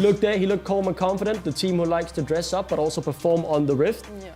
What's one player you guys really believe in here? Maybe if I am to put you a bit on the spot. I think Rusty Sniper is obviously probably the loudest speaking of them, but I want to hear if there's any quick takes. I actually think that Furby also put on a show quite a lot in those games. We've seen he's very consistent in his way of playing mid lane, and I think he really gives the team a great value of his champion pool and how he plays around the bot lane. Yeah, I mean, I don't have a specific player. I'm just looking forward to seeing the outfits. I can see that Rusty... Okay, the deer. Oh, that is a... Yeah, it's deer ears, but is that just sticks? I don't think he sport a headband or something. No, I think he went to the woods and, cracked himself. My guess would have been a hunter's outfit, because it's deers. I mean, that would have been great since they're meeting, but I think they just dressed up as deers. putting on that's, their that's best the outfit, animal right? He's like cosplay. dressed as a deer or something. Yeah. I'm not really sure everyone is living up to the outfit. Oh, there we go. There more we go. sticks. There we go. There we go. Okay. I'm impressed. They just went out to they just went outdoors, took the first stick they could find. Like, yeah, that'll do. I respect it. I respect it. It's a fun team, but you know they've been performing well on the Rift too, being 2-1 in the scoreline. I'm excited to see how they do today. I think in terms of the games, this is probably the closest in my mind because these two teams are very close in skill level, both at the same scoreline, and to be honest, both of these are like outsiders in terms of getting into playoffs. In my opinion, there are only 4 spots out of 10 teams, so. I think the winner here will really be getting themselves a head start, getting the head-to-head as well, putting themselves that major step closer to playoffs. Yeah, I think one thing I will say is that this today is a super important point. Not you can take a win against one of your closest opponents, but also going into the next weeks, you'll gain a significant amount of confidence because it's level-headed teams. Whoever comes out on top, I think, will be very happy going into the last couple of weeks. But yeah, I'm excited to see. I mean, I must say, for Leo, I'm a bit disappointed in the outfits today. I must say, coming out of the past weeks, I mean, a classic Don Punk bicycle helmet, ski glasses combination. Last week it was Spa themed. I think from what you've come to expect from Leo and the outfits, I think I must say it's a bit below the curve. I mean, I have a take on that. Because I agree, but I think it's also very hard to play with the glasses actually and the bicycle helmet. I think it gives you maybe a kind of disadvantage. So I respect them having to try really try out here. And that could be since they lost last week. So maybe maybe that. I think it depends on the type of glasses that you're wearing. Oh yeah, because you play with those glasses. Or if you are just an OTP, then maybe. Rumble OTP will never get banned all of a sudden. Step into the top lane with me and see, you'll see. Let's take a look at the team I've been very fond of this split. Let's pull up the gaming on the screen and start talking a bit about them. I want to get first impressions before I give my opinions out there. Anyone who has something to say about, you know, the 2 Danes maybe, that's what I'm fishing for, but anything to say? I think just Yaki with the double pentakill. I mean, how could you not be confident going into a game after you literally made the first ever double pentakill in one game in NLC history? I mean, you have to have a lot of confidence. Of course, we love some Danes, but I'm looking forward to seeing what he can pull off. Maybe I'm not sure if he's going to get the Yunara today again, but I doubt. Maybe you have any reactions to that? We saw what happened after the double penta and the LAC. They lost to Los Ratones, obviously a game that they definitely wanted to win. And here, obviously, I'm just saying you can't use double penta to get confident or like cocky or anything, right? You gotta stay grounded, you gotta stay focused and play the game as it's supposed to be played, not have ego, etc. I could get a little bit worried about that for the team. Maybe a bit too much overconfidence. Rusty is very good as well, so yeah. Yeah, but also I think the Yunara pick looks really strong right now. Yeah, she's getting picked a lot in these games, and I think also Rusty plays Yunara. So maybe we get the Jhin today. Let's see. It is the champ, but yeah. Yeah, I mean, I'm just super excited to see Team Deer play. Yeah. Definitely my favorite team. I'm obviously biased towards my friend Dums, but I'm also excited to see Scuffed play, honestly. I think he's been playing. You're highlighting the perfect player, right? Because last year he actually played on my team in the Danish League for a split, so it's someone who I've gotten the experience of seeing behind the scene, and he is, in my opinion, a very good player. But more importantly, I think what he brings to the team environment, he's someone who doesn't necessarily lead by a strong voice, but example. He's always there on time, working the hardest, taking solo queue, the most serious, always. He's just always going that extra mile. And it's something that really can set the precedent of how a team should perform and how they should look to grow. And if there's one thing Dear Gamer need to do if they want to make playoffs, well, they need to grow, right? It's a lot of players who don't have that much experience at this level, so they need the time to grow and take that final step if they want to beat teams like DMG and Leo who are in and around the playoffs. So they need that, and I think Scuffed, I know he's one of the players they built the entire team around, and he's, I'm not going to lie, finally not locked behind his team because he's been on some shit teams in the past, mine included, to be honest, in terms of the roster we got for him. So finally he's playing with some incredibly talented players, and I'm so excited to see if his career can finally really take off. Yeah, 100%. Yeah, I agree. I mean, I'm just excited to see, you can see teams on the same level. competing. What do you have any fun picks that you think will be picked? We saw Cockmore on Sloppy Rollers on the AP Cockmore list. Vel'Koz, maybe? Yeah, another Vel'Koz. The Vel'Koz stream lives on. I don't think it's gonna happen, but you know. I'm just praying. I got Koba actually to play it once in LEC. Koba just being held at gunpoint at that point. Yeah, but he played it. He played it. Lock it in, buddy. Log it in, or I'm not opening. I won't disclose if it was a win or a loss, but I'm just saying, you know, it was good.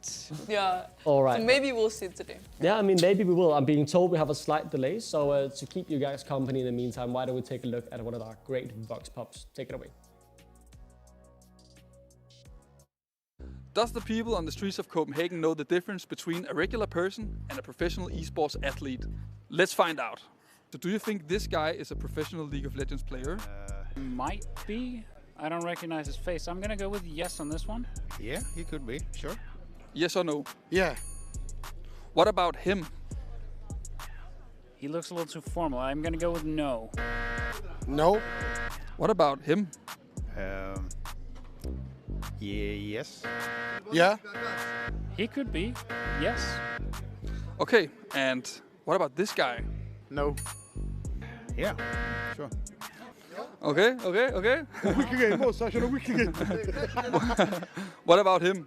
Yeah. And right here. Yes. Yes. Ooh, I'm torn on this one, but I'm gonna go with yes. Okay, and this guy? I don't think so. No. No. I think so. He could be. Yeah. Yes. We're gonna go with yes. And what about her? Yeah. Yes. Yes. She could be. Pro population is mostly male, but I'm gonna go with yes regardless. Yes. No. And what about him? Yes. Yes, I think so. Yeah. Yes, I think he could be too, so I'm gonna go with yes. All right. Absolutely him. So what did we learn today? I guess, after all, we're all still basement dwellers, because the regular people don't know shit about us. But what we can say is that they do know Faker. But that's also because he's just the fucking goat. Back to the studio. Back to the studio. Yeah, I mean, at least they knew Faker, right? At least. It is kind of the... They kind of knew you as well, Empress. Yeah, they knew you as well. They knew you. I mean, Kind of the same amount of people knew you as Faker. Same aura. I don't know what can I picture say? you guys used. I mean, that was Go to Twitter, take your profile picture or something. I don't know. Yeah, that's true. Ask Matthias. He's the guy who found them. To be fair, you did use a fake picture of Faker in a jersey, kind of. Oh, was it a fake picture? No. He had like He had a jersey with logo on, so yeah, it was like a rigged logo from on the start. jersey for Faker. Yeah. Ah. It just kind of gave it away a little bit, maybe. Well. But also that's true. the Bjergsen picture, I was like stunlocked with. I was like, oh, this is not the. This is the Faker old. could be a Formula One yeah, driver or Formula something. 1 driver, yeah, I that's mean, true. with the Yeah. aura Good he point. possesses, I think he could be almost anything. But also this guy who only said yes to almost every single one of them. He didn't want to offend anyone. He just you're just all gamers to Probably me. yes. I want to know, how many of these more Vox Pops have you gotten up your I sleeve? mean, have you just been mass producing them, like talking to everyone in Copenhagen? basically yes. I don't know. I mean, we'll have to see. You have to tune in on the broadcast for the next few weeks to see. Maybe we will, maybe we won't. Yeah. But I think we should definitely have you out there in the field as well. Maybe, yeah. Field report. And asking about Rumble. Yeah, or exactly. Do you recognize this guy as the Rumble main? Why is this the best League of Legends champion ever made? Exactly, perfect. But what do you pick when Rumble is banned? You play some Jax, I know. I played play everything basically. No, every player that says, "Oh, I play everything," you just know there's shit. But it depends. Like if I'm like, it depends if I'm in the human form or in the quantum form. In the human form, I'm just a regular guy most of the time. But yeah, so it depends. Yeah, but Okay. But yeah. you play everything. I can play everything. Yeah. Yeah, buddy. Yeah. I have a champion ocean. Yeah, I can play everything too, right? Doesn't matter if I'm top. I invite anybody to step into the top lane with me. Yeah, I'll step into See for yourself. I'll step into the top lane with Vel'Koz, you. I'll play the You know, Vel'Koz. Yeah. we'll take a game at a point, right? I think we have each other. I mean, Duckling, didn't you just say behind backstage that you're plat one when you played yeah, one I played game one this game season? 100. But then again, it's about how you phrase it. I have a 100% win rate this season in ranked, so like I think that's a bit higher than yours, right? True. So like yeah, I think what can I say? I think I would beat you, to be honest. You might be masters, but everyone masters nowadays. I could get masters if I tried, and if I didn't have my studies. Regardless, though, we are just a few minutes away from game. The closest game of the day, if we look at pre-expectations coming into the game, I want to hear some predictions. I think maybe your thoughts are probably a bit biased, considering the situation. Who do you think will win? I might have to go with the Deers here. I don't know if that was clear from before when I said I was cheering for the Deers, but that's probably what I'm sticking with, I think. So Deer Gaming, yeah. I mean, I think it's hard to for me to say, but good question. Who am I hoping will win? I'll probably go with Deer Gaming as well. Okay, then I will throw it out there and I'll say Leo is going to win, because I believe. I do believe. I mean, I just want a banger series. I think best of one. The games today have been a little bit one-sided, a little bit stompy. But based off of Rusty Sniper in the interview earlier, him and me bonding. Go way back. We have a history. I'm gonna, have to cheer them on. Yeah, I think Deer too, but you guys can't hear because my microphone is dead. Yeah, my microphone is dead. Okay, Douglas' mic isn't working, but he's also saying Deer Gaming. So yeah, I mean, we do have about 40 seconds, 35 seconds. Yeah. Anything you want to I want to talk to Duckling because he said that I was master, and I just want to correct the record and just say that I am not masters. My account is masters, that is correct, but I am challenger. Okay, but the thing is, like he can't mentally. answer because his mic thing, doesn't work. exactly. He can't answer. You actually have So it's 20 perfect time. seconds to just flame Yes. Duckling now. Duckling, you because he cannot clap back here. How dare you disrespect my I think level. I can read Duckling's mind right now and say anyone can be challenger if you disbelieve. Yeah, but anyone can also. And I beat would love to Duckling, see Duckling go to challenger from Plat 1 with this 100% win rate. I mean, maybe he's also challenger in the heart, and you don't know. It's not about the heart, it's about the skill level, it's about the movement, it's about the APM, it's about the clicks, it's about I definitely think we should macro. set up a 1v1 next time. Yeah. I think we have people are really talking some goddamn smack right in the studio. Yeah. So let's put it to the test. There's I think. some beef here. But yeah, I mean, we won't settle that for now. But one thing we will settle is Deer Gaming versus Leo Esports, and Hipbrain and Trouble. I'm gonna send it over to you. So take it away. Here we are, getting ready to go into our fourth game of the day. So, what are we making of these guys right now? Obviously, as we heard, Deer have they lost to FF15 on the week during scrims, so maybe looking a little bit weaker. But they did also have Dums playing jungle for them on the Lilia. I assume he was playing Lilia. I don't know what he was playing, but I'm gonna make an assumption he was on the Lilia. Yeah, how are we feeling about these teams right now, Trouble? I mean, I think Leo has slowly but surely solidified themselves as one of my favorites in the tournament. Not only because every single week they dress differently, and I'm pretty sure that I saw their cameras today, they've dressed as deers, which is amazing. One of my personal favorites is Don Pong because the actual helmet comes on during the end of the game. It's when he actually absolutely locks in. Yeah, there you go. He's just got twigs in his hair. He's got the antlers on. Don Punk doesn't have anything now, but don't worry because, again, the helmet will come out later into the game. And Furby had one of my favorite performances in the entirety of NLC this season with the Syndra. Man was insane. Sorry, Furby's camera just really caught me off guard. Oh, sorry. Did you not see it? He had the little deer nose. He'd put face paint on. I did see them during the analyst desk. Oh, sorry. I was looking away. I was not prepared for that. It really caught me off guard. They're a bit 50-50. Not everyone's dressed up this time. Yeah, not everyone's dressed up. But maybe we'll have surprises during the game, like Don Pong's helmet. So you never know what's going to end up happening. I'm going to assume this is a... Oh, I love this. Syndra B1. I mentioned how Furby became one of my favorite mid laners, but just seeing his Syndra gameplay, again, his spacing, his usage of his cooldowns, one of my favorites so far this season. And let's see what they're going to choose to play into that Syndra from the side of Deer. Alrighty, well, looks like right now going to be the Yanara paired up with the Wukong as the option here for the side of Deer. So we're going for Ionia. Okay. Yeah, we're going Ionia. The Ionia buff is this game.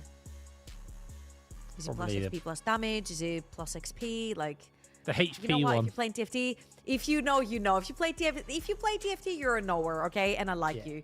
If you don't play TFT, what are you doing? Technically, Syndra's Ionia. I know she's not actually in the set, but she is a Ionia champion.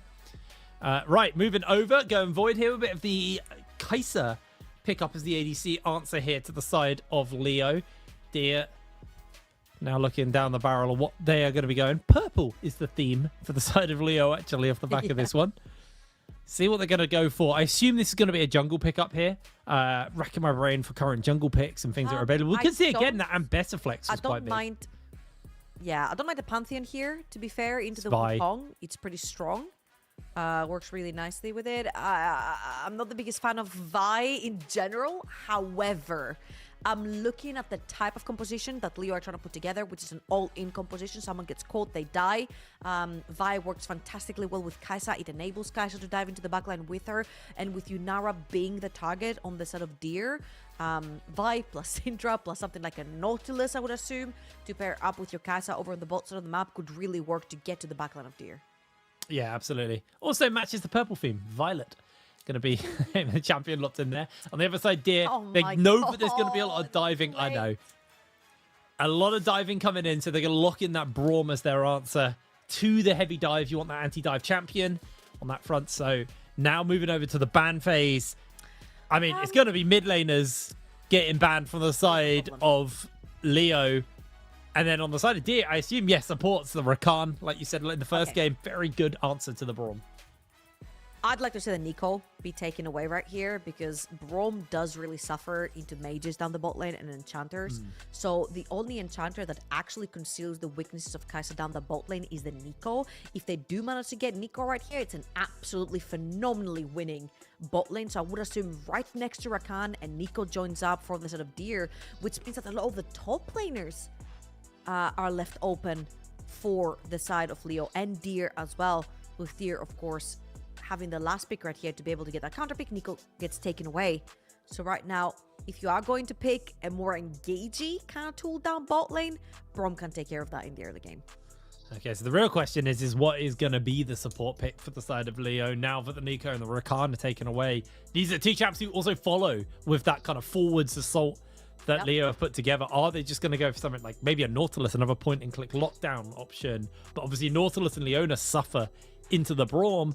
Or do you go an Enchanter angle? But the problem with an Enchanter is Kai'Sa gets the buff and then just leaves the Enchanter alone by jumping away. So it's almost terrible in that sense. Yeah, I don't think I would like to see Lulu with this Kai'Sa. I think you kind of take the L right here and you go Rel or Nautilus to pin down enemy Yunara. So I feel like if you are going to lock in on the all-in, you have to lock in on the all-in. And that's that. I think another extra reason is the Aatrox is going to be running towards you. He's already smudged his makeup. I'm sorry. It's been on for like 2 seconds and he smudged it. His lip is just covered. No, that was part of the makeup, man. You're not paying attention. Nah, I swear that was perfect when I saw it like 2 minutes ago. No. The top lip is supposed to be smudged like this. You were just not a knower of how to do a Deer makeup. And no, I'm not, funnily enough. As Zahen gets locked into Go versus Aatrox. Darkin versus Darkin on the top side of the map. And they're going to solidify this. See, Bard could technically work with the Kai'Sa, but I feel like I would much rather see more of an all-in composition coming through Leo and sort of just sack laning phase. You play into a Braum, life sucks, but later on you just have a super hard diving composition. What? They want to go winning lane. Ew, they want to go poke. Ew. Not a fan. No. Ew. Okay. Give me their codes right now. Get me their codes on Discord right now. I have questions. Right. What are you going to go? Obviously, things like the Rise was open, but they actually decided to lock in the Victor there as their final pick. Curious what the deal is or that.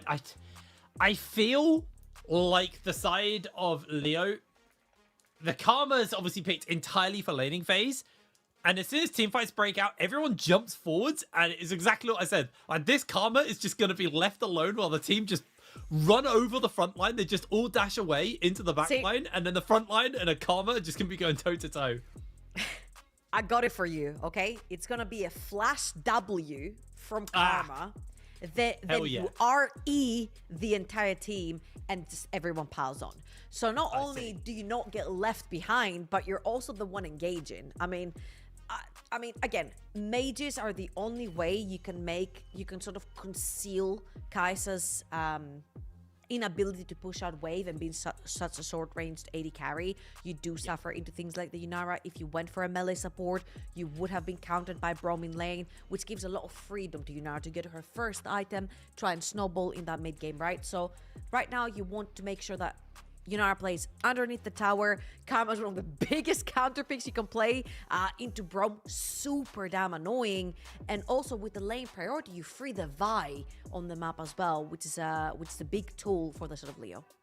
Yeah, absolutely. So, I mean, looking at win conditions and expectations of the game, we understand that Leo, their win condition is dive, blow up ADC, but is that actually going to be able to happen? Because you've got to get through the Wukong, you've got to get through the Braum as well. And I feel like Deer, they have to play that kind of like back-to-back, stand on top of your Yunara and your Victor, and make sure they don't just get heavily dove and left behind, and let Leo engage in onto you. Are they going to be capable of pulling that off, though, is the real question. I mean, they have so much range, right? The Yunara, the Victor have a lot of range, the peel through Braum and Wukong that you mentioned. And then also, I feel like it also relies a lot on the Aatrox and how he chooses to play around these team fights. Because when the all-in happens, it's not just going to be the Karma that's isolated, it's going to be the Syndra as well. Syndra is not a type of champion that likes to dive in the backline. She likes to play as a control mage, controlling the front-to-back team fight. So I feel like Leo have a really hard comp to execute in terms of that 2 out of 3 of those champions want to do different things than the other 2, and it's going to be clashing just a little bit. So I feel like name of the game for Leo right here is somebody overextends for Deer, punish that immediately, play a 4 versus 5, and try to contest 4 objectives or towers through that. Yeah, so we'll have to see how it kind of goes down, because like I said, we're now into the tail end of the day. First 2 games, very one-sided. I didn't expect game 3 to actually be that one-sided. I guess AP were just 10 times better than I expected. But on the other side, you know, the last 2 games I do expect to be a little bit tighter, a little bit closer. I think Leo and Deer, both 2 teams are, you know, they've shown us some moments where they look really good. I still am not 100% sure on where I place them in the power rankings, if I'm totally honest. Mostly because I feel like after AP and our bottom 2 teams, the middle, that kind of like big chunk of teams in the middle, it's very hard to actually place who we think and who is actually, you know, who is going to be our next strongest teams. Oh, Rusty. I feel like these are 2 of their teams, as you mentioned, that are in the middle of the table, as Rusty Sniper and Don Pong have to use their their heal and ghost early on for an exchange of Yaki Love's barrier on that Yunara. Again, a really great early game trade due to the fact that you're playing against the Karma and you're gonna be pushed on. Having that trade onto Rusty Sniper, who only has 1 pot in his inventory with Wukong, sort of pathing towards a bot lane. Hold on. It's crazy seeing these 2 getting bullied out off the lane, but they are able to get a return around with the empowered Q. You get a flame hitting there. And just able to pack them off for the moment. But it's very, very tense bot lane, actually, as we have our Darkin top side. The Zahen versus the Aatrox. Darkin versus Darkin, who you backing? I mean, it feels bad, man, for Aatrox, because Zahen's just got old Aatrox abilities, hasn't he? Okay, forget like actual analysis League of Legends. Who you backing? Aatrox or Zahen? Oh, what, in an actual lore fight? Yeah. Aatrox versus Zahen. Who are you backing? I actually am not familiar enough with the lore of Zahen to see his power rankings. Screw the lore, man. I know he's new lore. Just choose one. Honestly, I think I'm going Aatrox. He is like the war Darkin. Nah, you're going Zahen because I'm going Aatrox. I just gave you. I just gave you false. I just gave you. I just You know, gave the fact I false picked security Aatrox and you that picked you actually have a Aatrox choice. gives me... It gave me faith. It gave me faith in myself there. I genuinely Gave you don't false know enough security about that you have Zion's an lore. option, man. He is Shinzao. Well, he consumed. Well, he was Xin Zhao. Yeah. Yeah. And that's it. I actually need to watch the end of last season's cinematic. Still haven't watched it. This is crazy to me, though. Oh, go on. This season cinematic, the Jarvan smiles, which a lot of people say is LeBlanc. So we'll see. We'll see if a lot of people got it. I feel It's kind like of like an Easter egg, right? I feel like the whole Arcane LeBlanc being everybody thing has kind of made everyone think every time someone does something slightly weird, they're like, oh, it's LeBlanc. Every time. I guarantee you, every cinematic people are going to be like, oh, is that LeBlanc? Hold on. Don Ponk getting jumped onto. No ADC. It does look for the W. The flash comes out. They find the lockdown. And that's going to be the flash out from Exile. But Rusty able to get a bunch of damage in response. Udin eats up these shots, though, from Rusty. No cast to nearby. He's just going to try and see if he can maybe steal a camp. Get some vision down, but it is too little too late on that. Camp's not spawning up soon. May just look for a gank onto Virtuoso in response, though. For TCO. Damn, really good stuff right here from Deer. I feel like the early game trade to win Yaki and Udin the lane in a lane that they shouldn't be winning. Again, you see how Kai'Sa's short range can become super problematic into something like a Braum plus Yunari. You have to get too close and you get hit as a... Kai'Sa's been found out, but got in the camp anyway and gets out. Level 4 to level 4. But you see again, Russell Sniper and Don Ponk are having a bit of a problem. The flash forward. Yeah, finally able to find it with the concussive blows. Connect up. Don Ponk gets caught by the slow there, and he is going to be in some serious danger. Has no heal. It's not off timer yet. Down he goes, and another kill goes over to the Deer bot lane. This time it's Yaki who gets it. And if you're wondering why I said I hated the Karma in the in the draft, it wasn't because like hindsighting the 2 deaths or whatever. It's because she offers nothing to Kai'Sa other than a push. And once you get found, once the flash goes down, then you are literally just a squishy mage champion down the bot lane with less HP and just very susceptible to dying. Your poke doesn't matter anymore because you're falling behind the levels, so your RQ isn't as annoying in lane to Braum anymore. And Kai'Sa doesn't really have a tool to go all in a 2 versus 2 or a 3 versus 3 down bot lane. So if you're wondering why I didn't necessarily like the Kai'Sa in draft, that was the reason. Now with Flash being down and 2 ganks over towards the bottom of the map, it's just making it that much harder. Yeah, it's definitely a rough one. They see as well, every time they get that slow off, it's just a quick wall up, turn around into concussive blows, and Yaki's going to be finding another kill cast, making his way over the hill. Did come out this time. There's the barrier, but they don't have 6. They get Rusty with the concussive blows as well. He jumps into the ward as Exile jumps forwards trying to find the kill onto him. Not going to be able to make the connection. This time, Leo just about survived that fight, but it was way too damn close. Deer also heavily chunked out. They're going to make sure that wave crashes, so Yaki can't get too much of a lead off the back of that.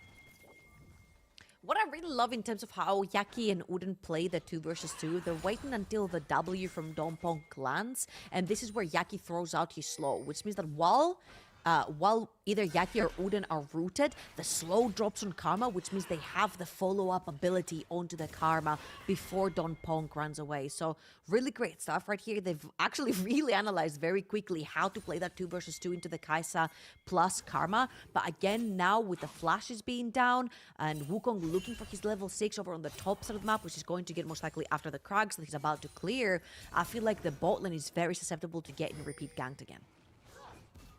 Yeah, they're very open to it. No summoners, no 6s available. Cast.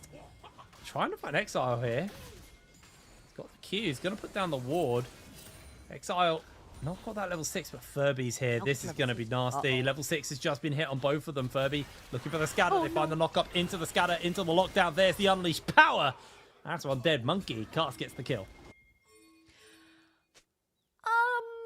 I wonder what happened in terms of communication right there, because suddenly Syndra is seen walking up the river through that lane.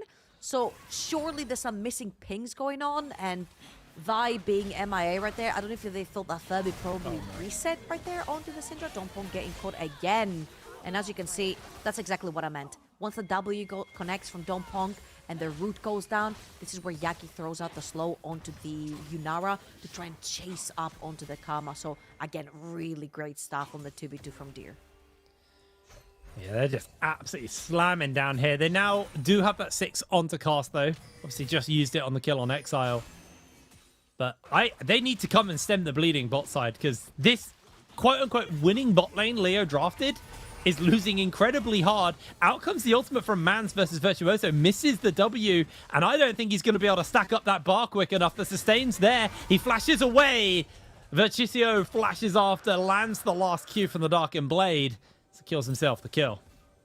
Old Aatrox versus new Aatrox. Old Aatrox wins, which is something that we don't necessarily say about new champions. Like 2025, 2026 champions just hit different, I feel like, on the Rift. But Virtuoso right there gets the Ignite down, grabs that solo kill, and I feel like we've had so many solo kills between our top laners, particularly today. It has been kind of like a top lane gap in a lot of our games, and let's see if Virtuoso can actually translate that. I feel like with top lane winning and bot lane winning, Scuffed is more than happy going even in that mid lane onto the Victor. He's one of their scaling picks on the sort of Deer, so if you accelerate Aatrox plus Yunara, then Victor can sort of play that mediator where he's literally just there to zone for his Yunara and then just allow the Aatrox to try and find flanks. And I mean, look at the vision on the bottom side of the map. Every angle Cast could walk to try and find a gank and alleviate the pressure bot side. He is going to be spotted there, unless it's a lane gank. And even if it's a lane gank, thank you very much. You can see the vision here. This in jungle is so lit up. Can't go through the tri-bush. The only angle is a lane gank, and there's still a ward in that last bush near the tower, so they'll see the lane gank coming as well. Absolutely beautiful coverage, and Cast not actually going to be able to find that angle yet. Some of these wards will be timing out somewhat soon. As Rusty jumps back into lane here. Half-bound axe, Cull in pocket, but Yaki about to finish their Cull. Furby's going to try and just come down and see if he can maybe clear some vision, but again, being spotted on all of the wards. So they know that this gank is coming, and Deer, they can just back off. Leo have committed. That's beautiful. But this time around, you see how the pings are going down aplenty. There's 3 wards, first of all, in enemy territory for the side of Deer. Pings instantly went down. The second Furby was not seen in that mid lane. Wave was being pushed. Then Furby had to reset and TP back into the mid lane to catch his wave. So really great stuff right here from Deer, being aware of their surroundings. Now they do have Wukong over on the bottom map. Exile is around just in case Cass tries to play for that bot side of the map. And I feel like for Leo, especially with like Vi, Syndra combination right here, you need to be using that level 6 on repeat from Vi. And saying that, Cast is looking mid. Yeah, I mean, he's waiting just behind that wall. Is available to Scuffed, but again, the vision, they know where he is. He's always on vision. And they've somewhat cleared out some of this jungle, but there's still that one by the Raptor camp, so they'll know exactly where Cast is, and they'll see him heading towards the top side. And this now means that once Yaki comes back to lane, we've said Kraken Slayer now in infantry. He knows that he's going to have the pressure to be able to take over the fight, and the lane knowing that the jungle is nowhere nearby, as Cast is going to be full clearing his top side.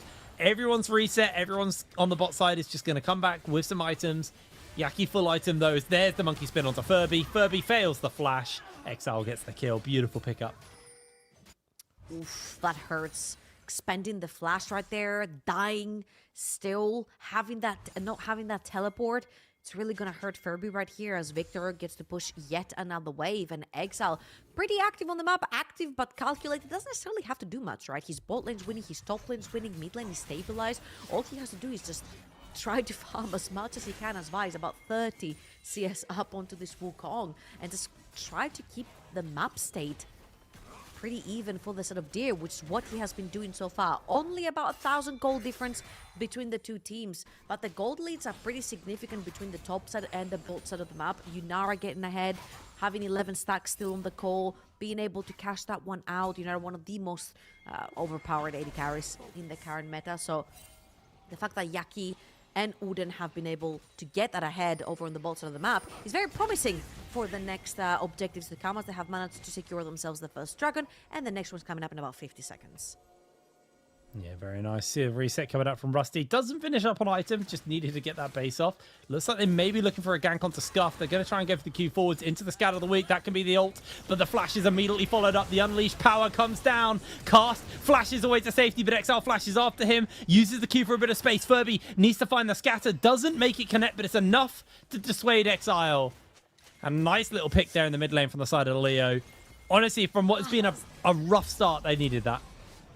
I just feel like Exile should have used his flash right there and just dive straight in. Like the second cast just landed the ultimate onto Scuff. I just wish Exile would just would have dived in with his flash to try and get the return kill under the tower. However, we did say for Leo, we wanted a little bit more aggression between the mid jungle. That's exactly what we got.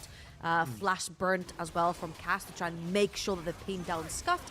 However, this is Deer's both side, and Leo just live in it. So it's going to be the second dragon going on for them. Yeah, nothing they can really do about that on the side of Leo. So Deer just pick up their second dragon.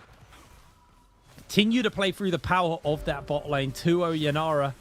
Got a pretty healthy gold lead as Rusty desperately just trying to put enough gold together to finish up his own Kraken Slayer in response. Mans, other than that solo kill versus Verticio, has been able to do a pretty good job. Close enough. Vertuso. It's a name I struggle with. I struggle with that one. Vertuso obviously got that solo kill, has the Divine Sunderer finished up, so is sitting quite comfortable. But it's been a quiet lane other than that solo kill. As you're seeing mid lane quests being completed there for Scuffed. Furby completes his, gets the upgraded boots, and Mans is getting bullied very hard. Yeah, I feel like this Aatrox matchup is it looks very strong into the Zahen. Of course, we'll see later on how this matches up as Vertuso -1 on the cannon right there. Misses that one. And Deer back to just pushing out the waves back and forth. I mean, I'm going to be completely honest. I think it's Leo that need to be pushing the issue, especially in the early stages of the game as Dompong. The W goes down.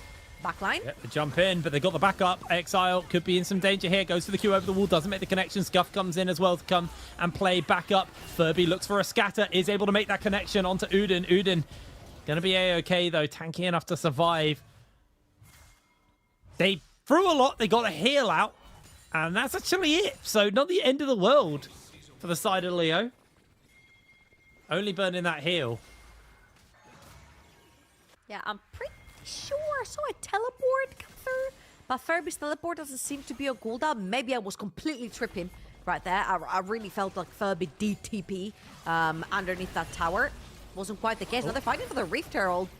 Exile has been caught, but this is a 5 versus 5. So Hen closing in from the top side of the map. Victor controls those spaces so nicely. Deer are going to lose the priority inside the river. And without the big ultimate like that Wukong are, you can't really step up to this objective. So it's going to go to the side of Leo. Yeah, they know that having no Wukong ult basically makes that champion useless. And it is a heavy dive comp. That is one of your primary tools to dissuade said dives onto the likes of Yaki and on to the likes of Scuffed. So decide to pull it off, give up the objective. They've been able to get 2 dragons already, so it's not too bad for them. And also, I think the 1v1 for the Zahin is pretty rough versus the Aatrox, but he stacks his passive very quickly when there's 5 people getting hit by the E, which means that revive comes up, and effectively it becomes a 6v5 just because of the revive on the Zahin. So makes sense that they decide to back that off, but it looks like they might be thinking about diving onto Scuffed here. Gonna see him underneath the tower. He's gonna use that empowered recall off. He's gonna get interrupted onto it, into the Scout of the Week. Furby gets a nice chunk of damage out, half health onto Scuffed. Cast did back off though, so they can't look for the dive angle, but they can get a heavy shove in response. Man, Aatrox wishes he had a revive mechanic. Oh, wait. Yeah. If you know, you know. Okay, we're looking, of course, for the next dragon, right? I feel like League of Legends has been revolving around dragons for quite a while. I saw a conversation with Ox talking about it as well, and it has been the case, right? Especially now that Atakan is no longer in the game. Dragons have become the big target for both teams. I feel like Soul is such a huge advantage in the game, depending on which Soul it is as well. And right now, being Ocean Soul, it really does matter. The poke coming through from Kai'Sa and from Syndra, like being able to heal up, a lot of that matters. Let's see if Virtus is going to be able to heal up versus 3 people. Doesn't have the revive. He is able to interrupt the dash from Rusty. Able to get a lot of damage off, but there's the shutdown from Man, securing the kill. Plates go over as well. Lovely little dive. Just quickly going back to your point about the dragons, I feel like we've been manipulated over the years to think that like Dragon's okay, where everyone complained about Atakan. Atakan was giga broken. Do not get me wrong on that. It was an absolutely mad buff. Especially the original Atakan. The revived one was, ugh. Yep. So glad they got rid of that. But I feel like if Dragon was released this season, could you imagine how much people would be complaining about it? Like, imagine if we didn't have Dragon and we got, like, the Dragon Soul system this year. People would be complaining so much about it. I feel like if Atakan had come out, like, 10 years ago, maybe 11 years ago, like the Dragons did, see a different outlook on it. People will get used to it, right? Yeah. I feel like the... Oh, hold on. Don't pop. That might be one dead Karma. Concussive blows into slows. Down you go. Easy pickup.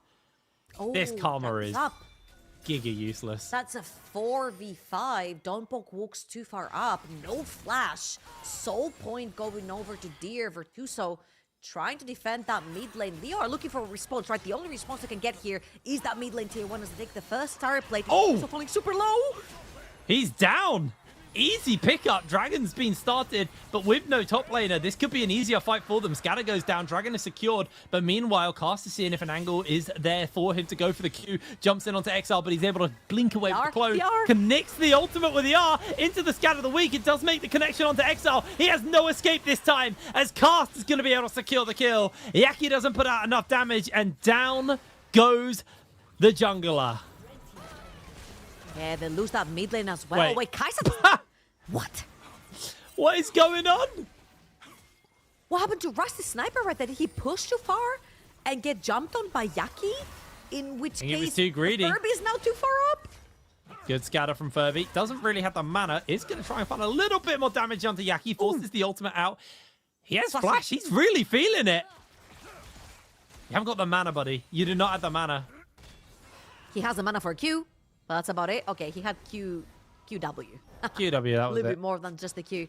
But that's a very big back and forth game. And even though Leo is 4,000 gold in the lead currently, that soul point for Deer is the single threatening point that they still have going on for themselves. So let's watch this one more time. Virtuso is already dead. You see that sword over in tier 1 mid lane tower? Yeah, that's him. He dies, which means now the numbers shift in favor of Leo. They manage to chase them away from the dragon. Exile gets caught by Cast's ult on Vi, and then Yaki walks up to a tower that's pretty low. Rusty Sniper clips that tower, and that's what he dies from. They don't take down the tower. They engage onto Yaki. The tower helps in taking down Rusty Sniper, as well as burning both his summoners.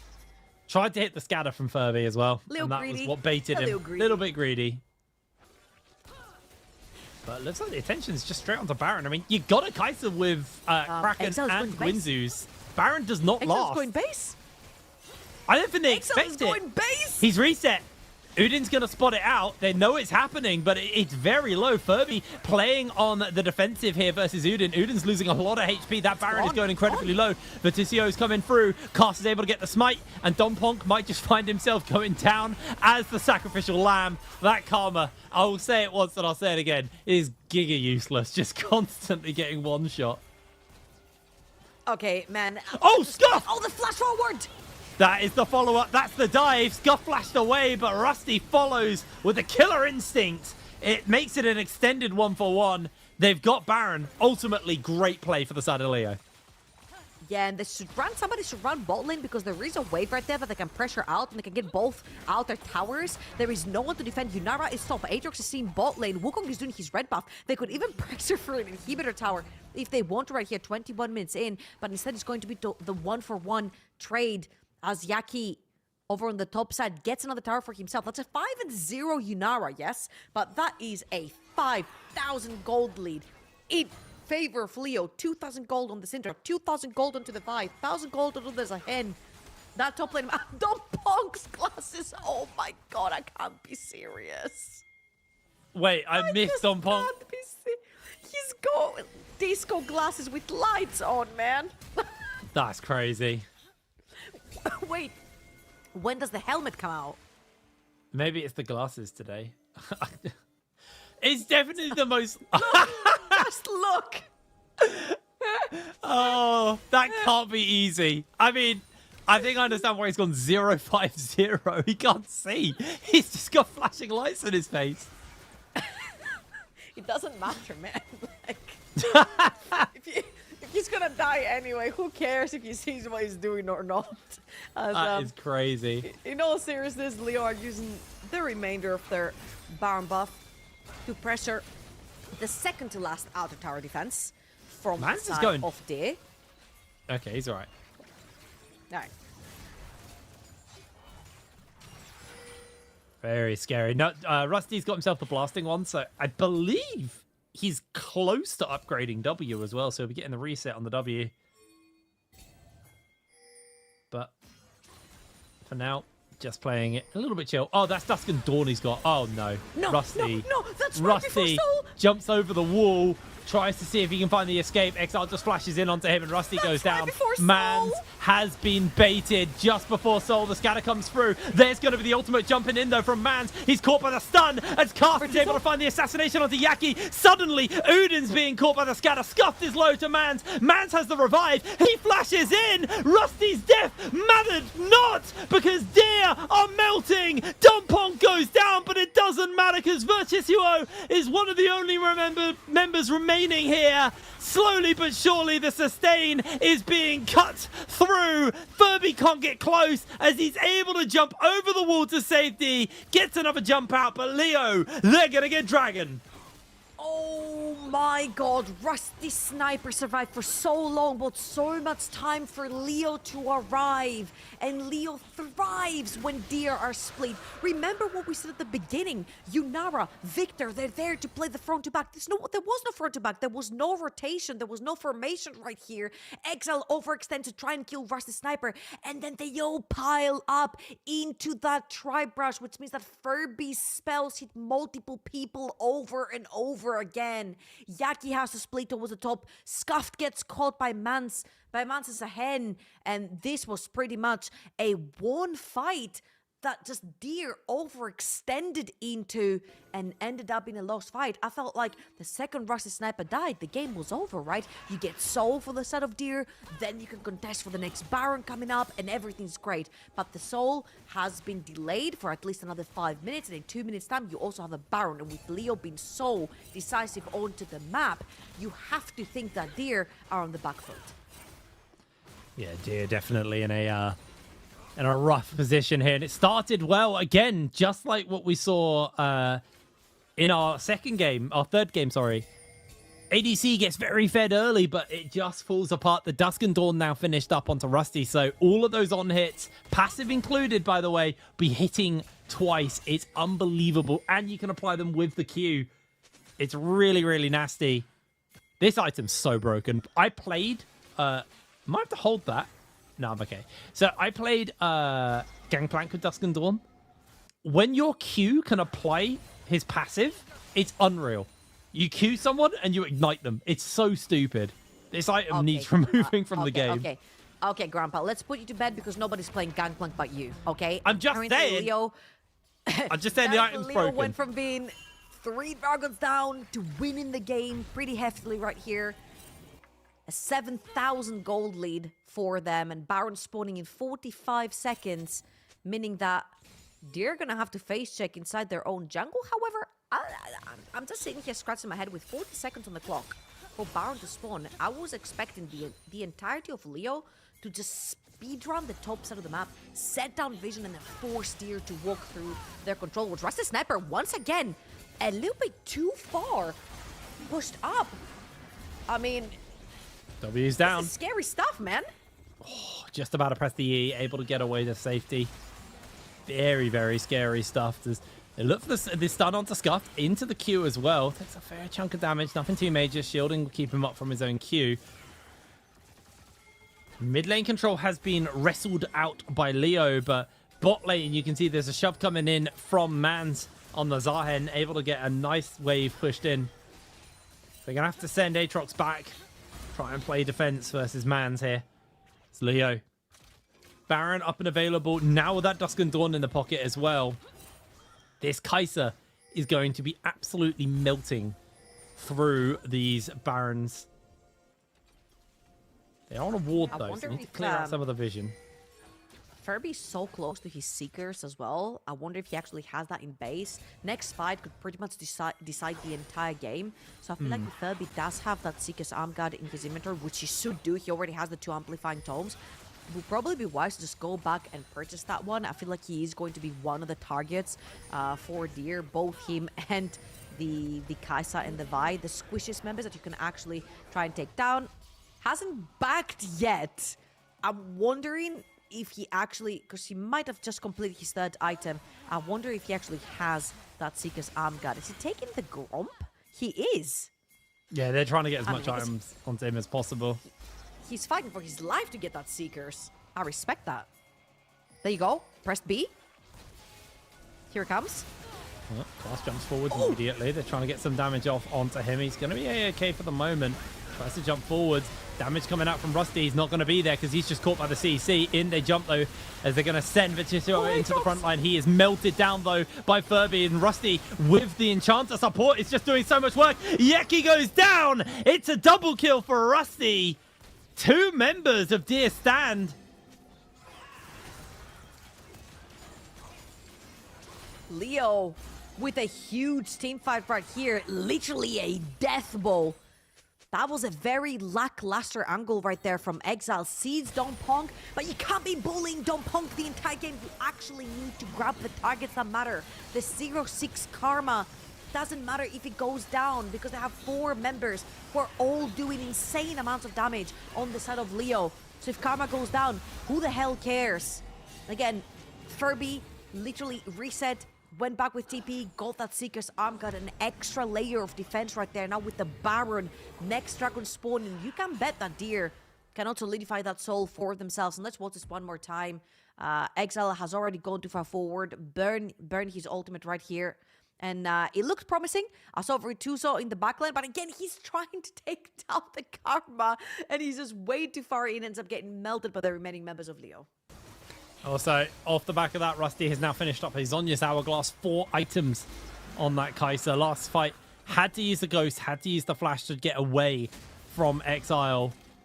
This time, we'll have that safety net in that Zhonya's. You've got the Seekers on Furby, so the 2 primary targets to blow up are going to be so much harder to take out. Mans is just shoving the wave in. Furby's on that mid side right now. Got Cast tanking the tower for him. And both towers are just being liquefied by the members of Leo. 2 towers down. And it looks like Leo now preparing for that final shove. Preparing for that final end of the game. We see Scuffed reset to get back onto the map. See if he can play defense here, but down goes the mid lane inhibitor. Bot lane inhibitor probably won't be too long behind. Double cannons baroned up as well. Just slowing down the defense here for the side of Deer. Mans takes a lot of damage from the laser, but he's okay. That's a level 19 Zahen walking into the base. Absolute monster. Level 18 for Furby on the Syndra with another insane Syndra performance. Like, someone has to take his Syndra away. You see, when Leo really values their B1 and they use it to just blind peek Furby Syndra, it really does mean that they have all this knowledge of what he can do with the champion, and currently they're using the remainder of their Baron buff to siege towards the 1 lane that has the remaining tower out of the Nexus towers, which is going to be that top lane. Push out that mid with the Zahen into the Aatrox, take control of the top quarter of the jungle, and then push out the wave to hopefully open the base and get a win for Leo. Alright, well, Cast now on the top side of the map. Leo able to break away. Cast got a big wave and the rest of his team behind him. You can see Mans is just pushing up on the top side as well. 19 on it as Zahen, like you said. That was a lot of damage from just the... I think that was the W. I can never remember which one the dash is on Zahen, but you can see Exile getting quite a lot of damage sunk into him. Mans does take the Infernal Chains, just dashes forwards. Another knock up onto the Aatrox, half health in him here. Final tower outside of the Nexus tower goes down. Exile takes so much damage here from Mans. Mans is doing some serious work. Rusty, he's just making his best to try and make sure that these last inhibitors do fall. And now with a clean 3 inhibitors down, Leo can look to try and just close this game out. They've got super minions crashing in here through bot and mid right now. These are big waves. They're going to make the life of Deer so much harder. Baron has timed out, though. I think Leo backing off would be a mistake, but they want to reset. Get the items on too. I believe that was Furby so he could get a death cap. Oh, no, he got a blighting duel. They're just waiting for the double super minions to come back in. They found their angle. They're going straight in, though, on to the Aatrox with everything. They're going to send everyone forward. You can see that Rusty jumped onto that backline, still has the ultimate available to him if he needs to reposition. As Exile goes down, Viticio is also incredibly low. Rusty has Scuffed on top of him, but quick Zon just means he's A-okay. Nice scout of the week into the W onto Scuffed. Chunks him down. 2 towers full, and Leo playing this safe. Another reset for a full heal and a teleport back into the action. Udin, can he find the opening? Cast jump straight onto the backline. That's going to be the assassination onto Aatrox. Down he goes. Nexus explodes. Scuff can do nothing here. 33 minutes on the clock. Leo take down Deer. You see Cast on your screen as well, screaming, let's go. Big W right here for Leo. Very well played from the Deer cosplay players. See, it's part of the plan, man. The upper lip is part of the plan. He knows what he's doing. He looks so crazy, man. Oh, I love it. I love it. This is definitely the most low budget they've done. He's had. Oh, you can see now. He's going to check his KDA and see what happened. He's like, wait. So, how many deaths did they have at the end? Like, 7. I couldn't see it, man. I promise you. That was a rough one for him, but yeah, outside of bot lane not going to plan.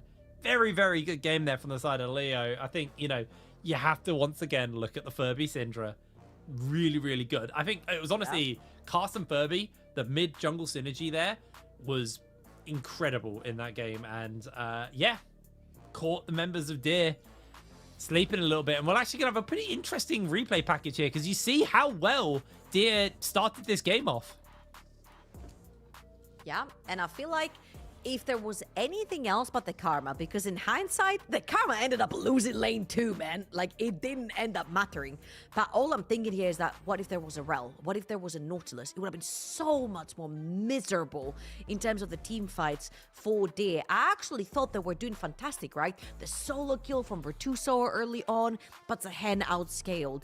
Exile finding angles on the Wukong, but somehow Cast did not die a single time the entire game, whilst diving super deep underneath the towers. Furby gets back his Syndra, managed to get kills early. Rasta Sniper and Don Pong, even though they got put down in lane super hard by Yaki and Uden, they actually managed to come back up and be carries. Well, not Don Pong, but Rasta Sniper for sure for his team. So that was a great turnaround right here from Leo, because even though they were constantly losing down bot lane, I feel like the advantages between mid and jungle and top kind of made up for it, to the point where bot lane just didn't matter. Kaz ended up getting her 3 items and just snowballed the game.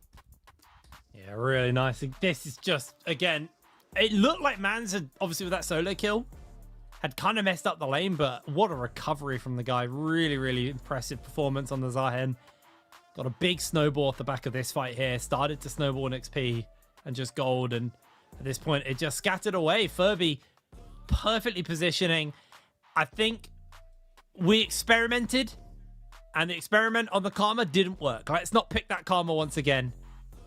I think Dompon probably...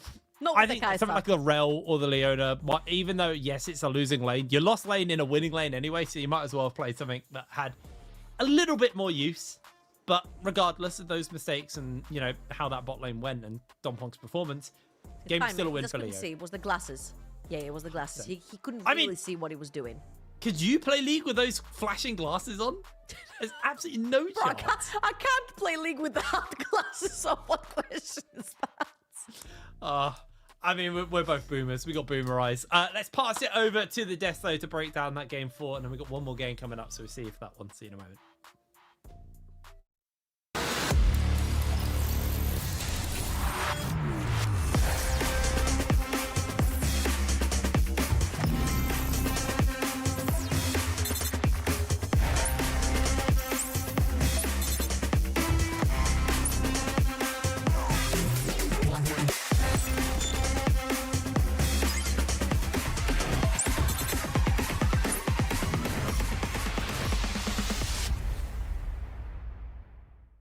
Welcome back to the desk or the studio, whatever you want to call it.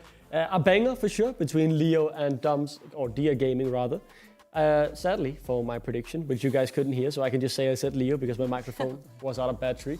But no, I mean, it was an absolute banger, and yeah, I mean, it was a fun game. I was in particular surprised that Dia Gaming lost with that Junara in the bot, and it's been something they have had so much success with. You talked about it with the Team Heretics example, right? Double pentakill on a champion. Next day you still lose to a team which I would say come into the season I would expect Dia Gaming to beat Leo, but Leo keeps surprising and they're just playing well as a team and they look like a well-oiled machine. I was a bit surprised as well about the early game. The Kai'Sa plus Karma isn't something you see very often, obviously because of the Braum, you probably want to go for a different pick. But the laning phase was very rough, and I was a bit worried for the game state. They also had the solo kill from the Aatrox in the top lane, so it was impressive the way that they pulled it back. They were also down 3 Drakes as well, so very, very well done. Yeah, I think it really came down to this mid-games fighting as well, especially the soul fight. I was trembling a bit, but yeah, they actually managed to pull it through and got the Drake. So I also feel like there was a lot of like really crucial like Vi ultimates that was like I don't know, just coming from what felt like the other side of the map. You know, like someone is actually like dashing away already, but the Vi ult is already on them. So yeah, I mean, I think Cast had a great pick and Scoffed in the mid lane as well around the time when Baron was up, and I think obviously for the side of Leo, 4 of them have played together in the last bit as well. Phoebe actually played in the top lane then. He's a multi-role talent, so they know each other very well considering Dia Gaming. They are just getting acquainted still. It's only been 3 weeks, right? And obviously they've been together for a bit. And these are players who wanted to play together, but they did have a bit of a head start in that. But Leo have so far been, I want to say, maybe with DMG, but my biggest surprise in terms of, I expected Leo to get wins. It's definitely a roster capable of doing that, but being, 3-1, you're contesting for playoffs all of a sudden. And it's great to see the Swedish boys stand up proud for their nation, even if maybe I'm not too happy about it. Yeah. And one thing I want to mention as well is that we actually heard that they had prepared some really cool costumes, which unfortunately we had some issues with, so they couldn't display them. But I just want to say personally that I'm sorry I said I was disappointed because I wasn't apparently familiar with your game. I respected the hustle with the sticks though. Like, I don't know if that were part of the original outfit or they just ran outside and they're like, gotta get the closest stick, stick it in his ears. If that was something they came up with on the spot, I just want to say that was amazing then. But yeah, just from everyone here, just thank you for your enthusiasm. Like, I can't wait to see what you will pull out next week. Yeah, just had to address that. Very important. What? Yeah, maybe we can show the costumes from today, but with redacted parts. Yeah, exactly. Yeah. The webcams were just like, redacted. I can't show it on broadcast. Yeah. I'm curious about what it was. I don't know. Yeah, I mean, what could it be? But who knows? They were too damn handsome, maybe. Yeah. That was it. It was distracting the enemy team, actually. Yeah, exactly. It was a distraction. I think that was probably the case. Let's just conclude it at that. But yeah, I think it was a banger. I know that we will have a post-match interview with Dumps in a short while. So I'm happy to hear his take on the games. We talked about earlier that he was actually filling in scrims as a jungler. So maybe they're a bit sad about that decision today because maybe they could have used a little bit extra practice. But yeah, I mean, you would imagine probably that's because Exile was away, right? I hope Dumps wasn't like, you know what, buddy, you're sitting this down. Let me handle it. Again, it was against Forsen, so I will say the games were close, but it does definitely take a knock on your mental losing to Force Swines and a bomb when you're expected to, be fighting for the playoffs place. So I think maybe that just took the edge off their confidence. But I still think there are very good players in that team. I think for Leo as well, though, that's a crucial win because it wouldn't surprise me if these two teams find themselves equal in the standings when the season is over. And then, the head-to-head would be the decider. So that's a crucial head-to-head they got over there. And that greatly greatly improves their playoff chances. And let's see how far Leo can reach. I think that's a bit for this game. I've heard there's still like 4-5 minutes or so until we get our special guest Doms ready to join us. So I think we could take a small look at the next game, right? You know, it's Sweden versus Norway. Maybe now you have skin in the game, Proxy Fox, being from Norway yourself. How are you feeling about DMG? Well, I mean, I looked at the roster, right, and there was I didn't see any Norwegian players in there, so I don't know. I feel like maybe I'm team Team Forsen because they have like a larger quantity of Norwegian players there. So yeah, okay. So you said, damn, okay, yeah. I mean, fair enough. I can respect it.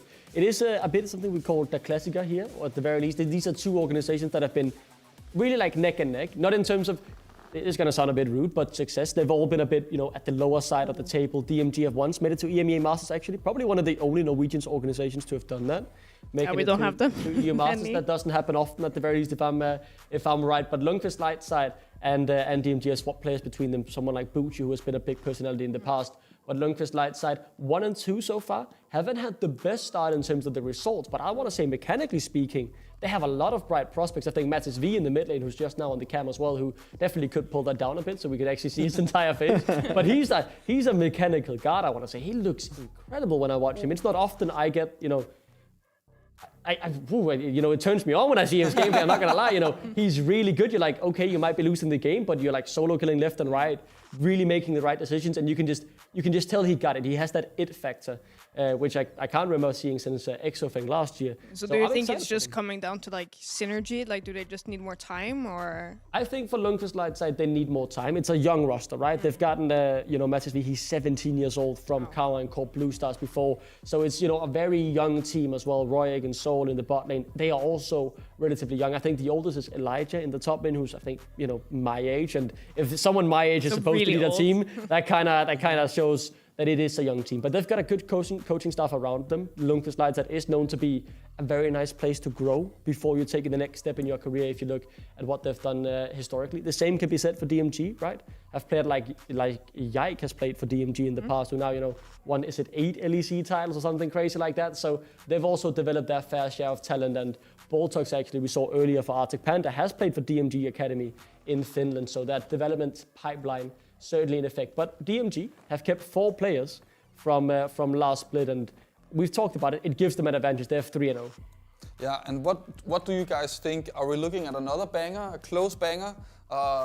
Performance-wise, do you think who's gonna? Which side are you? I mean, towards? I think DMG is gonna win here. I mean, I don't know if it's gonna be a close game, but I think it's like DMG has played way better than Lighthouse has. So I think they have a better bot lane, if I can say that. So yeah, I'm excited to see how they will show up and play. I feel like that's also like the common trends that we see like in these games. It like comes a lot down to like, who wins the 2v2 in the bot lane, who gets the, I don't know, Yunara pick. Maybe not in the last game scenario, but like generally it's like super strong pick. Oh, it was strong last game as well. He was 5-0 at one point, So yeah, and they were winning bot as well, which, I mean, they were holding on for their dear life with the Kai'Sa. Dear life, I see you.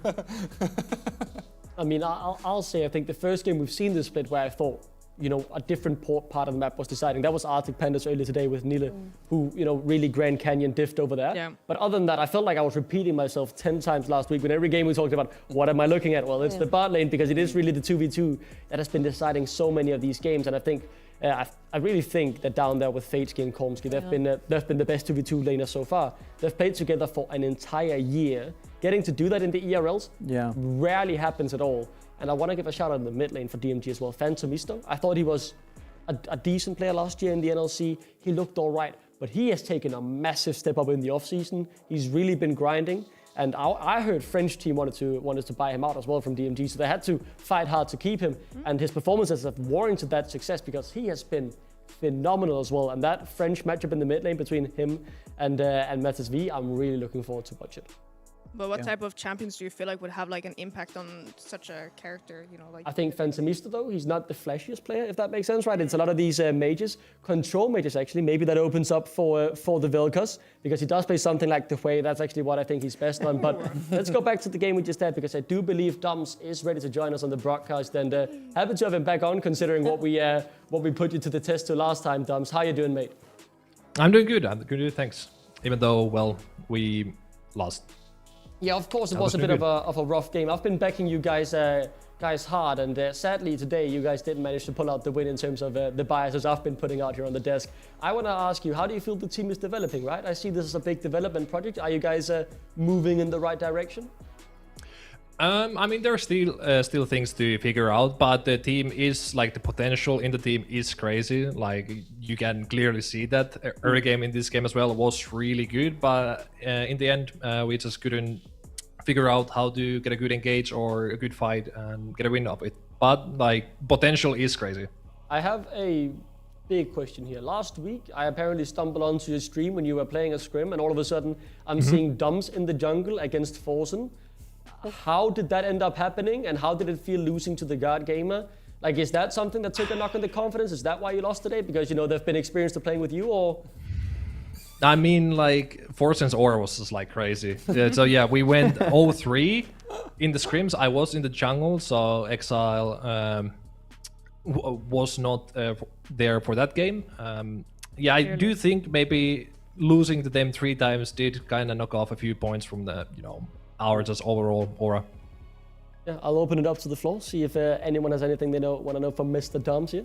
Yeah, well, I have a question for Dumps, and that is, you know, are you improving in League as this, you know, like team captain here? Are you picking up some, you know, tips and tricks? Because I feel like potentially there might be need for it based on, I don't know, maybe some streamed games here and there.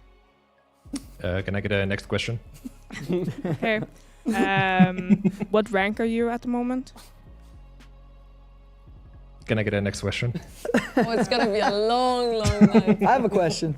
Yeah, go for it. All right. Okay. How did it feel to do basically almost everything right this game that you guys just played? 3 Drakes, strong early game, as you said. Then they snuck the Baron, and the game kind of got a little bit tricky. How did it feel to not close it out? How did the players feel? How do you feel? Yeah, I was like really hyped in the game because I was like, oh, this is gonna be an easy game. Like we're already this ahead, like what was it, like 1-4 or 1-5 at some point. But there is clearly like some late game issues still that we need to figure out. A bit of a letdown because there were angles where we could have just won the game immediately. Yeah. I have something I really want to know. This is the second time we have you on, and you're sitting in, I believe, like an old G2 jersey or something with your logo taped on. When are you getting a real jersey, man? I mean, I actually got one, but I forgot to pick it up. Oh, so, okay. Yeah. Hey, will it be available? I mean, this is a great time to plug if you have a merch store. Like, is it possible to get your hands on some Dear Gaming merch? In the future. In the future. All right, to be announced. It's coming. Yes. Eventually. Can't wait. Awesome. I also have another question that's not Flame. I'm just genuinely curious, and that is how involved you are, like, with this team in terms of like your role as, you know, the great captain of it all. I basically do fuck all. Okay, thank you. I mean, like I am there in some of the scrims. I am there, I guess, like team meetings, and just like trying to kind of make like a tiny little community for us in the Dear Gaming den. Are you giving some Lilia tips? A little bit here and there. Okay, maybe refrain from doing that. What do you mean by that? Maybe don't give advice. Yeah, that's just my personal opinion, though. Anyways, I mean, it's your personal opinion. Yep. I want to know, Dumps, as well. I just want to clarify. Why did you actually play the scrims against Forsen? Was Exile away, or did you just like, you know, fuck it, I'm taking this one? Yeah, Exile was away, and then I was like, yeah, fuck it, I'll take this. And then I like, honestly, I was so mad that I got like genuinely out jungled by him. I'm pretty sure like Baker V2 or somebody said like Forsen right-click the camps until 25 minutes. I was like hovering every single possible gank from Nocturne, so I was down like 60 TS at some point, and that actually made me kind of mad. But you actually got Lilia in scrims?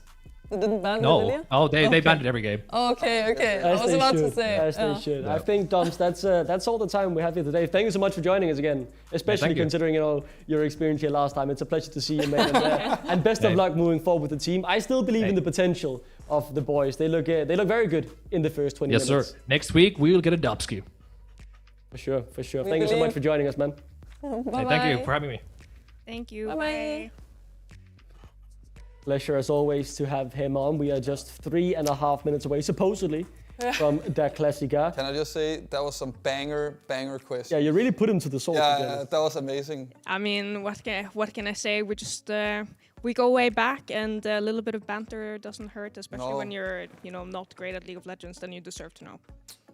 I will say I actually played a ranked game against Stumps like many years ago, and like I got in queue with him, and that was when I think it's like genuinely 3 or 4 years ago when I was like not even on the NLC, and he asked like, that was when I was really tryharding my jungle. He was like, can I get jungle?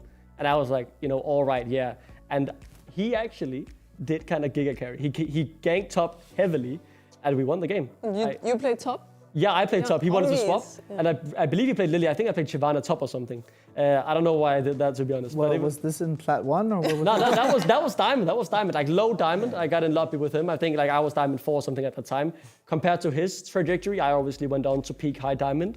Before I got too busy working on the NLC, so I would have gotten Masters 500 LP. Knee injury. Yeah. The famous, I would have been a pro if I didn't, ruin my wrist. Yeah. But no, I made diamond at 14. I will say I was a natural talent when I was young, but then I realized I like to talk shit, so I'd rather, earn money from Do that just for a talking living. about players.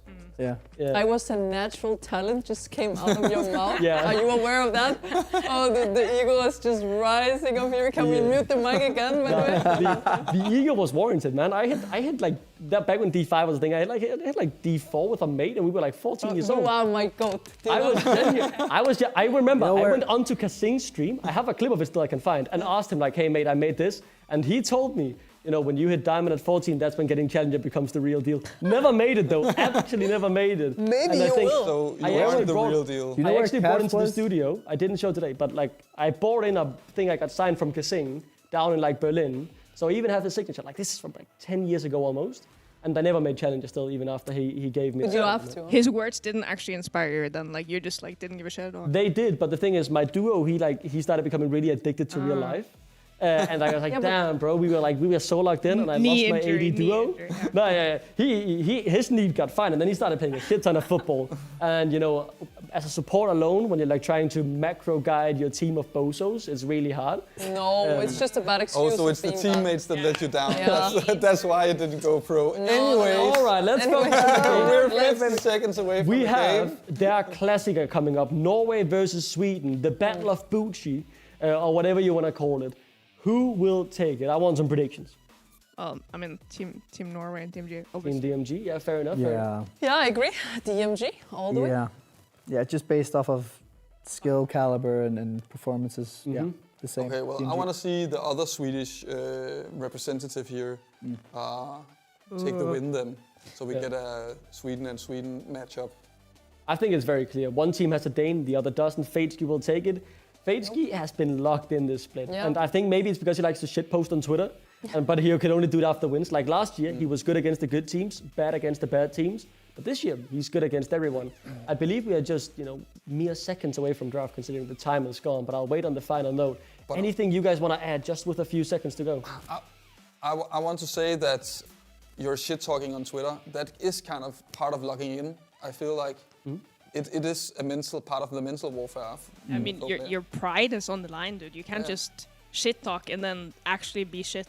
No, exactly. It's kind of it is part of logging in. You up the stakes, which means that more adrenaline. More adrenaline, more performance, more willingness to win. Yeah, I mean, if you're good under pressure, then it's nice. But if you suck under pressure, it blows. Yeah. Sucks to suck. Yeah. I mean, considering how your career went, you didn't look very great under pressure, didn't win a trophy. Okay, I did. You did? I did twice. God So maybe get your I facts should have straight. checked the Wikipedia. Maybe get your facts straight before you And this is a shit. prime example. If you talk shit and can't back it up, Can we you please just get the game look now? ridiculous. I'm so confident that as well. This. Crazy. You talked about being diamond at 15. I was Caps 14, was 14, please challenger at correct. 13. I was 14. Okay, but Caps was challenger at 13. Yeah, and that's the reason Caps has been to World Finals twice. Yeah, I'm just and I'm talking stuck about on the talent. NLC. We're talking about raw talent. At least you're stuck somewhere, you know? You're Yeah, gonna at least I'm stuck you're gonna somewhere. be, I don't know. At least I'm not at the retirement collecting. home yet, right? It's Yeah. coming eventually. Father Time is coming for all of us in the world of esports. I believe the game is now ready. We've been derailed enough here, so let's get it back on track with some great casters. Trouble and Hipbrain, take it away. Final. Ooh, probably should put my mic near my mouth, shouldn't I? Final game of the day. Game number 5. Yeah, I mean, last game was a pretty banger, but we haven't had like an actual close game like we have for the previous couple of weeks, where we've had like 3 games that have been very, very tight. This time around, that's not been the case. We've seen games that are much more one-sided today, and I'm curious whether or not that is going to continue going into the later half on our final game of the day. I felt like the previous game kind of felt even until it completely got out of control. However, right here, DMG and LLS. Again, LLS being one of those teams that have been hovering on the lower end of our ladder here in the NLC, and they're really looking to sort of start picking up some more victories, with Elijah being one of their main carries over on the top side of the map. And he has been pretty stellar on things like his Camille's and stuff like this. On the other side, DMG, this time around, I feel like they have a very good roster. I think particularly looking down the bot lane for Fadeski and Kamsky, I feel like if these guys get a really good 2 versus 2 that counters enemy bot lane, you can bet on them to win you the game. Absolutely. Well, just running through the bans, had the Gragas, the Vi, the Olaf, a lot of jungle bans from the side of the light side. On the other side, there goes the Varus, there goes the Rumble. Final ban coming in from the side of DMG. It's going to be the Jace as the final ban coming through for the side of DMG. So what does the leave open? We still got things like the Rise have obviously been like a big pick, which hasn't actually shown up that much today. We've had 1 game, and that was one of our Korean wildcard players actually rocking the Rise, which is crazy to think that it's made it this far through, but I think we might see that Ambessa flex once again. All right, here we go. Let's see if DMG are going to fall into the trap. Let's see if Goldman is going to say, Coach, pick me Renekton here. This Ambessa 100% is going top, which you would be guessing sort of correctly because Elijah has been an Ambessa player. Again, Camille, Ambessa, those sort of like fighting top lanes have been his bread and butter. But we have seen earlier on today that this Ambessa can bait a Renekton and then switch towards that jungle, which means that you get the counter pick onto the Renekton, and he's not necessarily a very happy Crocodile. Instead, it's going to be the Talia, plus potentially what could be a Yunara right here, which has been dominating the Rift lately. Yeah, absolutely. Well, Talia, and I mean, trying to think of like, I'm having a brain fart on junglers that are up and available, even though we've had plenty of different junglers. Thank you. Wukong's a good one, yeah. Don't know if I'm it's a long day. It's been a long day. No. Oh. No. Okay, Corki has been like a sore point for many teams, right? It started by being sort of the prodigy bot lane to go up against things like the Yunara, which is open up and available for LLS if they want to pick it. However, it doesn't counter the Yunara. It just provides range later on and a lot of scaling into the late game. Now, if you can manage to get out of lane, it looks okay, but Yunara beats Corki lanes from what we have seen worldwide. We'll see if here it also comes through, which it should, unless Corki gets a Giga counter pick onto the support, which I feel it's a little bit uncharacteristic considering the LLS have the last pick here. Yeah, absolutely. Well, final pick coming in. I assume this is probably going to be a mid lane pick here for the side of the light side. Still got, like I said, things like the Orianna, things like... did they just lock a Zed in insta? I mean, that's technically a flex. Most likely jungle. But I'd love to see a Zed mid. It's been a long time. But yeah, think it's a realistically flex. a jungle. I think Zed can go up against the Talia because Talia doesn't necessarily have 100% of a way of dealing with the Zed. Now, of course, where his shadow lands is very predictable. So if you hold onto your W, Talia does have a way of like Wing the Zed into her E and stunning him. However, Zed can get really great trades early on. Now, of course, again, this is a double flex. The Zed can go mid, it can go jungle, and this Ambessa can also go top, but also jungle. So LLS have the freedom to play around with the 2 champions that they have picked here. Yeah, I think if it was anything other than the Talia, I would be pretty confident that the Zed is going jungle, but I like the fact it does give that flex, that uncertainty. So DMG, they just look to try and ban away supports here. They're going to take away the Nico, deny like a really, really powerful Yunara lane through that. On the other side, light side, they could also look to ban away some of the Corki pairings, but that also will mean that the support pool will get heavily pinched here. So they're just going to go for that Renekton. And technically, this still keeps the Ambessa flex alive, but it also means that it guarantees that the Ambessa can go top if they need. I think this killed the flex. Yeah, that's fair. So this is what happens, right? In the first rotation, when you pick Ambessa, if the Renekton is not picked, you just insta-ban Renekton on 4-5, and then you allow your Ambessa to go top. The Cassante ban right here kind of solidified for me that Ambessa is going top lane, right? Cassante works as a neutralizer, Renekton is a counter to Ambessa. Poppy being one of the other picks to sort of neutralize Ambessa if they want to go, if DMG wants to go towards that route. So this Ambessa is 100% top lane. We'll see if this Zed actually ends up mid lane into the Talia, or if they pick it up in the jungle. They can just put themselves a support here and keep their top lane picks aside of DMG under their sleeve, but there's going to be the Gnar lockdown for them. So now LLS have to decide their lane assignments on these two flex picks and decide, do they want to send the Ambessa into Gnar, or they'd rather just put her in the jungle, pick something that can handle that top lane a little bit more comfortably for them, and then make sure that does lock the Zed into support though. No, not into support, sorry, into mid and not into jungle. So right now they're going to make a decision and they're going to lock that Cho'Gath in. So Cho'Gath's going top lane, and that means the Ambessa's going jungle. Going to lock in the Leona as the potential final pick here, just running through a couple of engaged supports. I thought it was locked. Not going to be 100% the case. Now, what I will say, and my big concern right now for Lightside, is they're actually very lacking in AP damage. This is a heavy, heavy AD comp coming in from the side of Lightside. Yeah, I know Cho'Gath has some AP scaling, but not massive. However, not going to be an AP Cho'Gath.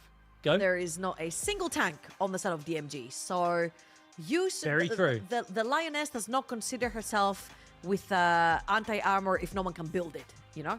So DMG, pretty squishy composition overall, doesn't necessarily build too much into armor. I mean, you can just pick a couple of armor items onto the Pantheon, onto the Gnar, but there is nothing, so to speak, as a heavy tank on the side of a DMG, apart from maybe a support picker here that could be like an Alistar or a Rel, but yet, because they are supports, they don't necessarily possess the gold to buy all this armor we're talking about. So even though you're full AD on the side of LLS, I don't necessarily think there is a problem with this particular draft. I'm actually more concerned about the Zed going into the Talia because I want to see the matchup. Obviously, a bit dangerous, but then after 6, you know where the shadow of the Zed lands, so you can very easily sort of counter it with a W. Yeah, you have answers to it. I do feel like on the other side, though, big snowball comp. Big snowball comp for the side of the light side. If this Zed gets ahead, if the Ambessa gets ahead, it's going to be very hard to put brakes on this team. You've got Leona to kind of set up for those engages. You can just jump in, pop people. Like, playing an ADC into Zed when they're ahead is miserable. They will just one-shot you. However, playing Zed from behind is miserable. This is one of those games where I do feel that by mid-game, we're going to have a very clear idea of who's taking over this game and who's going to be able to win this game. It's going to all be about how hard one of these teams shuts down. Well, how hard the side of... oh, my word. Brain fart. How hard the light side are going to get shut down here, right? They can either snowball or they're going to have a rough game. Yeah, I feel like I am favoring slightly the Talia side of things, the red side of things, because you have Pantheon plus Talia. We saw earlier on how very easy it was to just pretty much coordinate your R buttons and just completely suffocate one side of the map consistently by pressing R literally when it comes off of cooldown. So I really want to see again the Talia plus Pantheon coordination right there, and then if you actually play for Corki, you can shut down that Inara very early on. You've got Gnar into the Cho'Gath. Gnar is really happy because he's a ranged champion, so you can actually poke out the Cho'Gath. On the other side, I feel like they're looking mostly to scale, right? You've got Zed, you've got Ambessa, you've got Inara, you've got Cho'Gath. You're looking for more of like a late game prowess. Yeah, absolutely. How do you feel, though, about making all those points, knowing that there's a Corki on that team into Yanaris? Do you think that losing lane doesn't lose hard enough? That the rest of the comp is going to kind of be okay? Or do you think that maybe this Yannara causes a weak freaking spot? hate Corki into Yannara, okay? And knowing that there is no support counter pick right here, because you have to pick some engage from their side, right? They only have the rel to engage. Gnar is more of a suited in terms of time engage, right? You need to have the Gnar bar, you need to have the right flank, you need to have your flash available to actually create an engage. So it's all up to the rel to try and find an angle.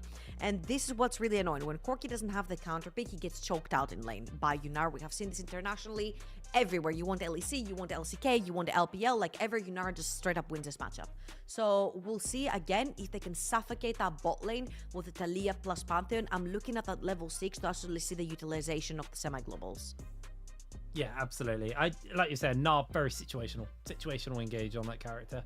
But yeah, I think just so you have a quick understanding what's going on, there is a comms issue for our teams, hence why it's still on our heads and our faces. Hopefully it won't be too long before we resolve that and get into game. So I guess we've done all day, Trouble, and we haven't actually had to do all that much filling today, to be fair. What do you want to talk about? What's been going on? What's your week look like, Trouble? You want to talk trash? Okay. So, yeah, one of my favorite games actually got an update and a reset, which is Dark and Darker. So I'm very excited. I've actually downloaded the update and I'm ready to go. Yeah, if you like any sort of, what's it called? Extraction shooters? It's not really a shooter because it's located in like medieval times with like warlocks and mages and fighters and barbarians and all that. So it's a very unique type of... It's extraction fantasy. It's extraction fantasy, there you go, which they not many of them exist. And I feel like its best selling part is that the PvPs are so good, so accurate, so detailed that if you're truly a good player, like you're gonna shine in this game. So yeah, very intrigued. I actually play a bard. I've never played it.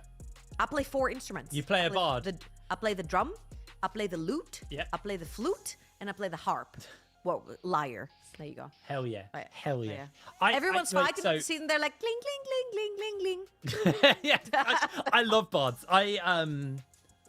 Obviously, I talked about it last week. Big D&D person, been playing for a very long time. Bard is my favorite class in D&D. I'm a DM, so I never actually get to play, but I love Bard. I think they're so fun to play. There you go. You'd enjoy it then. Theme. You should give it a go. Yeah. Yeah. Although, like, I'm a big Bard fan, but I like any kind of also magical fighter. So here's some for the. Warlock. I guess in Darker and Darker, I'm talking about D&D now. I've old man has run off and started talking about the things he likes. No, so okay. Anyone who plays D&D. There is Warlock where you can actually be a fighter. So you basically infuse your sword and you play as a melee class instead of like throwing spells out. That's so cool. Just Hexblade Warlock. Yeah, okay. so you can create like all different types of like subclasses within your classes to play like in different ways. Yeah, that so D&D inspired. It's so D&D coded. But yeah, it's a that's Hexblade Warlock, that one, where it's all kind of like a melee caster. For D&D fans, I'm a big Horizon Walker Ranger fan. I think they're really cool. Problem with them is they don't really do anything until like level 11. That's when a Horizon Walker Ranger kicks off, and that's quite late in a campaign for anyone who doesn't play. Just having a quick update as well while we're waffling away. Issue seems to be a little bit more extensive than we first thought, so they are still trying to run some background checks. One of the outcomes of this could be quite funny, to be honest, and I'm going to keep that to myself until it's locked in, because it might not happen. But don't worry, we're sending our helicopters over to help the teams resolve their issues, because that's how bougie we are here in the NLC. Do you have any fidget toys for when you're casting? Yes. I'm always fidgeting. What's that? Oh yeah, I got one of these. It's the infinitely folding cube. It's great. Ooh. It just keeps on folding out, keeps on folding out. Oh, okay, you know what, Hipbrain? I'll make you one. So much fun. Okay, so next time I see you, I'll make you one. Yeah. I have so many fidget toys, by the way. I'm such a like restless person. So I got my cube. I'm gonna get all the stuff out now. I've got my infinitely refolding triangle. So everything is infinite? Triangle. Like, what's happening? Well, yeah, that's kind of the point, right? What else have I got? Where's the rest of my fidget toys? Oh, I've got a keycap. Ooh, love those. You know, actually, Karzi has one with Ezreal. It's like Ezreal's Really? little card with like a with a That's key. cool. I like that. I've got a little Thor hammer. Spinning Thor hammer. That's so cool. I got this is my fidget spinner. Again, I'm not really going to show who it is because it is not a company that sponsors us. I think that's all my fidget toys. I thought I had more. There you go, Christmas pug. Cool. Nothing to do with fidget toys. I just got one. All right, Came just in case you tuned in and you don't know what the hell we're talking about, there is actually a pause in the game, guys. A few of the players are experiencing big technical issues. They have now restarted the router, so we are waiting to see what we can do about the situation. So we're chatting some smack. So if you want to join us, please chat your smack in the chat. Talk about whatever you want to talk about, and we'll see. Like, what's your favorite fidget toy? Most stupid comment. We'll just reply to, okay? I'll bring Twitch up. It has to be the most stupid comment though. It can't be based or like serious or whatever. Someone asked, "What the heck is this?" And someone replied to them, "That's trouble." Are you serious? Oh, I just saw that. That's so funny. I also saw someone say Hitbrain likes charming dragons. I've never done it. I've never played a campaign that far where I get to fight the dragon. I'm always forever DM. I'm the dragon being flirted with by my party. Do you know how hard it is to... Don't laugh. How hard it is to be a DM? I have my friends flirting with me. Actually, it's amazing. I love it. But that is literally every Friday. So I remind Someone's you that got to this is be your the choice. NPC they flirt with. So I just remind you that this is by choice. Yeah, I know. I love it. It's great fun. Okay, because you sound like you sound a little bit like you're complaining. You're like, oh, my friends are all flirting with me because I'm the dragon. What? Now, to be fair, my guys are not that kind of party. They're a lot more serious. We don't have the romantic stuff going on. Well, we do, but that's not for me to deal with, luckily.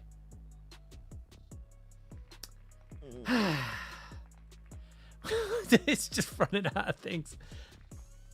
I'm seeing some weird things, guys. We're not allowed to obviously announce any of them yet, but get ready. Oh, well, we had more updates. Get ready for worst case scenario. Oh my word.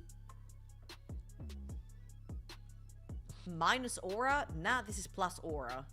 Okay, so you're just Bro. you're at 0 aura. We are about to be playing a historical game of League of Legends. 3 minutes timer. My boyfriend is an adult, yeah, so you would think. She's sitting next to me. Don't type that. Playing TFT. What are you playing? I want to play TFT. She doesn't know what she's playing. Well, honestly, if Anyway, this outcome anyway, comes out, anyway, Jake, you might be what's able your to favorite soon. champion? I know Yes. you play LeBlanc, and I know you play Gangplank. Yes.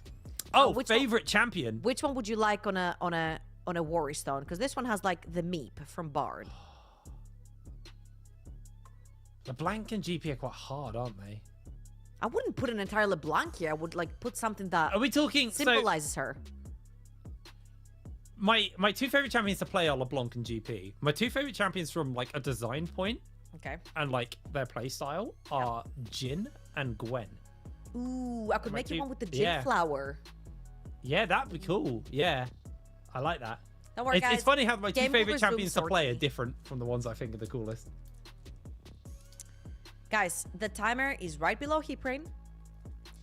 Oh. When it hits 0, we go to the game. There's also just like this hits 0 and we just lose. Like, there's actually a chance the Team FF's here.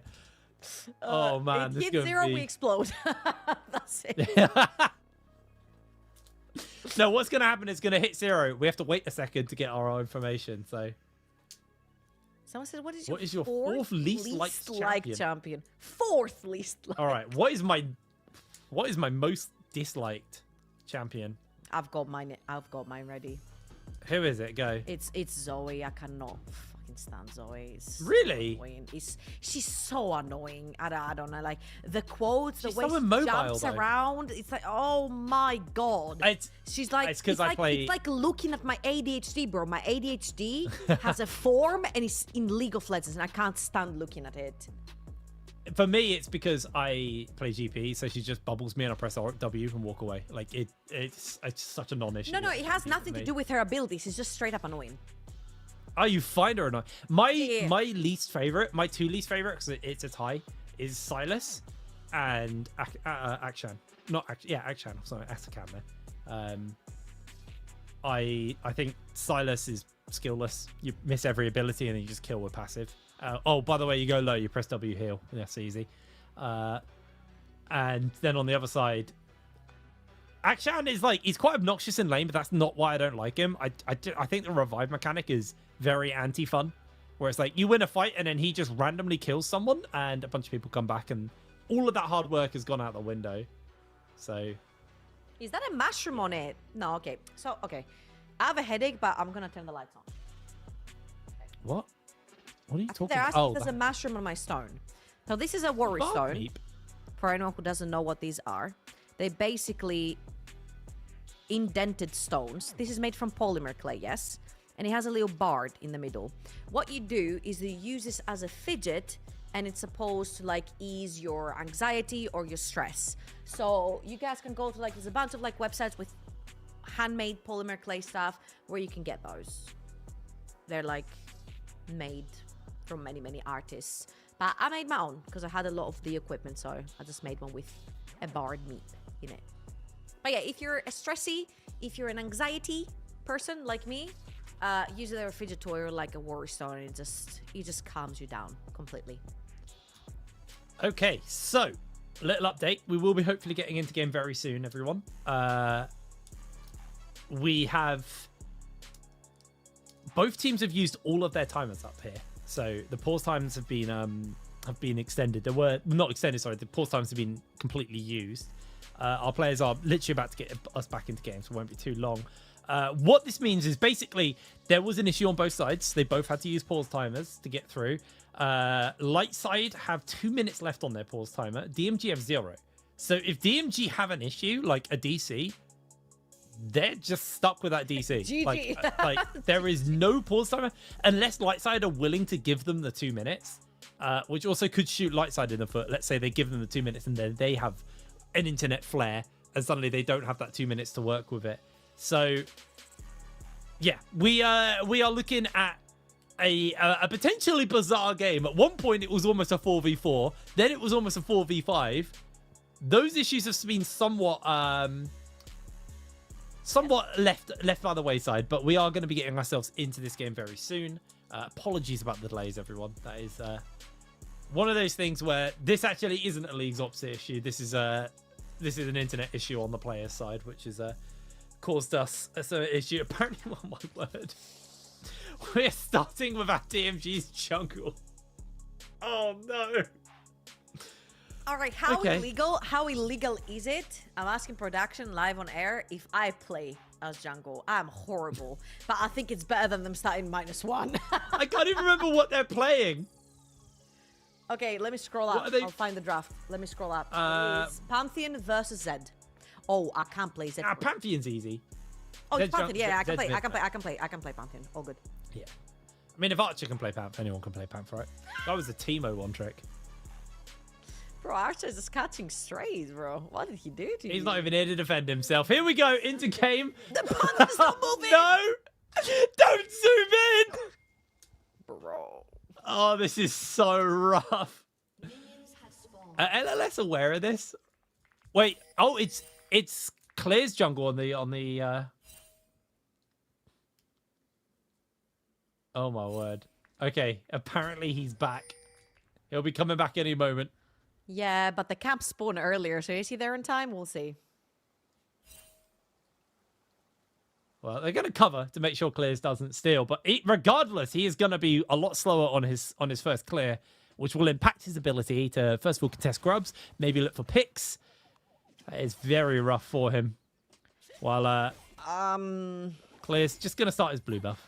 I'm not gonna lie, I feel like this is a huge disadvantage right here. You fall behind in jungle massively. Not only do you fall behind in jungle massively, but all your lanes can get pushed in because there's absolutely no pressure from the jungle, right? So let's call it as it is. This is a huge disadvantage. What's happening right here for DMG. Very, very unfortunate, of course. Had a few issues. The pause timer ran out, so currently they have to play as they are. Well, Cliff is... Wait, Lulish is actually so far behind. He's going to be a quadrant down, man. That is brutal. I'm not actually sure if LLS are aware that Lulash is missing. Because if that was the case... I don't think they are. You could very easily just invade here, right? So they are not aware that Lulash is not currently... There he is. We saw him come back on camera. I cannot take this seriously. I'm so sorry. Buy an egg! He didn't buy You didn't buy Oh, an he egg! bought. Oh, he did. He He bought, did. he bought, he Okay. bought. It's a delay. It's a delay. Nice trade there from Matthias there on the Z. Aragon says, sub me in. Brother, I wouldn't sub you in to even play Renekton top. I'd rather be -1. Oh. Sub me in. It's funny because every time I play Aragon about him being a bad player and him being washed, he always is like, do you remember that time where I beat a good player once? Every time. I love you, Aragon, but you're washed, my guy.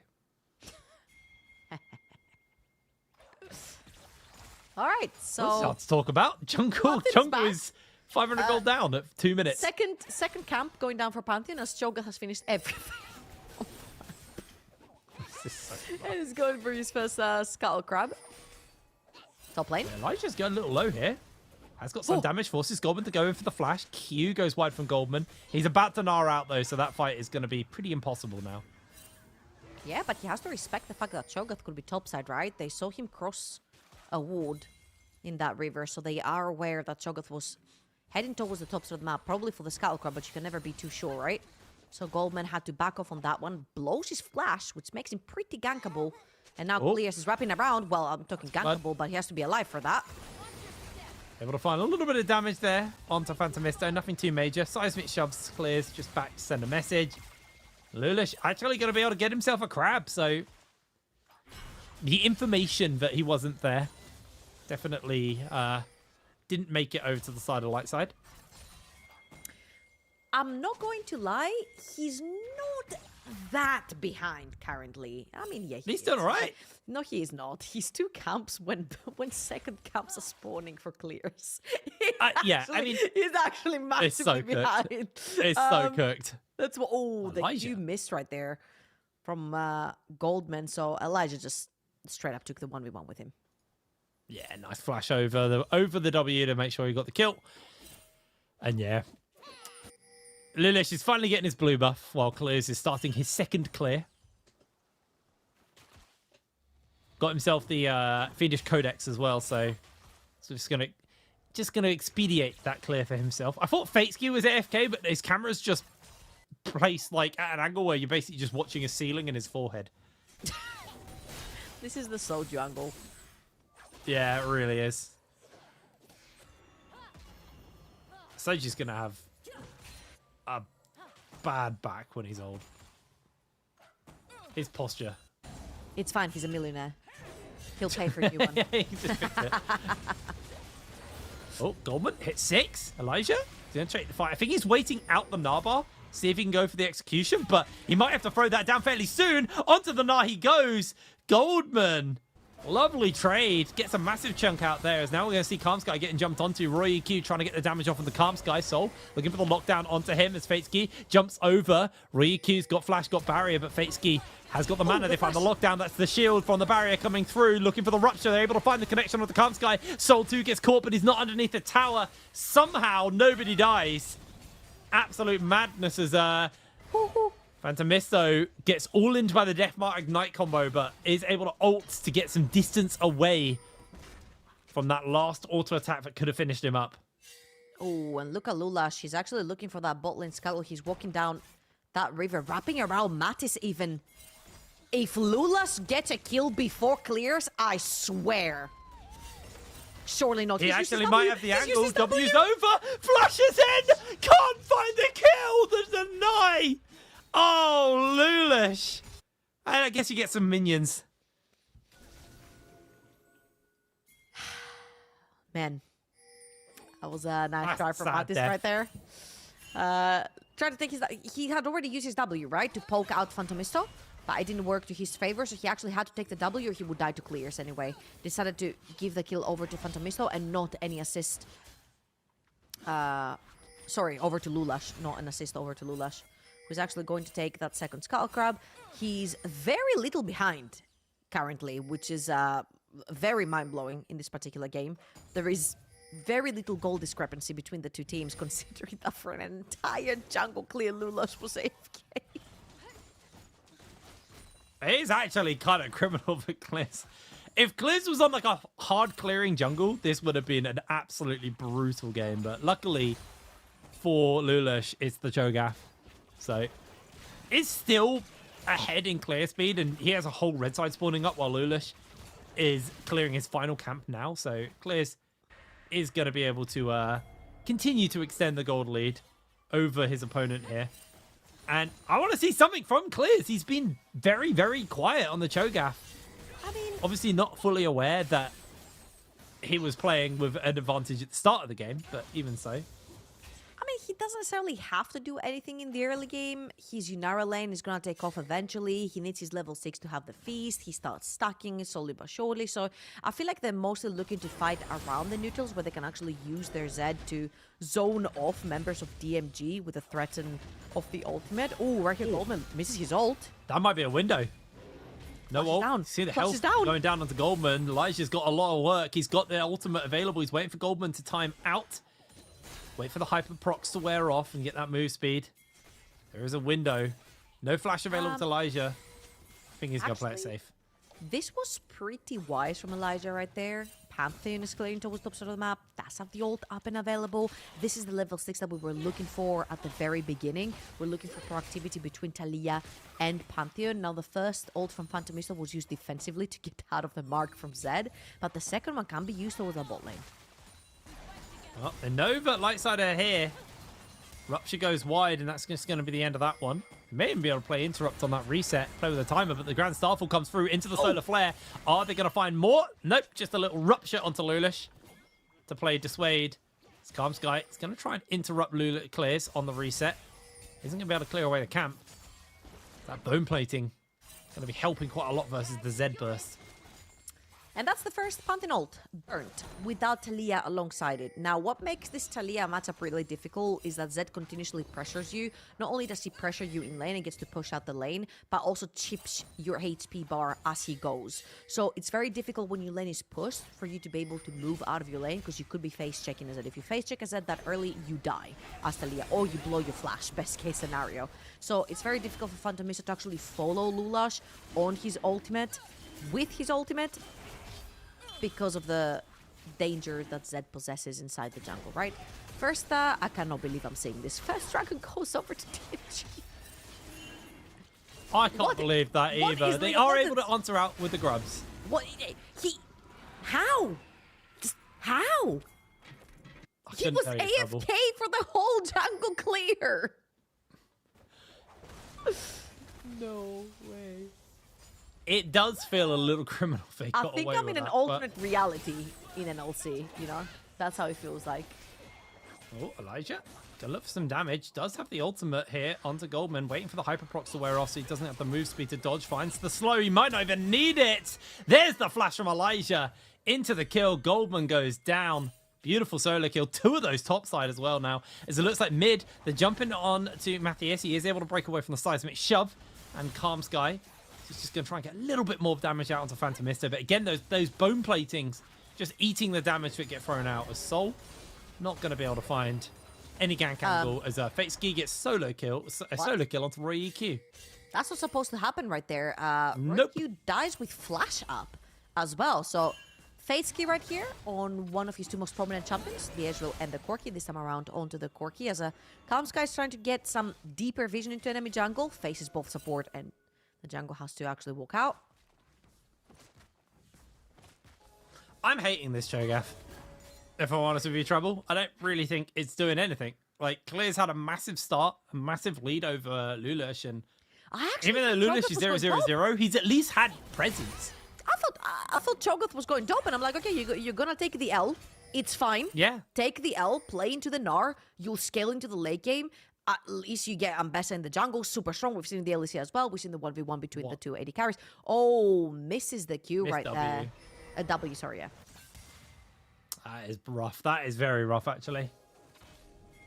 And now it's Triforce into components as well. So I think Riku's going to reset and get that Kraken Slayer finished up now. Nope. Oh, there it is. Okay, it's just a giga delay. Clears with the Bowsy build as well. Rocket Belt, first item onto Cho'Gath. He's been pinched between Pantheon and Gnar here. Yeah, Smite comes in. Lulish is able to steal that one away. There's the Proto Belt, but there's the lockdown. Clears. You are in danger, my friend. Flashes over the wall. They're going to bring out the Weaver's Wall. Elijah may have to play Interrupt onto Clears. Clears goes for the Rupture for the knockback, but meanwhile, Souls gets jumped onto in the middle of all of this action. No one goes down, but this just feels crazy that DMG are being able to get this much control on the map. I mean, Clears tries to go for the Skull Crab, gets pinched between mid and jungle from DMG. Almost ends up going down. The Skull Crab gets taken away. It's absolute disaster, right? Because as you mentioned, Cho'Gath doesn't necessarily have too much control of the map right now. Again, Pantheon plus Thalia have so much presence in the early game that they can literally take over. And the fact that Lulush is sitting even 100 gold up, my small brain cannot even comprehend. He just wasn't there. He physically wasn't there. It's kind of goated, to be honest. Like, that Lulush is able to come back from literally walking away, casually sitting down and putting his headset back on and joining halfway through the first clear. And he's still doing fine. The RC and Elijah versus Goldman once again. Public execution still lined up, but he's going to throw it down. This time the Gnar's in danger. There's the third solo kill in the top lane. Elijah absolutely gapping Goldman on the top side. Absolutely beautiful from Elijah, and we have been highlighting him a lot for LLS. He has been their player that they rely on, the carry top laner that we've been talking about. And again, we have seen so many solo kills going on in NLC this particular day. 3 for Elijah in this particular game, and Goldman, he locked in the Gnar, looking at potentially Ambessa, and he pressed dislike on this one.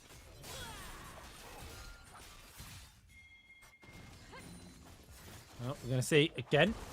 Is actually looking for the all-in. Death Mark's available. Dodges away on the seismic shove. Gets a fair amount of damage off it. Knight gets used. Needs to hit the Qs. They go wide. So he has to flash for the kill. Able to get it. But here comes Lulush. Gets the move speed from the passive into the stun. No W to use. Down he goes. Had Matthias hit a single Q there, he wouldn't have had to use that flash. Crazy. The W was literally less than a second from coming off of cooldown for Mattis. He could have gotten out. Lulush. Fadeski too far up. Too far up.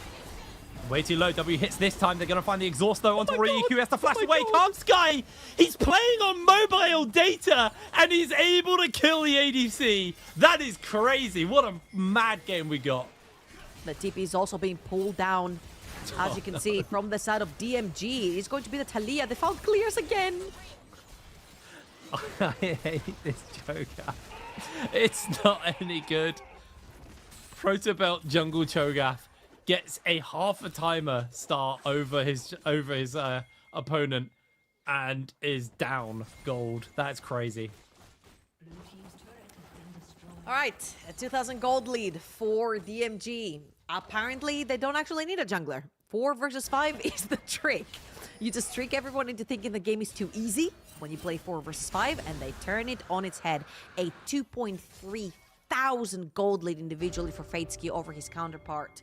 And DMG should be feeling pretty good about this. Usually Corki does not beat Yunara lanes. It has been a placebo for this entire early season so far. But Fadeski is just making it work, one of his 2 best champions. I think we're having this like buck the trend in the NLC because you look anywhere else in the world and Yunara wins this lane every time. But every time we've had this matchup in the NLC, the Yunara has lost lane. I don't know what it is about like NLC junglers, but they are incapable of playing the Yunara into Corki. I don't know why, but that is the matchup we're in. So it looks like Soul is waiting for a good solar flare angle onto Fateski. Not going to find it. It's 3 in the area as well. Soul is on top of a ward. He doesn't know he's been seen. Meanwhile, Goldman's getting jumped here by Clears. No way. Dodges away on the Rupture. They're going to look for the kill onto him. Clears, gets the chomp down. Nom nom nom. You are dead. They don't find anything on to Soul, though. They will be able to find an answer here in the Rift Herald. Yeah, they tried to attack the side lanes right here. It's very difficult to attack anywhere around where Corki is on the map. However, the good news for LLS is that Corki has all the gold for the set of DMG. The even better news is that you have 2 backline divers. You've got Zed plus Ambessa. So if they manage to find the Corki as Clears finds 2 members of DMG, and he's going to end up going down. That was not his jungle and never will be. So Clears caught trespassing, gets taken down. But yeah, the good news is that Ambessa and Zed are fantastic champions at taking down squishy targets. They've got a lot of reach. This Ambessa is 3-0, 1,400 gold up, already has the Eclipse, a couple more components towards her second item. So if Elijah manages to get off lane and connects onto Fateski's Corki without summoners, then it will be a pretty happy day for the set of LLS. It really will be. Triforce, Mirror Mana, almost fully stacked. Got the Kraken Slayer plus, what is this replay? Oh, is this him dying again? Oh. Just a very, very rewinded one here. Yep. The what you're looking for is Mana Moon. Yes. Mirror Mana is when it's finished. Because you got more mana. Mirror Mana. That's how I remember it. It was Vedius who said that one, actually. Don't laugh at me. Actually, fun fact, Mura is berries in Greek. So you got berry mana. Berry mana. And Berry mana mana. is mum. So you get a berry mum. So berry mum. Yep. I don't know how to, I don't know what to do with that. I'm just gonna Just gonna fun leave fact. that one there. Take it or leave it. Fun fact. Your Greek word of the day. I got 2 Greek words actually 2 for actually. tomorrow. All right. Now DMG are starting to create more pressure around the map. Again, Corki, Talia can very easily play on a side lane. I'm looking to see at which point Phantomisto actually chooses to go more towards an Hourglass. I feel like Hourglass on Corki and Talia would be huge later on in the game. You're going to have Guardian Angel onto Lulash's Pantheon, and you're going to have double Seekers and Hourglass onto Talia plus Corki. I feel like it's going to be really needed. The second you have Hourglass, the game is kind of over for Zed. Zed kind of wants to get his burst during his ult. If you can Hourglass that timing of the ult, then pretty much his entire burst is gone. Yeah, he's one of those champions who's just countered by an item. Like Malzahar countered by QSS, Stopwatches counter Zed. Yeah, however, I will say QSS is a little bit more of a nuisance because for different carries, it doesn't necessarily build into an item. So for AP carries, Yes. do you really care at building the entire QSS item? You do not. You just build the QSS. However, Hourglass, I feel like carries can literally benefit from the stats. Elijah? Hold the phone. Elijah looks for the potential turnaround though. Calmsky's coming in. It looks like Soul may just try and give his life up, but Calmsky is just going to deliver an escape route for Elijah. They flash in. He flashes away from the Magnet Storm. They're going to have to settle for Soul's death. He goes down. Elijah gets out, does not give over a shutdown. Meanwhile, he hasn't got the stopwatch yet. Oh, blown apart. Fatesky is shut down by Clears. Wait. He didn't even have jump. He just ate him. What is Fatesky doing pulled that far up in the mid lane? He is literally holding all the gold for DMG. You go down, the game is dead even for LLS. So many pressure points around the map. So Matis killing Phantomisto over on the top of the map, gets to push out a wave. Then Fatesky getting caught, which means that this allows LLS to walk up for the second dragon, which would have been so point for DMG and a clear victory tool for them. Very hard to steal, though, with the feast available to Clears. Chomp, there it goes. It's a bit of a shame for Lightside that Ryukyu didn't get the shutdown on Fatesky. That 700 gold probably would have done him a world of good, but 700 gold injected into your Cho'Gath, who has been relatively quiet this game, is going to accelerate him. Deadman's Plate, Protobelt finished up for him. And now with the Dragon, the kill, he's going to be getting towards his next item. You can see that the Witch bolts have been finished up for Rui EQ on the Yanara. And what did Clears buy on that base? Chain Vest and Mert Treads. Oh, and a Ruby Crystal.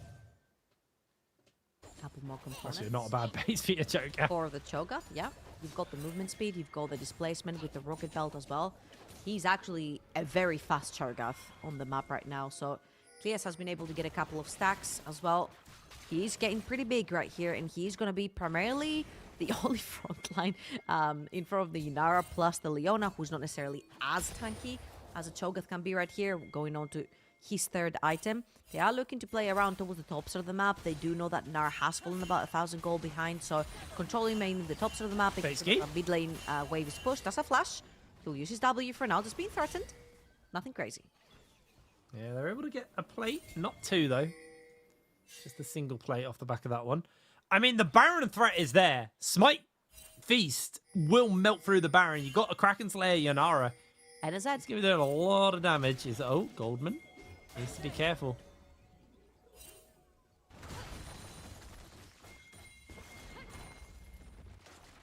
Alright, the resets are coming through. Fall for Clears and for Roy Q. Couple more components, a couple more items. I do really like that Mattis has gone for the Serpent's Fang as well. For the shields that are going to be coming through. The Seraphs, the Rel. We'll see how useful that will be later on. Jumping into that backline. You've got the barrier as well, of course. Onto Fadeski. Next objective on the map, 3 minutes for that Dragon as Clears. You will find a Corki, but there's a Fanatic Bush from Phantomisto and Lulash. We're actually going to walk up Kalmskar on the other side. They're pinching him. Good Protobelt out of the Magnet Storm. Clears just waddles away. Movement speed Cho'Gath, very hard to pin down. I mean, I'm sure there were ways there to pin down that Cho'Gath. Oh, but yeah. Kalmskar decided to send it with his ult.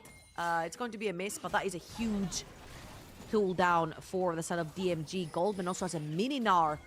Getting caught in mini Gnar form would be quite dangerous for the Gnar right here. The knock Oh, there's the knockup. Solar Flare lands in as well, but Clears is cut through so quick. They have no backup. Rui EQ's trying to get the damage off, but Kalmskar doing a fantastic job of zoning. Goldman jumps forward, flashes, Nars, and that is DMG shutting every member down. That was just a butchery. I feel like that was a little bit of a misplay right there from the side of LLS. They just kind of went in one by one. Clears, sees the knock-up onto the court. He sees that this is his time to shine, but no one else is there. Souls re-engages after the Cho'Gath is dead, who, by the way, died under 1 second. He just instantly melted. Ruiki could not find an angle to join in on this one to actually try and assassinate the Corki, and I just felt like it was just very disjointed from the side of the LLS. DMG just grouped up as a death ball and just took them down. Let's watch this one more time. Clears.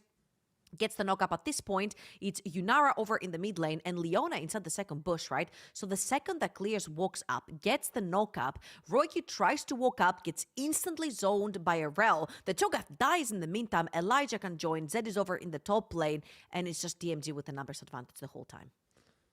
I think if you had Zed there, the one shot onto Fateski was pretty much guaranteed, but and that fight could look very different. The problem is Clears unable to move, has to flash away from the Magnet Storm as they're just able to get the follow-up with the flash. The lockdown Clears is pinned, and that kill is going to Fateski, able to pick up his 4th kill of the game.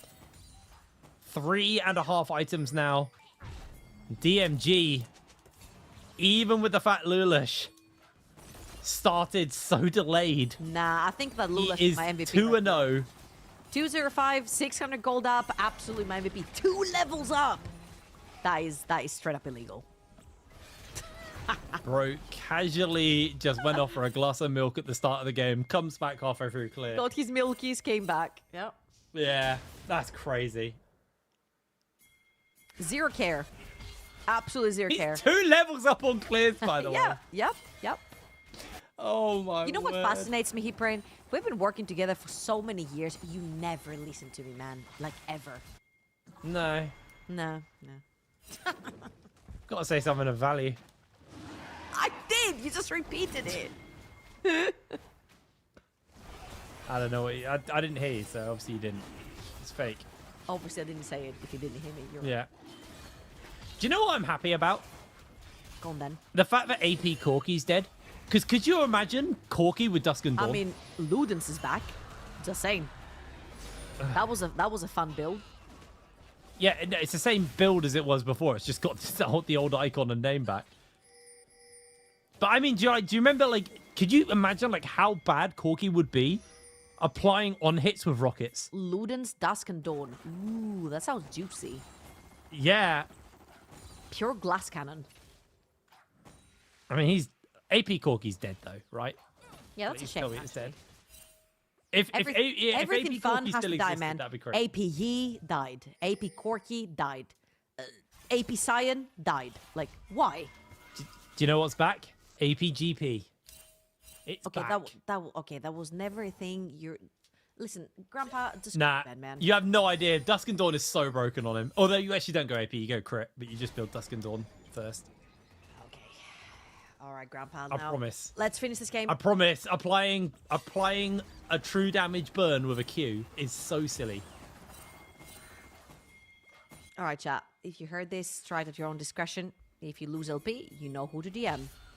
Now, 6,000 gold lead for DMG. Let's see them close this one out. The top lane lead has shrinked. Oh, wait, Goldman. The knock up. Lots of damage, caught by the silence as well. Protobelt forwards, Goldman's caught. Solar Flare goes very wide onto Lulush, but he does get hit by the Rupture as they're going to keep him pinned in place. He's burning to that Ignite as he's going to find another Rupture into him. Down goes Lulush, clears, waddles to safety. One more tower shot's not going to be enough, but Faceky burning low, assassinated by the Zed. And suddenly, Lightside getting a couple of key picks around the map. And that should just opens up the game a little bit for them. Roy EQ, though, greeting. Throws down the slow. Tower will fall in the mid side. And they're back. LLS are back. Wait, let's take stock. So Goldman gets caught topside as a minion without flash. Ends up going down. Lulas tries to defend that. To not get caught by the solar flare. Walks too far forward. Also gets caught. Dies. And then Matty's 1v3 kills Fatesky, who still has his flash up. And then in return, Roki also takes mid lane tower. Let's watch this one more time. Okay, not quite the 1v3 that I envisioned. It was Mattis getting the jump onto Fatesky. However, it doesn't defeat the fact that flash is still up for Fatesky. He could have flashed a couple of Qs, tried to survive until the backup came through from his teammates. Is going to be a big bleep right here. Goldman man, come on. Nah is in some danger. Rupture Come on, goes man. wide, but Elijah throws down the public execution into the solar flare. And Lulish falls. man. 2 members go down. Lightside, they're just going to be able to take a whole bunch of towers off this. Goldman has decided that he doesn't want to win, but the rest of his team is not with him on that. Obviously, I'm joking right here. Goldman is having a very rough game onto the nut. Into that, Ambessa got solo killed 3 times as well. So it's been quite of a roughie right here. Luckily for DMG, those 20-second timers that remain on their side, they don't correlate with the spawn of the Baron. So that's 35 seconds onto the Baron. LLS has to reset right here to get back onto the neutral objective. So that will give some time to DMG to at least recollect themselves, go back to base, reset, try to regain some visions on their own jungle to then try and contest for the Baron. Matthias on the Z, level 18, an almost full build, 1 item to go. That Serpent's Fang is doing so much work for them as well. Being able to shred through the Seraph Shield, through the barriers, obviously Calm Sky as well. There's a lot of stuff. Actually, Sterix as well onto Goldman. Like, very, very high value Serpent's Fang. Cheap item as well. And not always situationally amazing, but this is definitely the situation you want it. Doing so much work there on the Z. Let's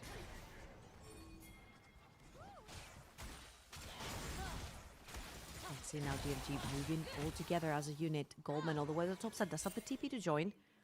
Meganard out. Fatesky is playing the shrimp. He's baiting with his team around him. Nice knockup from Talia. This is going to take a bit of damage. Clears has no magic resist either. So he's just getting melted by the Talia. Phantomisto able to find it. There's the Magnet Storm. Solar Flare lands onto 2. Matthias needs to find an angle in, but they've already lost their Z. Cast Sky going low. Roy EQ has to dash away to safety as down he goes. You need to build... I mean, you've got Merc Treads as your only magic resist. Remember, Unending Despair is purely an armor item this season. No magic resist on that. Does have the Randuins as well, right? For more armor right there. Only Mercs. Sorry, magic resist is what is the issue though.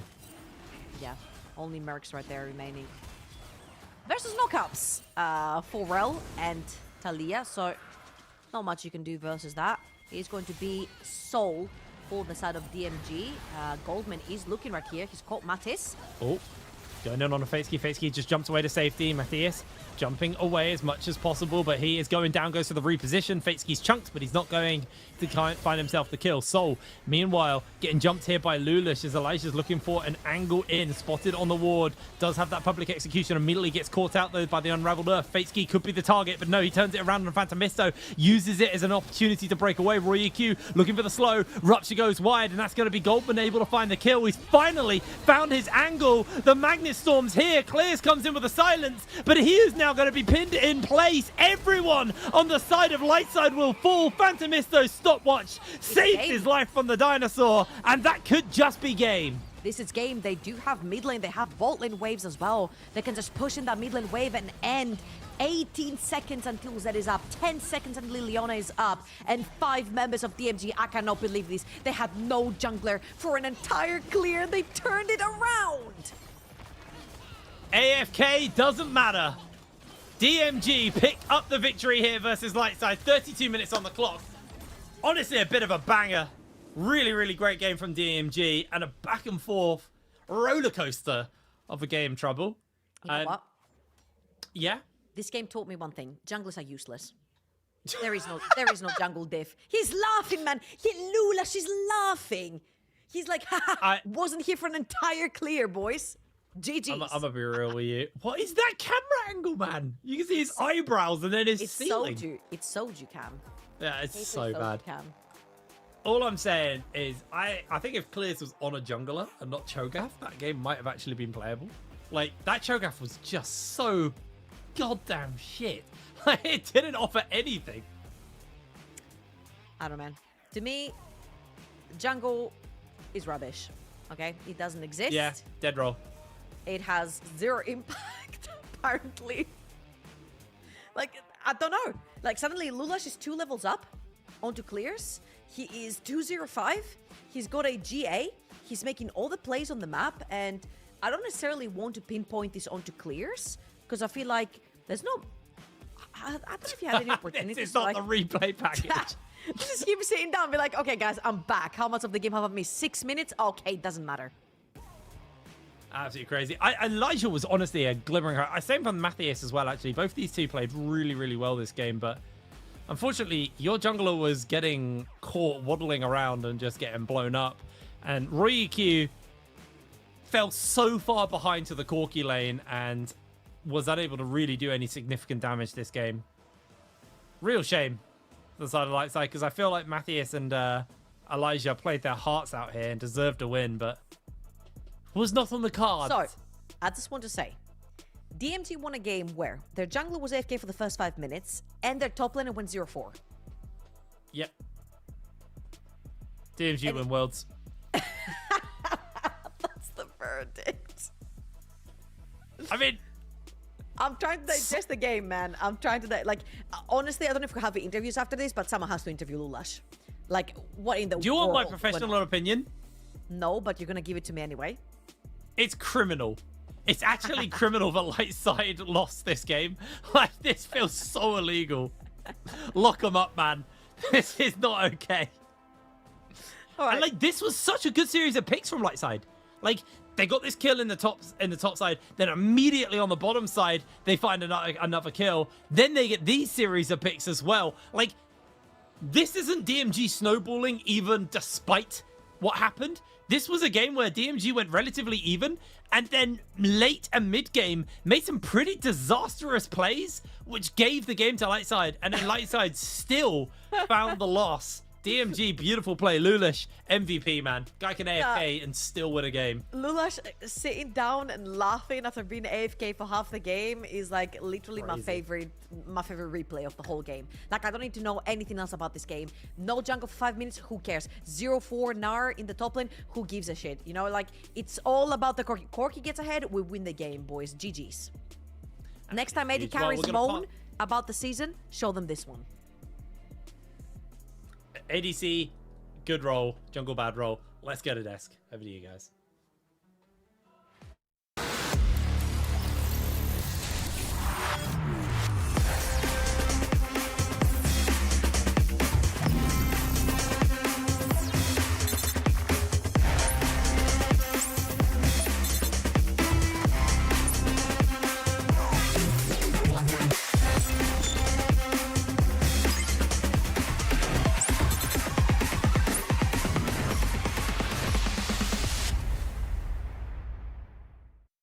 Welcome back to the studio after the final game of the day there. Der Klassiker, living up to its name. Did they play tennis? The throws were back and forth. We had, some AFK in the beginning from Ludus. Somehow you still went with your jungle AFK. It's crazy. The one thing was for sure, the game lived up to the hype, right? The chaos. It was a game of individual moments, I want to say, for most of it. Very good individual performance from certain individuals. Mattis V, Elijah, I thought Fantamisto and Fadesky really good as well. Goldman, rough day at the office though. Yeah, I mean, it happens, right? But yeah, it was a bit rough. But I don't know, the start of the game, I have never seen. In shock. Yeah, same. I was like, there's no way they're gonna play this and actually end up winning. Yeah, that's even more crazy. Like we see an AFK player in a competitive game, but then they also end up winning it. Yeah, but also, can we also talk about him only being 4 CS behind in actual mid-game? Yeah. Like he came back from that jungle. I'm in shock, Yeah. And I think as well, they came back and then they started throwing the game and then they pulled it back at the final team fight where we were like, well, who's actually winning this? The game was dead even. It is. And then that final team fight really pulled over the line. An extended fight where, the Yunara died with Flash and Barry up, kind of like double-if, saving it for next week maybe.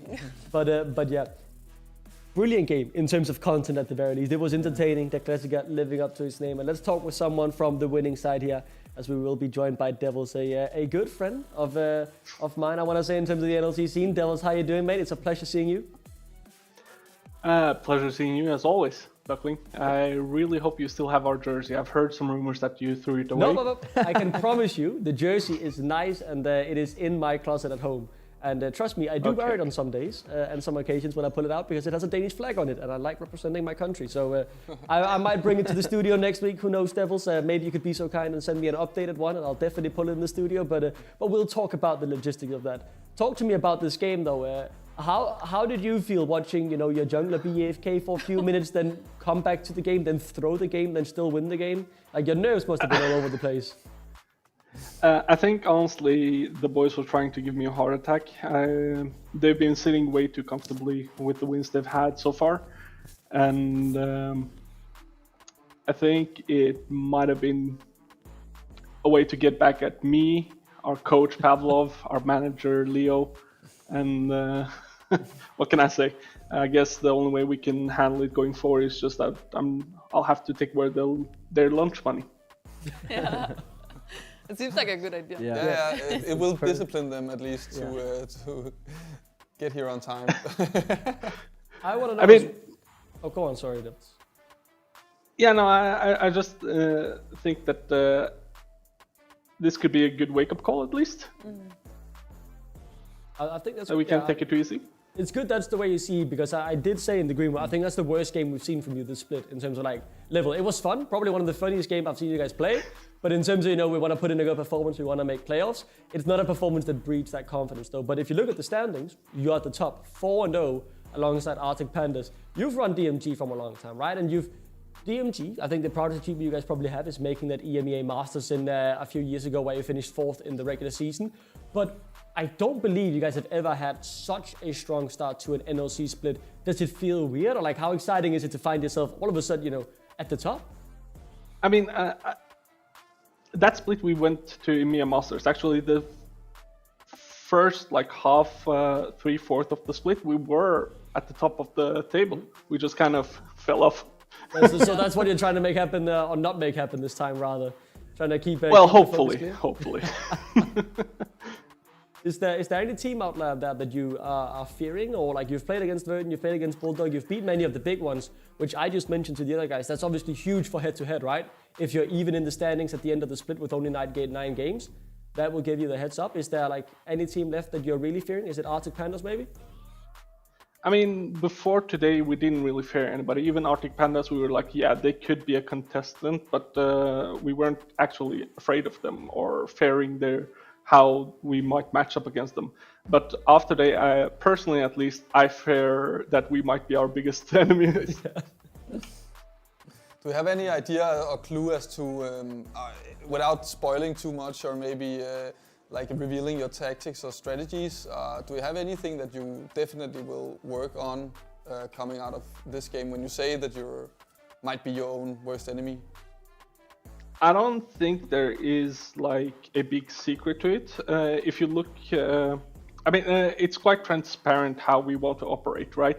We have a strong core and we have a couple of rookies, right? And especially Goldman is super fresh, right?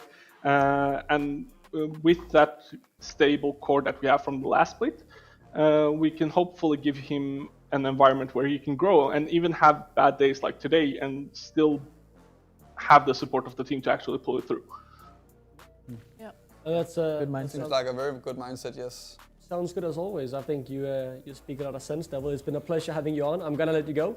Great having you on the NLC broadcast, and hopefully we see your face again soon. And yeah, congratulations on the win, man. Let's see how far you guys can take it. I'm looking forward to it. Likewise. That's perfect. I mean, nice little way to round it out. Yeah. I mean, there's a reason DMG has slowly been climbing the standings, I want to say. I think they have the long-term vision, right? They have the belief in what they're doing. They've obviously focused a lot on the talent pipeline, and we've seen them bring talents through in different parts and, in other teams as well. Now you're seeing talents who've played for DMG. Yeah, I think it tells you so much about a coach and a team owner, manager, whatever you're gonna call it, that he can say, we have a stable roster, but we also give our new players the opportunity to have bad days. That gives that you have the freedom of expression to kind of take risks in your game. Also maybe coming out on the losing side today for Goldman.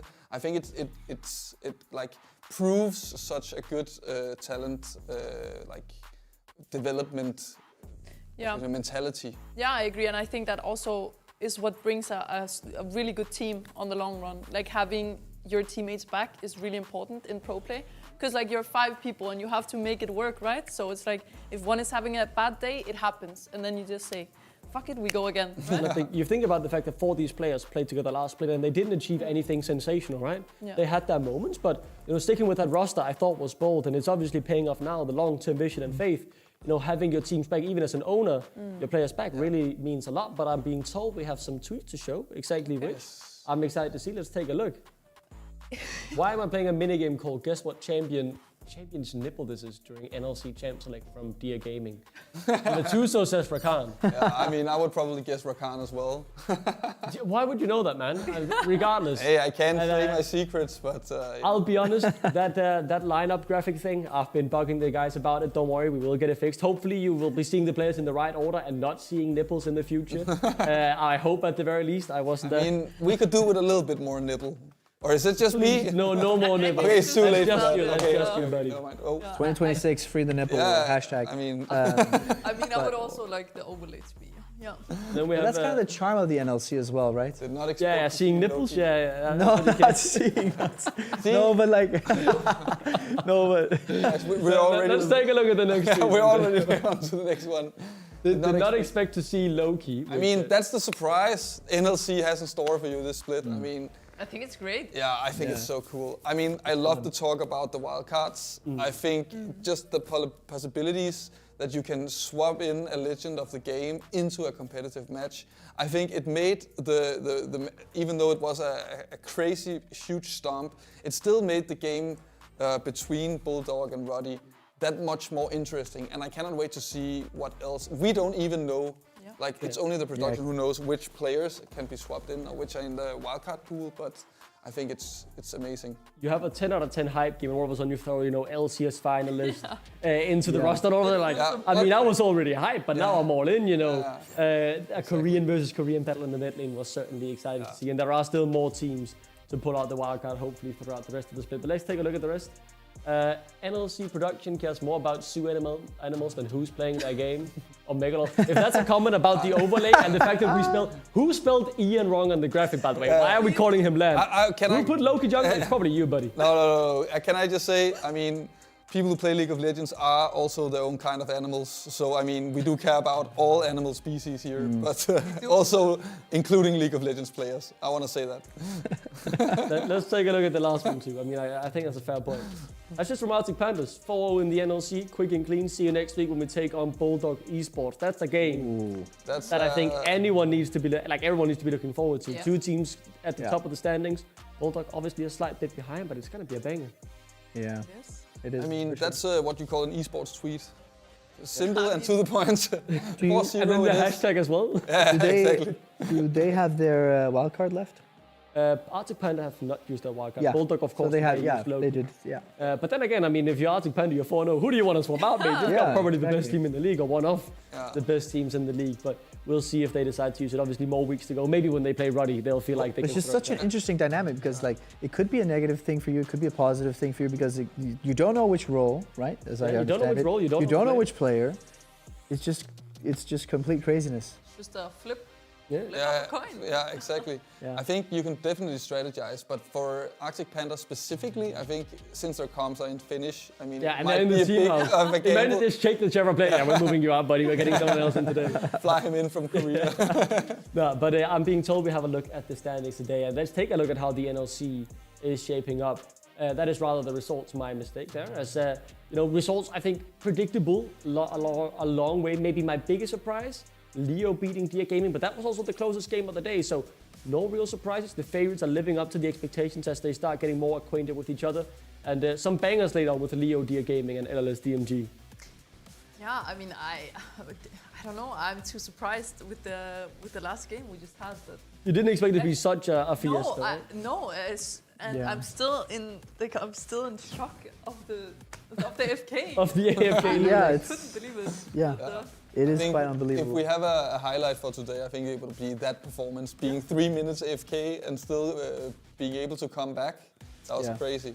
And let's take a look at. Oh, go on. Yeah, sorry. I thought it was so strange because there was no counter jungling of his camps. Yeah. And I think maybe they were like, oh yeah, he's like the players maybe typed in all chat, yeah, he's here. Yeah, don't worry. Like they maybe tried to trick them into thinking he was actually playing.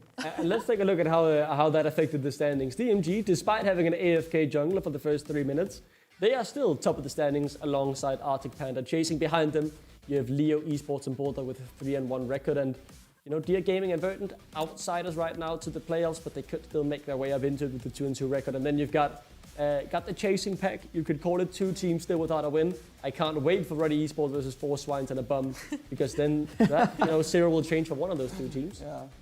I mean, I think it's right now. I think it's a bit of a pity that it's only 4 teams in the playoffs, right? I would love to see 6. Yeah, I would love to see 6 teams because then looking at the 5th and 6th place, like Verdant and Dear Gaming, it's like I would love to see them like compete in a series format instead of a best of 1 to see like, okay, what can they like as soon as we go into a game 2, game 3.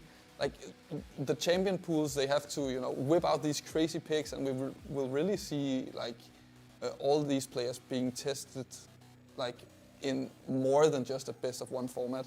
Yeah. It's really important for me to say the league is shaping up already, right? Only 9 games for teams, each team in the regular season. So that's the big thing for me. Like 4 Swines and a Bum, if DMG win one more game, they can't catch up to them. At most, they can equal the record, right? And then they would lose on the head-to-head. So like the league is being decided so quickly. Each of these teams have to land on their feet.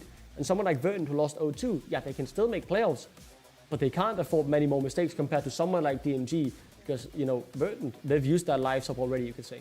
Yeah.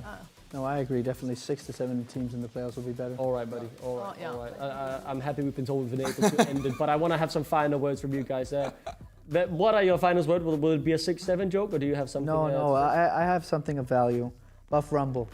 Thank you. All right. Empress, any final words for the day? I mean, no, I'm still baffled about the last game, as I just said, but no, it has been a great day. I think good games today. The entertainment was definitely there. It was, sure. And also with the animals. Not a fan, or? I mean, yeah, they were cute, but I touched the snake. didn't think I they were held the cute. snake today. That's kind of crazy. I thought it was worse, okay? I thought he thought would it- bring like yeah. a 2-meter king cobra. Yeah, I He mean, wanted to eat oh yeah, my you're just head. gonna get gonna devoured crawl live like on five- stream. You're like, exactly. oh, he caught my leg. I'm dead now within the next Yeah, 15 minutes. Any final words? I just want to say thank you guys for a great day. I think it's been so much fun being in the broadcast. I think it was banger games, banger segments. I just thought it was a wonderful time. And with that, I mean, it's about time we round it off. So thank you to all of you who tuned in. We are climbing the mountain slowly but steady here in the NLC, as we always do in each bit. So keep climbing, and we'll see you all next week, next Thursday, 5:13 p.m. Central European Time. Don't go anywhere, or do go anywhere and enjoy your week.